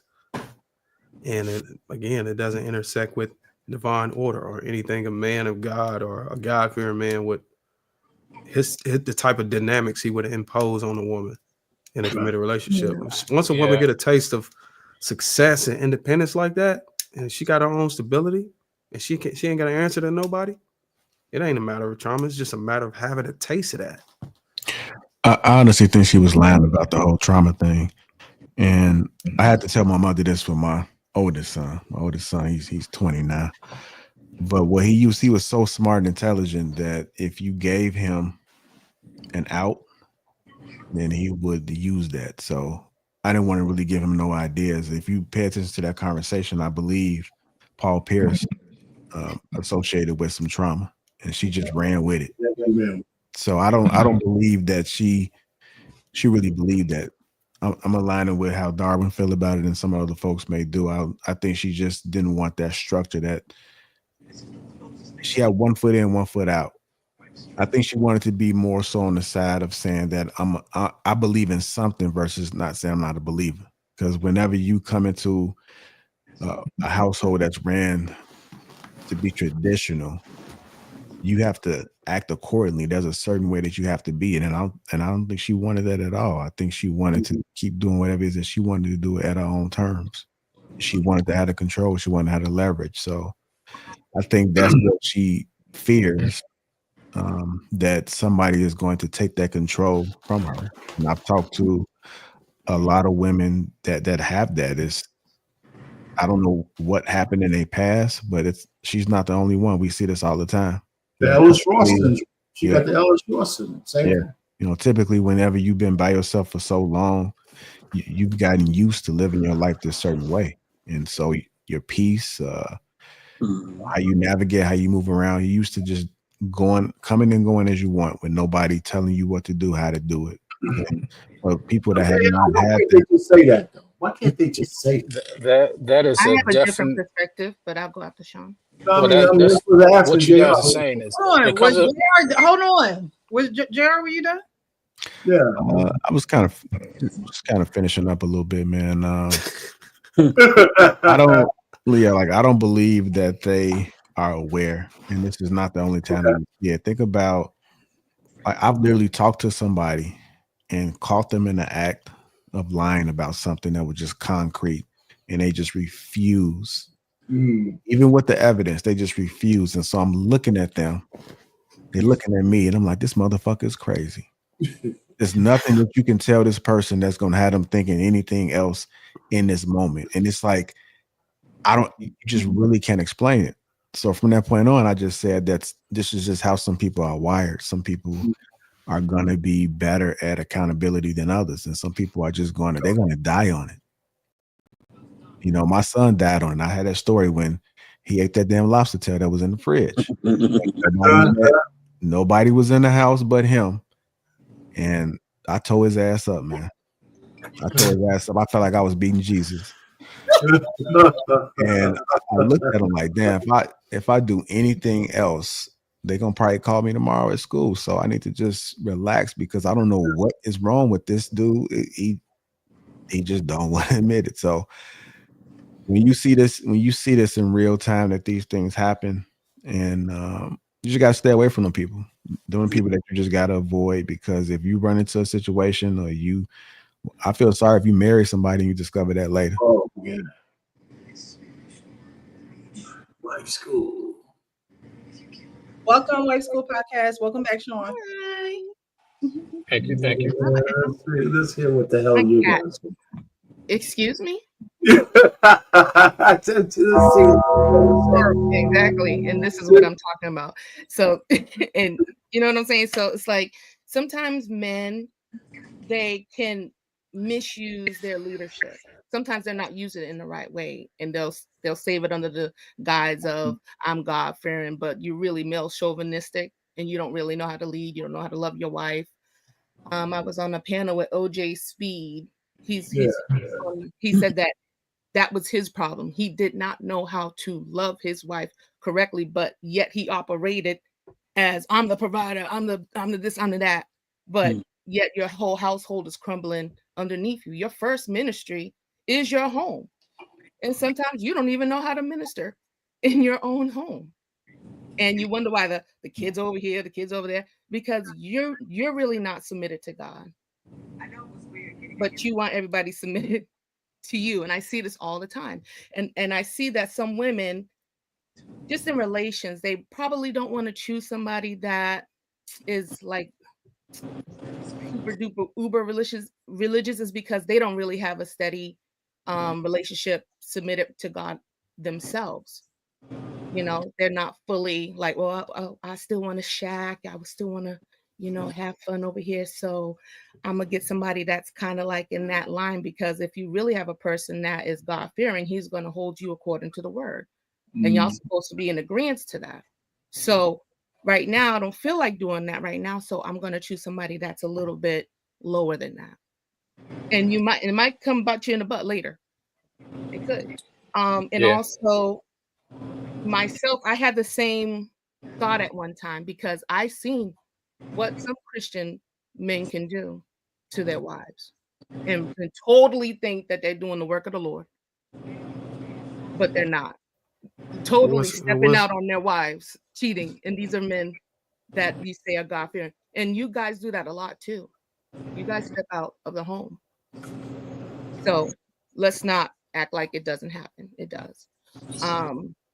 And so for me seeing that, I was like, man, if these guys are supposed to know how to love their wives, and they're reading from the same book as me, and they're not doing it, and they're supposed to be the leader in the home, I don't think I want to submit to that particular man. Or why do I see that so many men are doing that and so few are being on a straight and narrow path? You understand? So I was like, ugh. So that's when I dated a Muslim guy. Even though he was a good man, that's a good man in his religion.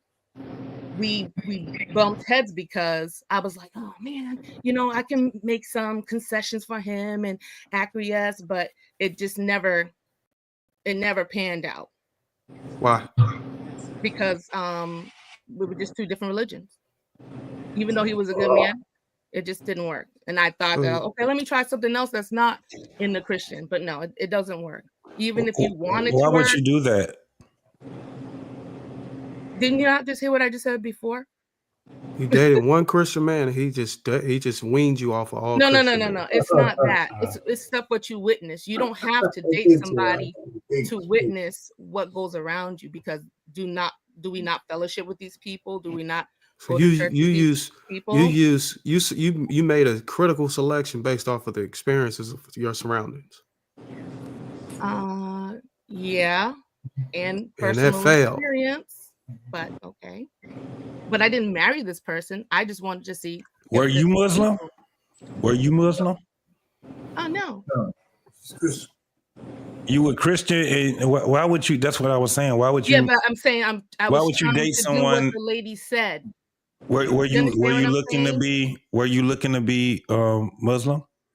No, and he didn't expect me to be Muslim either. So that was the thing. That was that. Were you looking to marry him? Yeah. So you wasn't looking at you. So you was gonna be a Christian marrying a Muslim. Mm-hmm. How'd that work?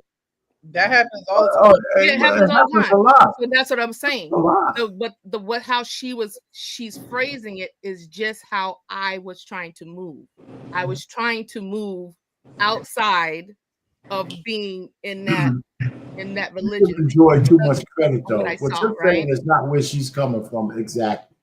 She wants to be it's similar. It's in the same vein. It's like but not the same, because she wants to be a thought. She doesn't want any control. The Christian thing is just a metaphor for the way she wants to run her life. She doesn't want any controls, whether it's Christian or not. And so she's just using I don't think that's what it is. I just don't think. I just think that it's. Well, you're not a woman. I mean, no, but okay, you're right. I don't want to dismiss what you're saying. But what you just said, if you're not a woman, Arpain. So the thing I don't need to be a woman. I've been around women. I don't need to be a woman to know that. You have to always be in a leadership role, and I understand that. So, if any man that I choose, I still have to come under subjection. I was talking about Joy. I hear where you're coming from. Mm-hmm. I'm talking about Joy Taylor, right? So the video we saw. She said I think the Christian thing is just a metaphor for the fact that she doesn't want to be under any man's covering. No, and, she just wants to be able to run willy-nilly in the street. He's correct. Our pain is correct, and then you just corroborated him by trying to go under a Muslim man's covering, and it didn't work. Actually, it was working. Well, you just said was something different. But that's what I'm saying. The thing is, I can't make my statement because you guys are used to always trying to question people and get to the root of it instead of listening, because obviously I'm not in that way anymore. I'm trying to say that I was trying to make it work like her in that same similar vein, like saying like, well, I've seen what I saw with Christian men, some Christian men, and I'm like, well, if they're not doing it, then this guy's a good guy, right? Because y'all say there's good men everywhere, and yes, they are. So he happened to be a good man, and he happened to be Muslim. So I was like, well, maybe I can try. Let's see how it is. And it was very good. It was a good dating, courting process. But God told me, He said, I couldn't be with him. You gonna blame it on God? You gonna blame it on God? No, I'm not blaming anything on God. That's what God told me. So see, now you discredit. Why didn't it God work? told me. See, Why this is didn't what it I'm work? saying. Why didn't it work? And this is what's bad because Why didn't it work? Why didn't it me. work? Why didn't it work? Why didn't it work? Yeah. Because there was some times where he kind of was a little bit disrespectful with, saying some things with my religion and things like that, and I let him know that. And then also it was just our dating time just extended, and he was like, well, I don't think we can be more than friends. And so I said, okay. And plus God told me that I couldn't be with them. I do have a question. Why did you even deal with him in the first place if you guys were in different religions? Because I wanted to try dating, and you wanted to deviate from the word of God that told you to be equally yoked. Yep. And this is what people do. This is what I'm saying. Is that the lady is deviating from her beliefs. This is what I'm saying. And this is what women do because what they see, like she said, she had a bad experience. So she was like, that drove her, because obviously whatever she saw, you guys can't be consistent. What did she say? In your own religion. So you even said it. No, but that just showed, but you just proved. And all this and the preachers. So you guys say the same. No, but you just proved, that you couldn't be consistent in yours. Okay, that was why I asked earlier. Yeah, but I mean, I didn't have a bad. I didn't. You said you were Christian. You said you were Christian, knowing that you were not. You were going into a religion, a relationship with a man that you was not equally yoked with. Or right off the rip, you already seen that was not gonna. He's Muslim, you're Christian, and we're asking you, did you not see that was not going to work at the beginning of that? It didn't seem like it at first, but it was a concern. But it didn't seem like it because I wasn't being. You didn't follow the law in any type of way. But this is what I'm saying: if the women are doing that, that means they just want to. But you didn't. Problem over there. But you didn't. It's a problem. So the thing is, like, okay, you guys said the men are in the church. Why? No, but you didn't. I asked you a question. I asked you a question. I said, you said the men aren't in the church. Why? No, I didn't say that the men wasn't in the church. Okay, well, I'm asking you, the men aren't in the church. Why? The men are not in the church because the men have found another way to find where their church is. And guess where their church at? We said it earlier. To surrender to the church takes responsibility, and a lot of times men and women don't like taking on that responsibility. And they don't, and that's my whole point. And that was my whole point. She brought it up when she said, this is the thing. She said that men don't follow the word. Yes. She said it. You don't follow the word. Yeah, and that's it. And exactly. Right, but don't say men. But I'm saying that's what I did in similarity to her. So she wasn't following. But you were saying, but you also used a bad experience. So it's like, okay, fine, let me make another exception. But we've already spoke on her. She wasn't even. She said, "I'm not religious. I'm just, I just have faith." So she didn't have nothing. She was just on the fence. She was lukewarm. That was what she was. And then you said that you followed what she was doing. You were lukewarm? No, I just wanted to try something different to see because he was a good man, and that was it. Going against God's word. Yeah.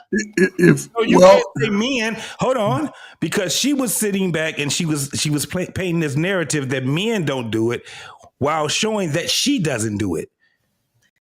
Exactly. That's what I'm saying. That's why Explain she that. somebody that's not doing it. That's what I'm saying. What we're saying is this: situation. you guys don't want to follow the guy, because if you want a real God-fearing man, it's not going to be easy for you at all. Yeah, Exactly. exactly. Right, because you just picking men because you think it's fun.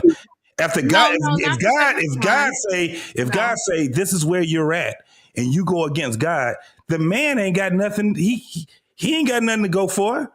Why are you saying and you painting a narrative that men are not doing it, while at the end of the day, you and the woman that we just showed the video of, you guys are not doing it.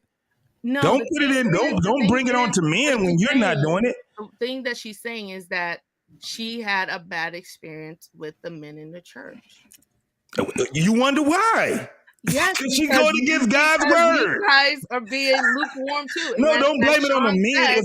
As Sean said, being submitted to God requires responsibility, requires consistency. So then that's on you and her. I got to get to my game. But white school, your game is more important. But no, that goes on you and the guy and the young lady. No, but white school, we got to look at the individuals involved. Okay, we don't hear the man's side, right?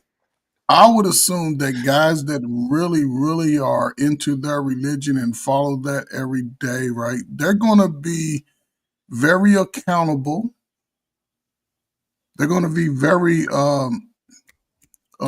strategic. They're going to be very sort of straightforward in how they move in their life. But look, I'm just talking about those guys that are.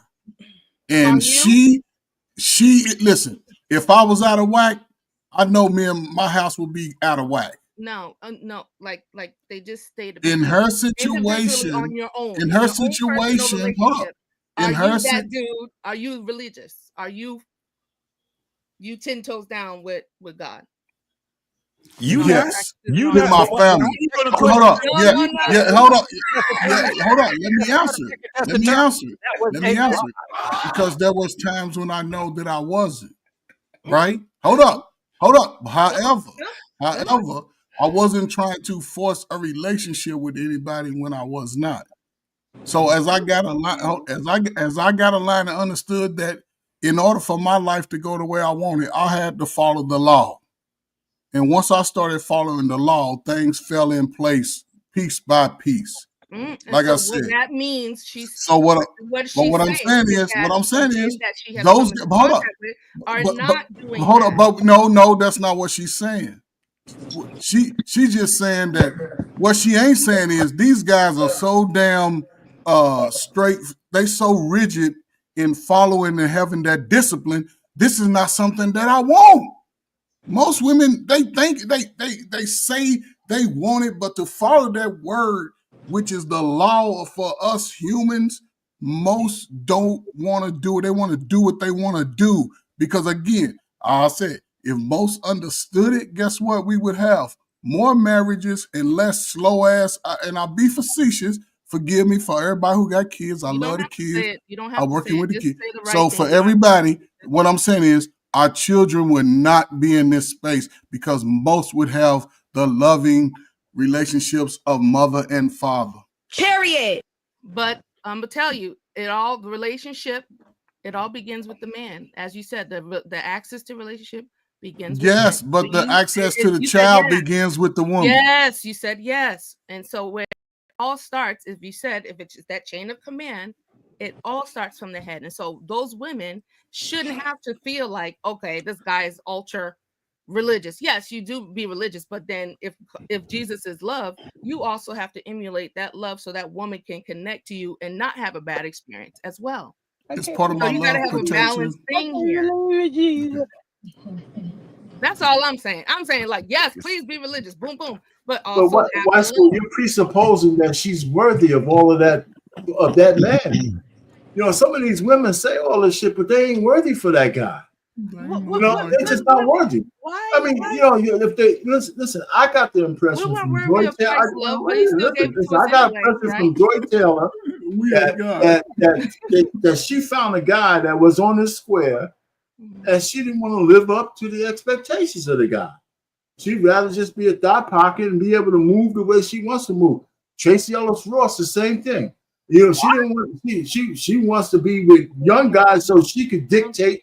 Matter of fact, the modern woman in general now wants to be able to have men on their own terms. They want to have their cake. And that is never going to happen with really good men.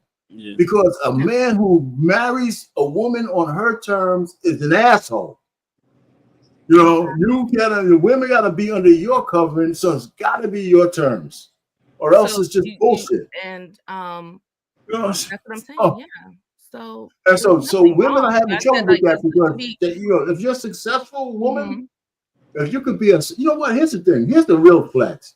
You could be a very successful woman and still live under a man's covering, because that man will have a wide umbrella. You could do anything you want because we understand what the boundaries are. And the women don't want to stay they don't want to stay in any bounds. They want traditional men, but they want to be untraditional, and it's breaking the world apart. And then we're going to start seeing a whole bunch more 50 and 60-year-old women out there talking all that shit on the internet saying, I'm single by choice. But the thing is that you keep overlooking is her experience with these specific type of people. Like I said, that's what she said. A lot of people can get off in they being so staunch, so rigid that they don't have no ounce of love. But you equate that your love is well, the wife school. You have a history and experience in this space, and you know how one-sided and a lack of accountability women come into the conversation with. They never look in the mirror and they never own up to their side. So you really have to take what she's saying with a grain of salt. You hear both sides. I can take it with women have a history of not having any accountability for their actions. I have a similar upbringing. My dad's very strict. And there has been times I said, you don't love me. And I said that as a child. And he said, who told you I don't love you? Well, obviously by your actions, it don't feel like it. So sometimes it cannot feel like it. How old was you when you told your dad that? Oh, how old was I? Like probably 9, 8. How are you going to use this conversation to be substantial when, as a 9-year-old that does not even understand love?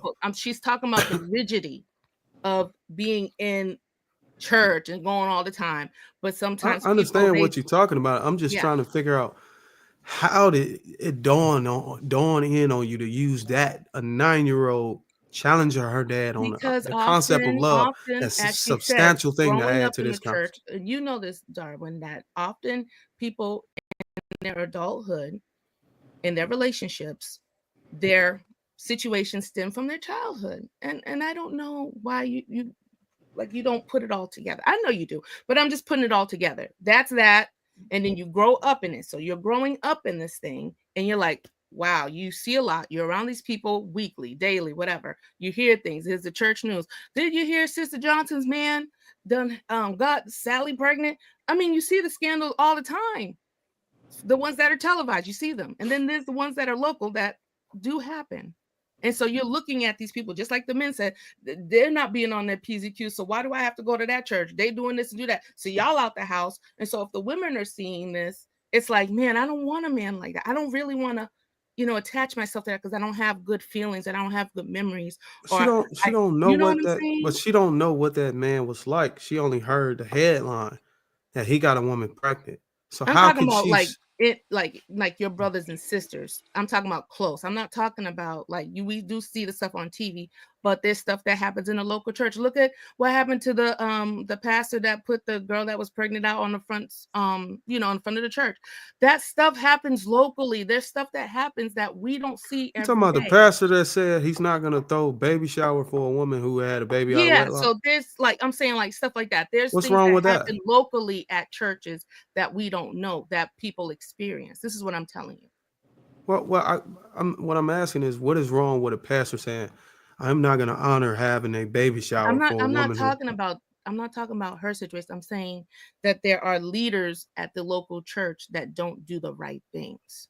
So that church, so this particular pastor in I'm the saying church, churches. Well, okay. Well, let's talk about what you reference. You referenced the pastor who refused to give a girl that had a child out of wedlock a baby shower. You saying he didn't do the right thing?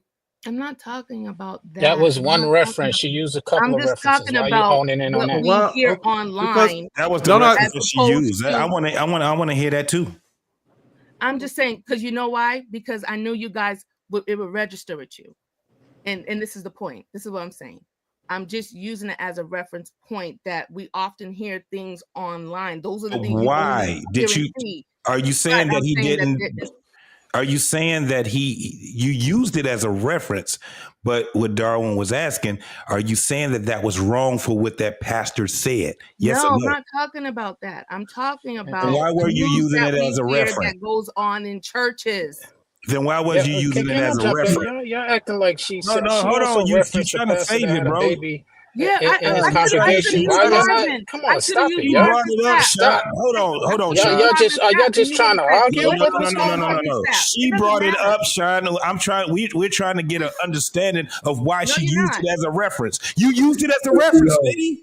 I'm talking about situations that happen in the local church. Why did you use it as a reference? I am using it as a reference that there are news headlines and there are things and situations and scandals that happen in local churches everywhere. This is what I'm saying. Why don't we just admit he did the right thing? Why don't we just admit that pastor did the right thing? Let's come up with a better example. Why don't we just come up with a better example? Okay, then I just said what I said. Okay. There's local scandals that happen at local churches all across America that we do not know about. That's all I'm trying to say. Thank you. But I'm just saying that example wasn't a good example. Well, let's just say that same pastor who did the right thing took money from somebody who didn't do the right thing. Now what? Now what you got to say about that pastor? Her point that she's making is that there's a lot of hypocrisy, and we seem to lean on what we enjoy hearing or what we are preference or what we prefer to lean on when it's convenient. Well, let me ask you. Let me get my cape. I gotta go to my closet and get that shit for you, man. Yeah, that's when you conveniently go get your cape. If you guys don't want to follow hypocrisy, why should I want to be submitted to hypocrisy too? And that's why the female. Wait, so let me try to understand what Sean said. You led with your hypocrisy. Yeah, I'm not talking about that. I'm talking about the woman. We're talking about the video. No, but Sean, hold on, but wait, Sean said something interesting. He said the pastor can deny the girl a baby shower, but he can accept money from a man. I guess I'm guessing from my understanding, you saying he should only be able to accept an offering for people who don't sin. No, what I'm saying, if we're going to sit there and praise him for when he is standing in rightful, part of that is also praising him or acknowledging when he's not. And we don't tend to do that when it's convenient to our beliefs or to our preferences. But that's where his parishioners come in. And then we sit in. there and make all these excuses, pull out capes and say all this other stuff, when in fact that's not when we're being hypocritical ourselves. That wasn't us being hypocritical. Listen, she brought him up to make a point. I understood that. She also brought up some other stuff. I understood that. That was one thing that she brought up, and you jumped on it. No, we didn't jump on it. We were asking what was her premise into bolstering that, bringing that one up. Now, the thing is, where do you stand at with that? That's why we asked, was he right or was he wrong? I don't know why you brought him up if you're not saying if he was right or if he was wrong. I'm not talking about a person being right. I'm saying that you ain't gonna do it, and Sean ain't gonna do it either. I'm not talking about I will do it. I'm saying that people. Okay. Sean, you explain it then. Was he right or was he wrong?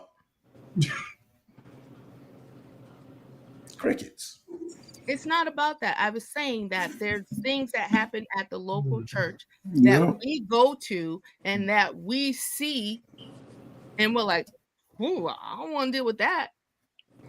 And we'll say, well, let me just opt for these people out here in the world because I get better treatment out there in the world with my worldly friends and my church friends. And y'all do that too. Hold on, wait. So this let is me what I'm understand saying. this. You're saying And that we'll be you see, hypocritical. You won't go to the church and spend time with God, but you sit at the game and you're anticipating to get out the game and see that more so. okay, let me see if I can unpack it. Having your own personal relationship with God. This is what I'm saying. You guys, it's just like it doesn't look attractive, but you want the power, you want the divine order of it, but you yourself are not submitted in that divine order. Well, let me see if I can try to unpack it. Are you saying that people are witnessing deviation in the church and they're like, oh, I don't want to be a part of that. I'm gonna go ahead and hang with the secular people. Yeah. Not being aware or not making sound judgment that secular people are already also deviating too. JR crazy, man. Yeah, people go sit out there. You'll go, I mean, basically you'll go over there because you'll feel more like, well, I'm not like what Frank was saying. It's less judgmental. It's less, you know what I'm saying? It's not There's no so much basically there's no standards. You don't have to adhere to any standards outside of the church. But I'm saying, but like Sean was saying, those people that you're looking and expecting that from are doing just as bad and even worse. Well then even the word you read says all have sinned. So nobody is absolved from sinning. Okay, if all have sinned, I want to see everybody at church on Sunday and going more as they should go. Okay, you understand what I'm saying? If we're gonna what's the reason that for those who don't go to church, what's the reason why you don't go? Okay, those that don't go at once. Well, for me specifically, I like to learn and study on my own. I done put, I think about 15 years into attending church, and once I relocated down here, I never really found a church, and I decided to be able to study. Yeah, right. Mm-hmm. Because that's my pastor is in Atlanta. Darius Daniels Change Church. He just opened up a campus in Decatur in 2 locations. DeKalb, yeah. Also, I noticed a trend. I don't know when it happened, but it's the pastors are a slave to their message is contingent upon the offering and and keeping the audience happy. It's very skewed. Depending on who's filling the pews, they tailor the message around to appease who's feeling it, and they don't necessarily work out for men.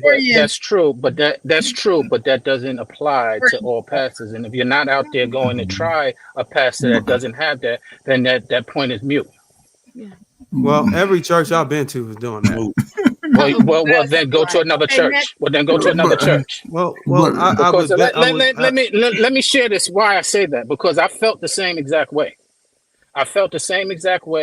And it had to do specific to where I was going. I went to a church where that wasn't the case, and it changed my whole life. So if you haven't found it and you're sitting there talking about all of this stuff, you haven't looked that well.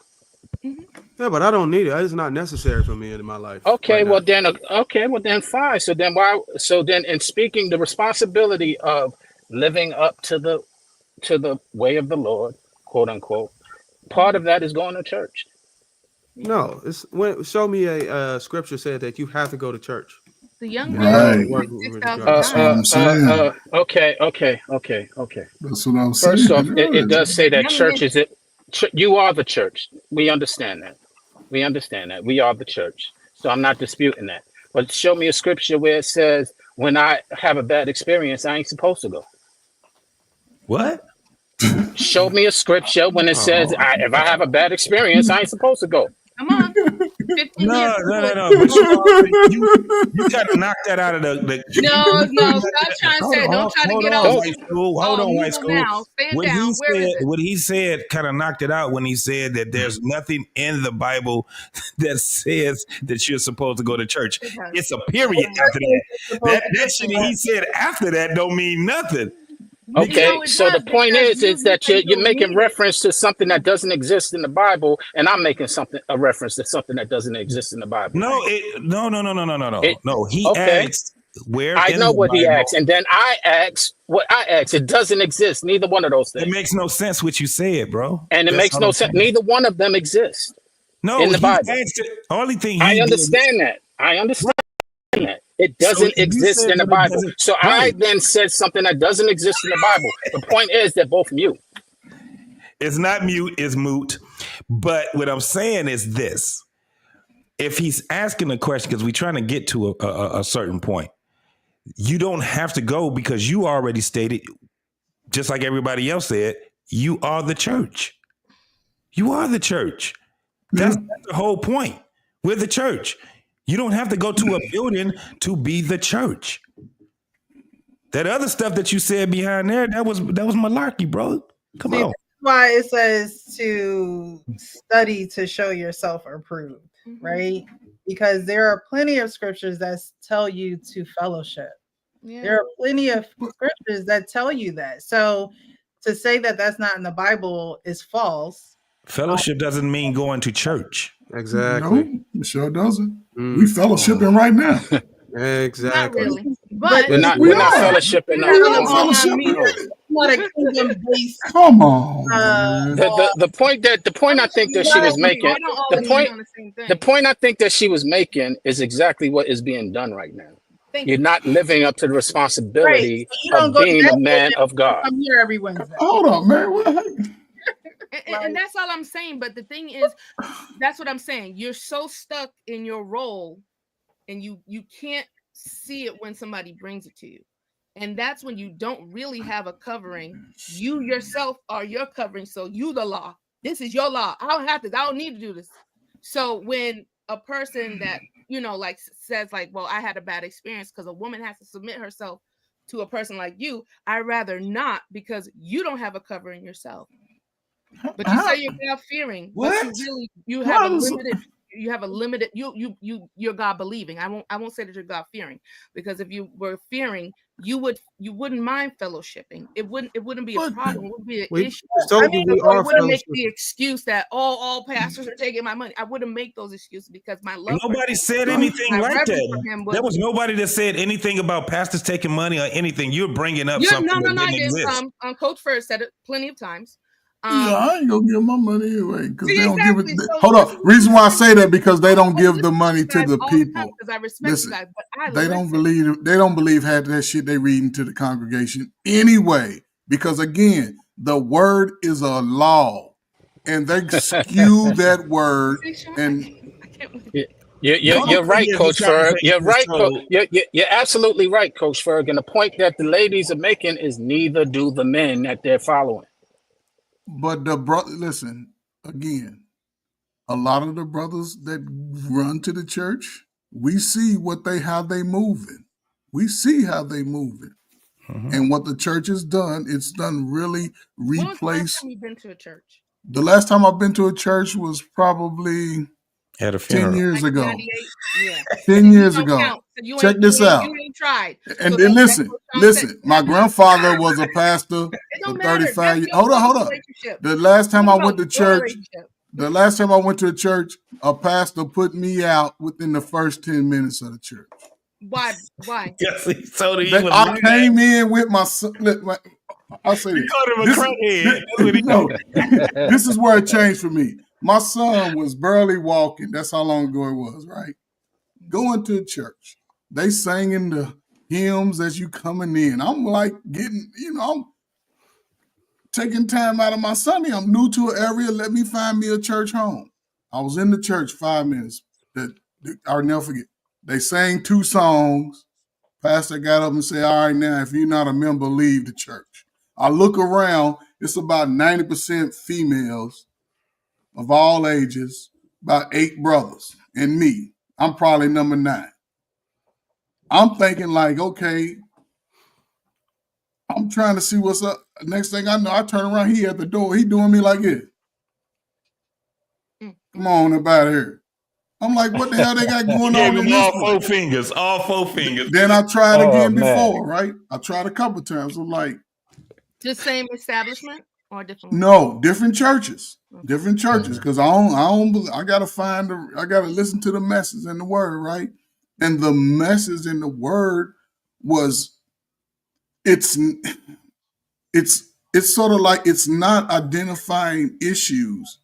It's umbrella and crazy. The enemy, your enemy, and it's pitting the women against the men in the church. And I agree that there's a plethora of that happening within churches.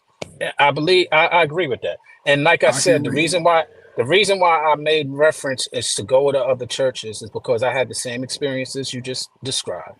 And I went to a church specific in 1 week, in 1 month, where the first pastor actually made a old man, because he gave $1, he made the old man and embarrassed the old man, saying, "How you just gonna give me $1? This, that, and another." Turned me off entirely. I agree. I then followed up and went to a church, I'll say A.R. Bernard at CCC in Brooklyn, where he said, "Yo, it's our offering time, but I'm not asking you to give. If you want to give, you give. If you don't want to give, not a problem, because I'm not here for your money." And that just changed my whole perspective. So I understand that it exists. And his congregation, again, is very disciplined, about 60% men, which was also appealing because he came from the Nation of Islam before he came to Christ. And so he had that discipline that I was very clear and very receptive to. He had that discipline, that structure that I was very receptive to, but he believed and turned himself over to Christ. And he teaches very well to this day. You can look him up. Older man, older gentleman, older than all of us here, including Payne.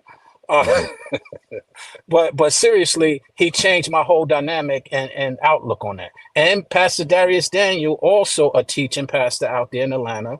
I've been in his church once, so I don't know the offering scenario, but a very wise young man as well, who gives the word very willingly, openly, to where you can embrace it. A man's type of man.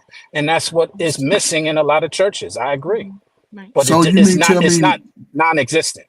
So Sean, just based off that, you mean tell me most men can't read the word for themselves and move accordingly in the word? No, I'm saying that doesn't imply fellowship that we just spoke about.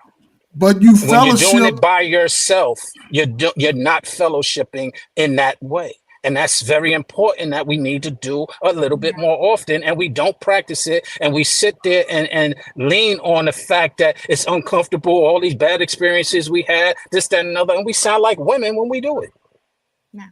Man, we fellowshipping right now. No. Okay, and that's You don't believe the same- it's not spiritual fellowshipping. We How- are how can you- fellowshipping.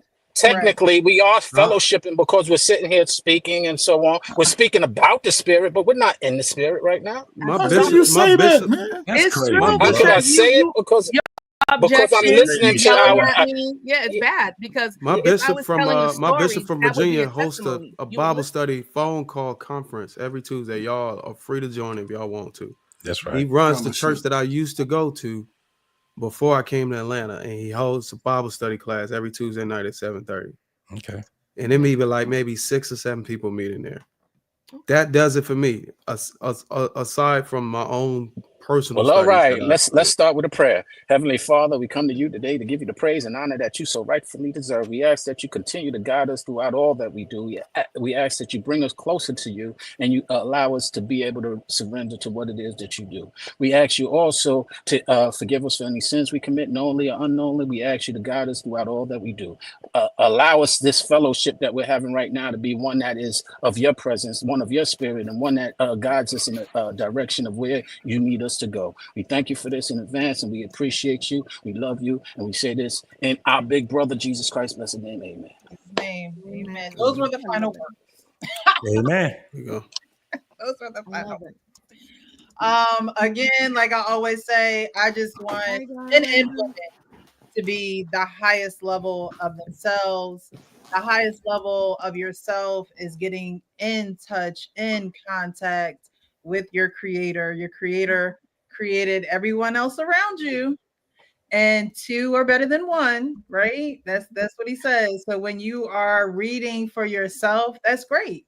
When you are, having your Bible study by yourself, that's great. I love the Bible app because people will invite me to do reading plans with them, right? And it keeps me accountable. And it's like, okay, somebody cares about me enough to want me to be my better self.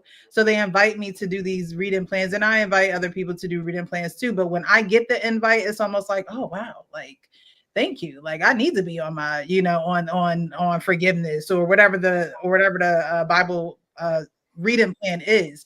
But you in top-notch shape. Like we're all imperfect. We're all gonna fall short.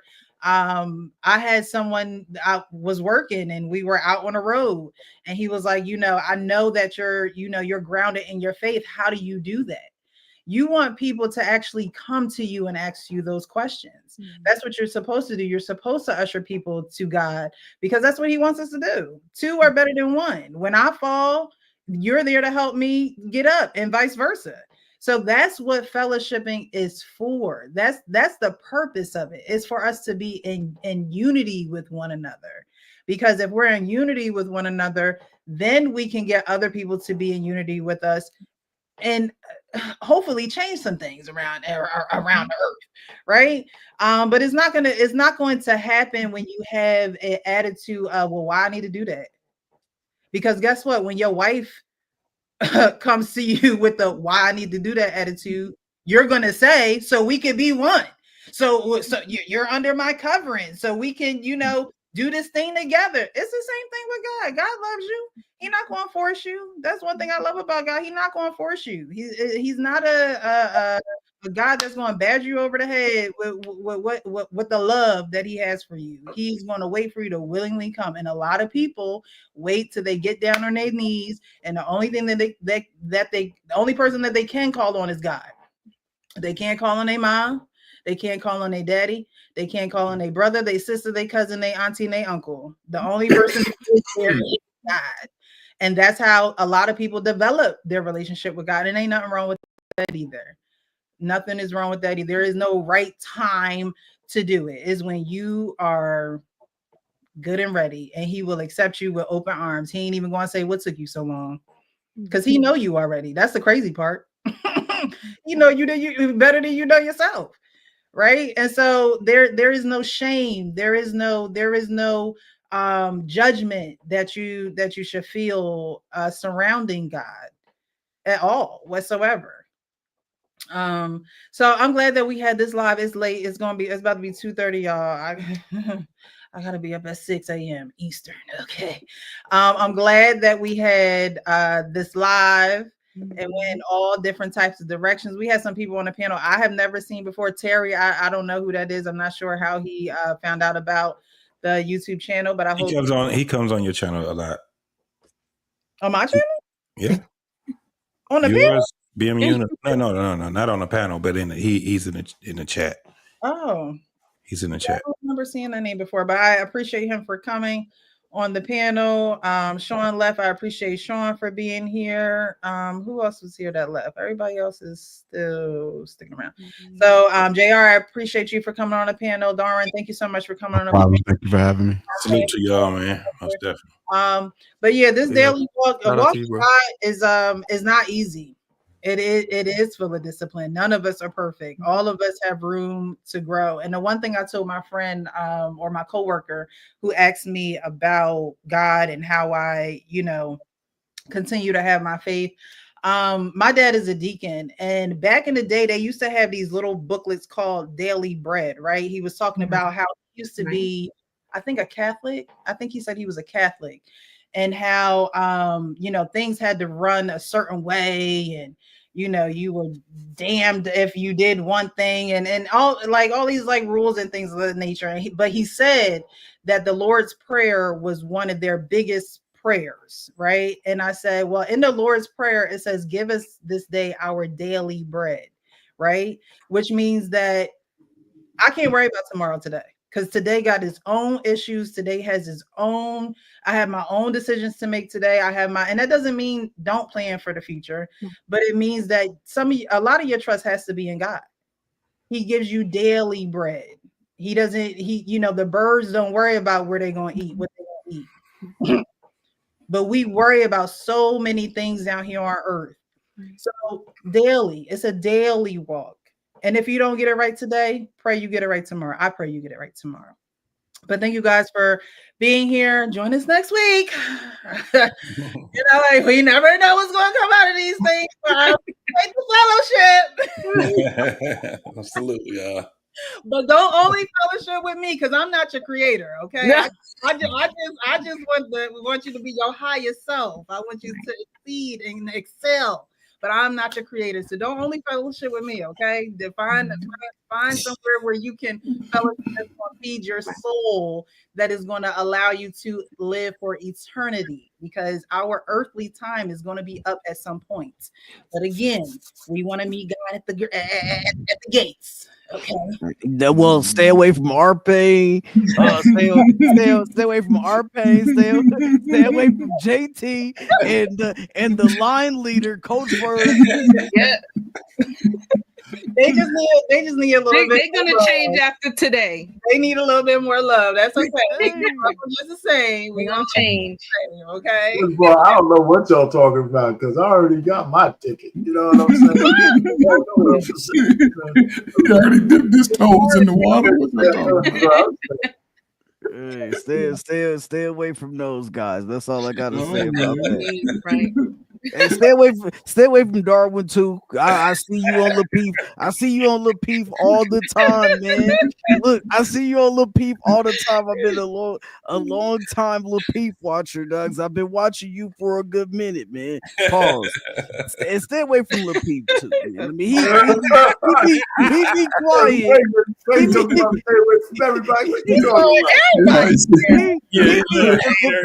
Lapeef be quiet. I'm telling you, he be quiet. He do his moderating thing. Stay away from the quiet ones too. All right, so that's just what that is. That's because. Matter of fact, stay away from the White School podcast. Stay away from the White School. I ain't said nothing in a while. Stay away from the White School podcast because she's the line leader. She's the line leader for the women. Her and Joy Taylor.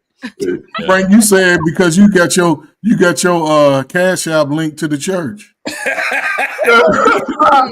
you got your debit card linked to the church. It's my Zelle, so watch your mouth. All right, y'all, man. All right. Respect.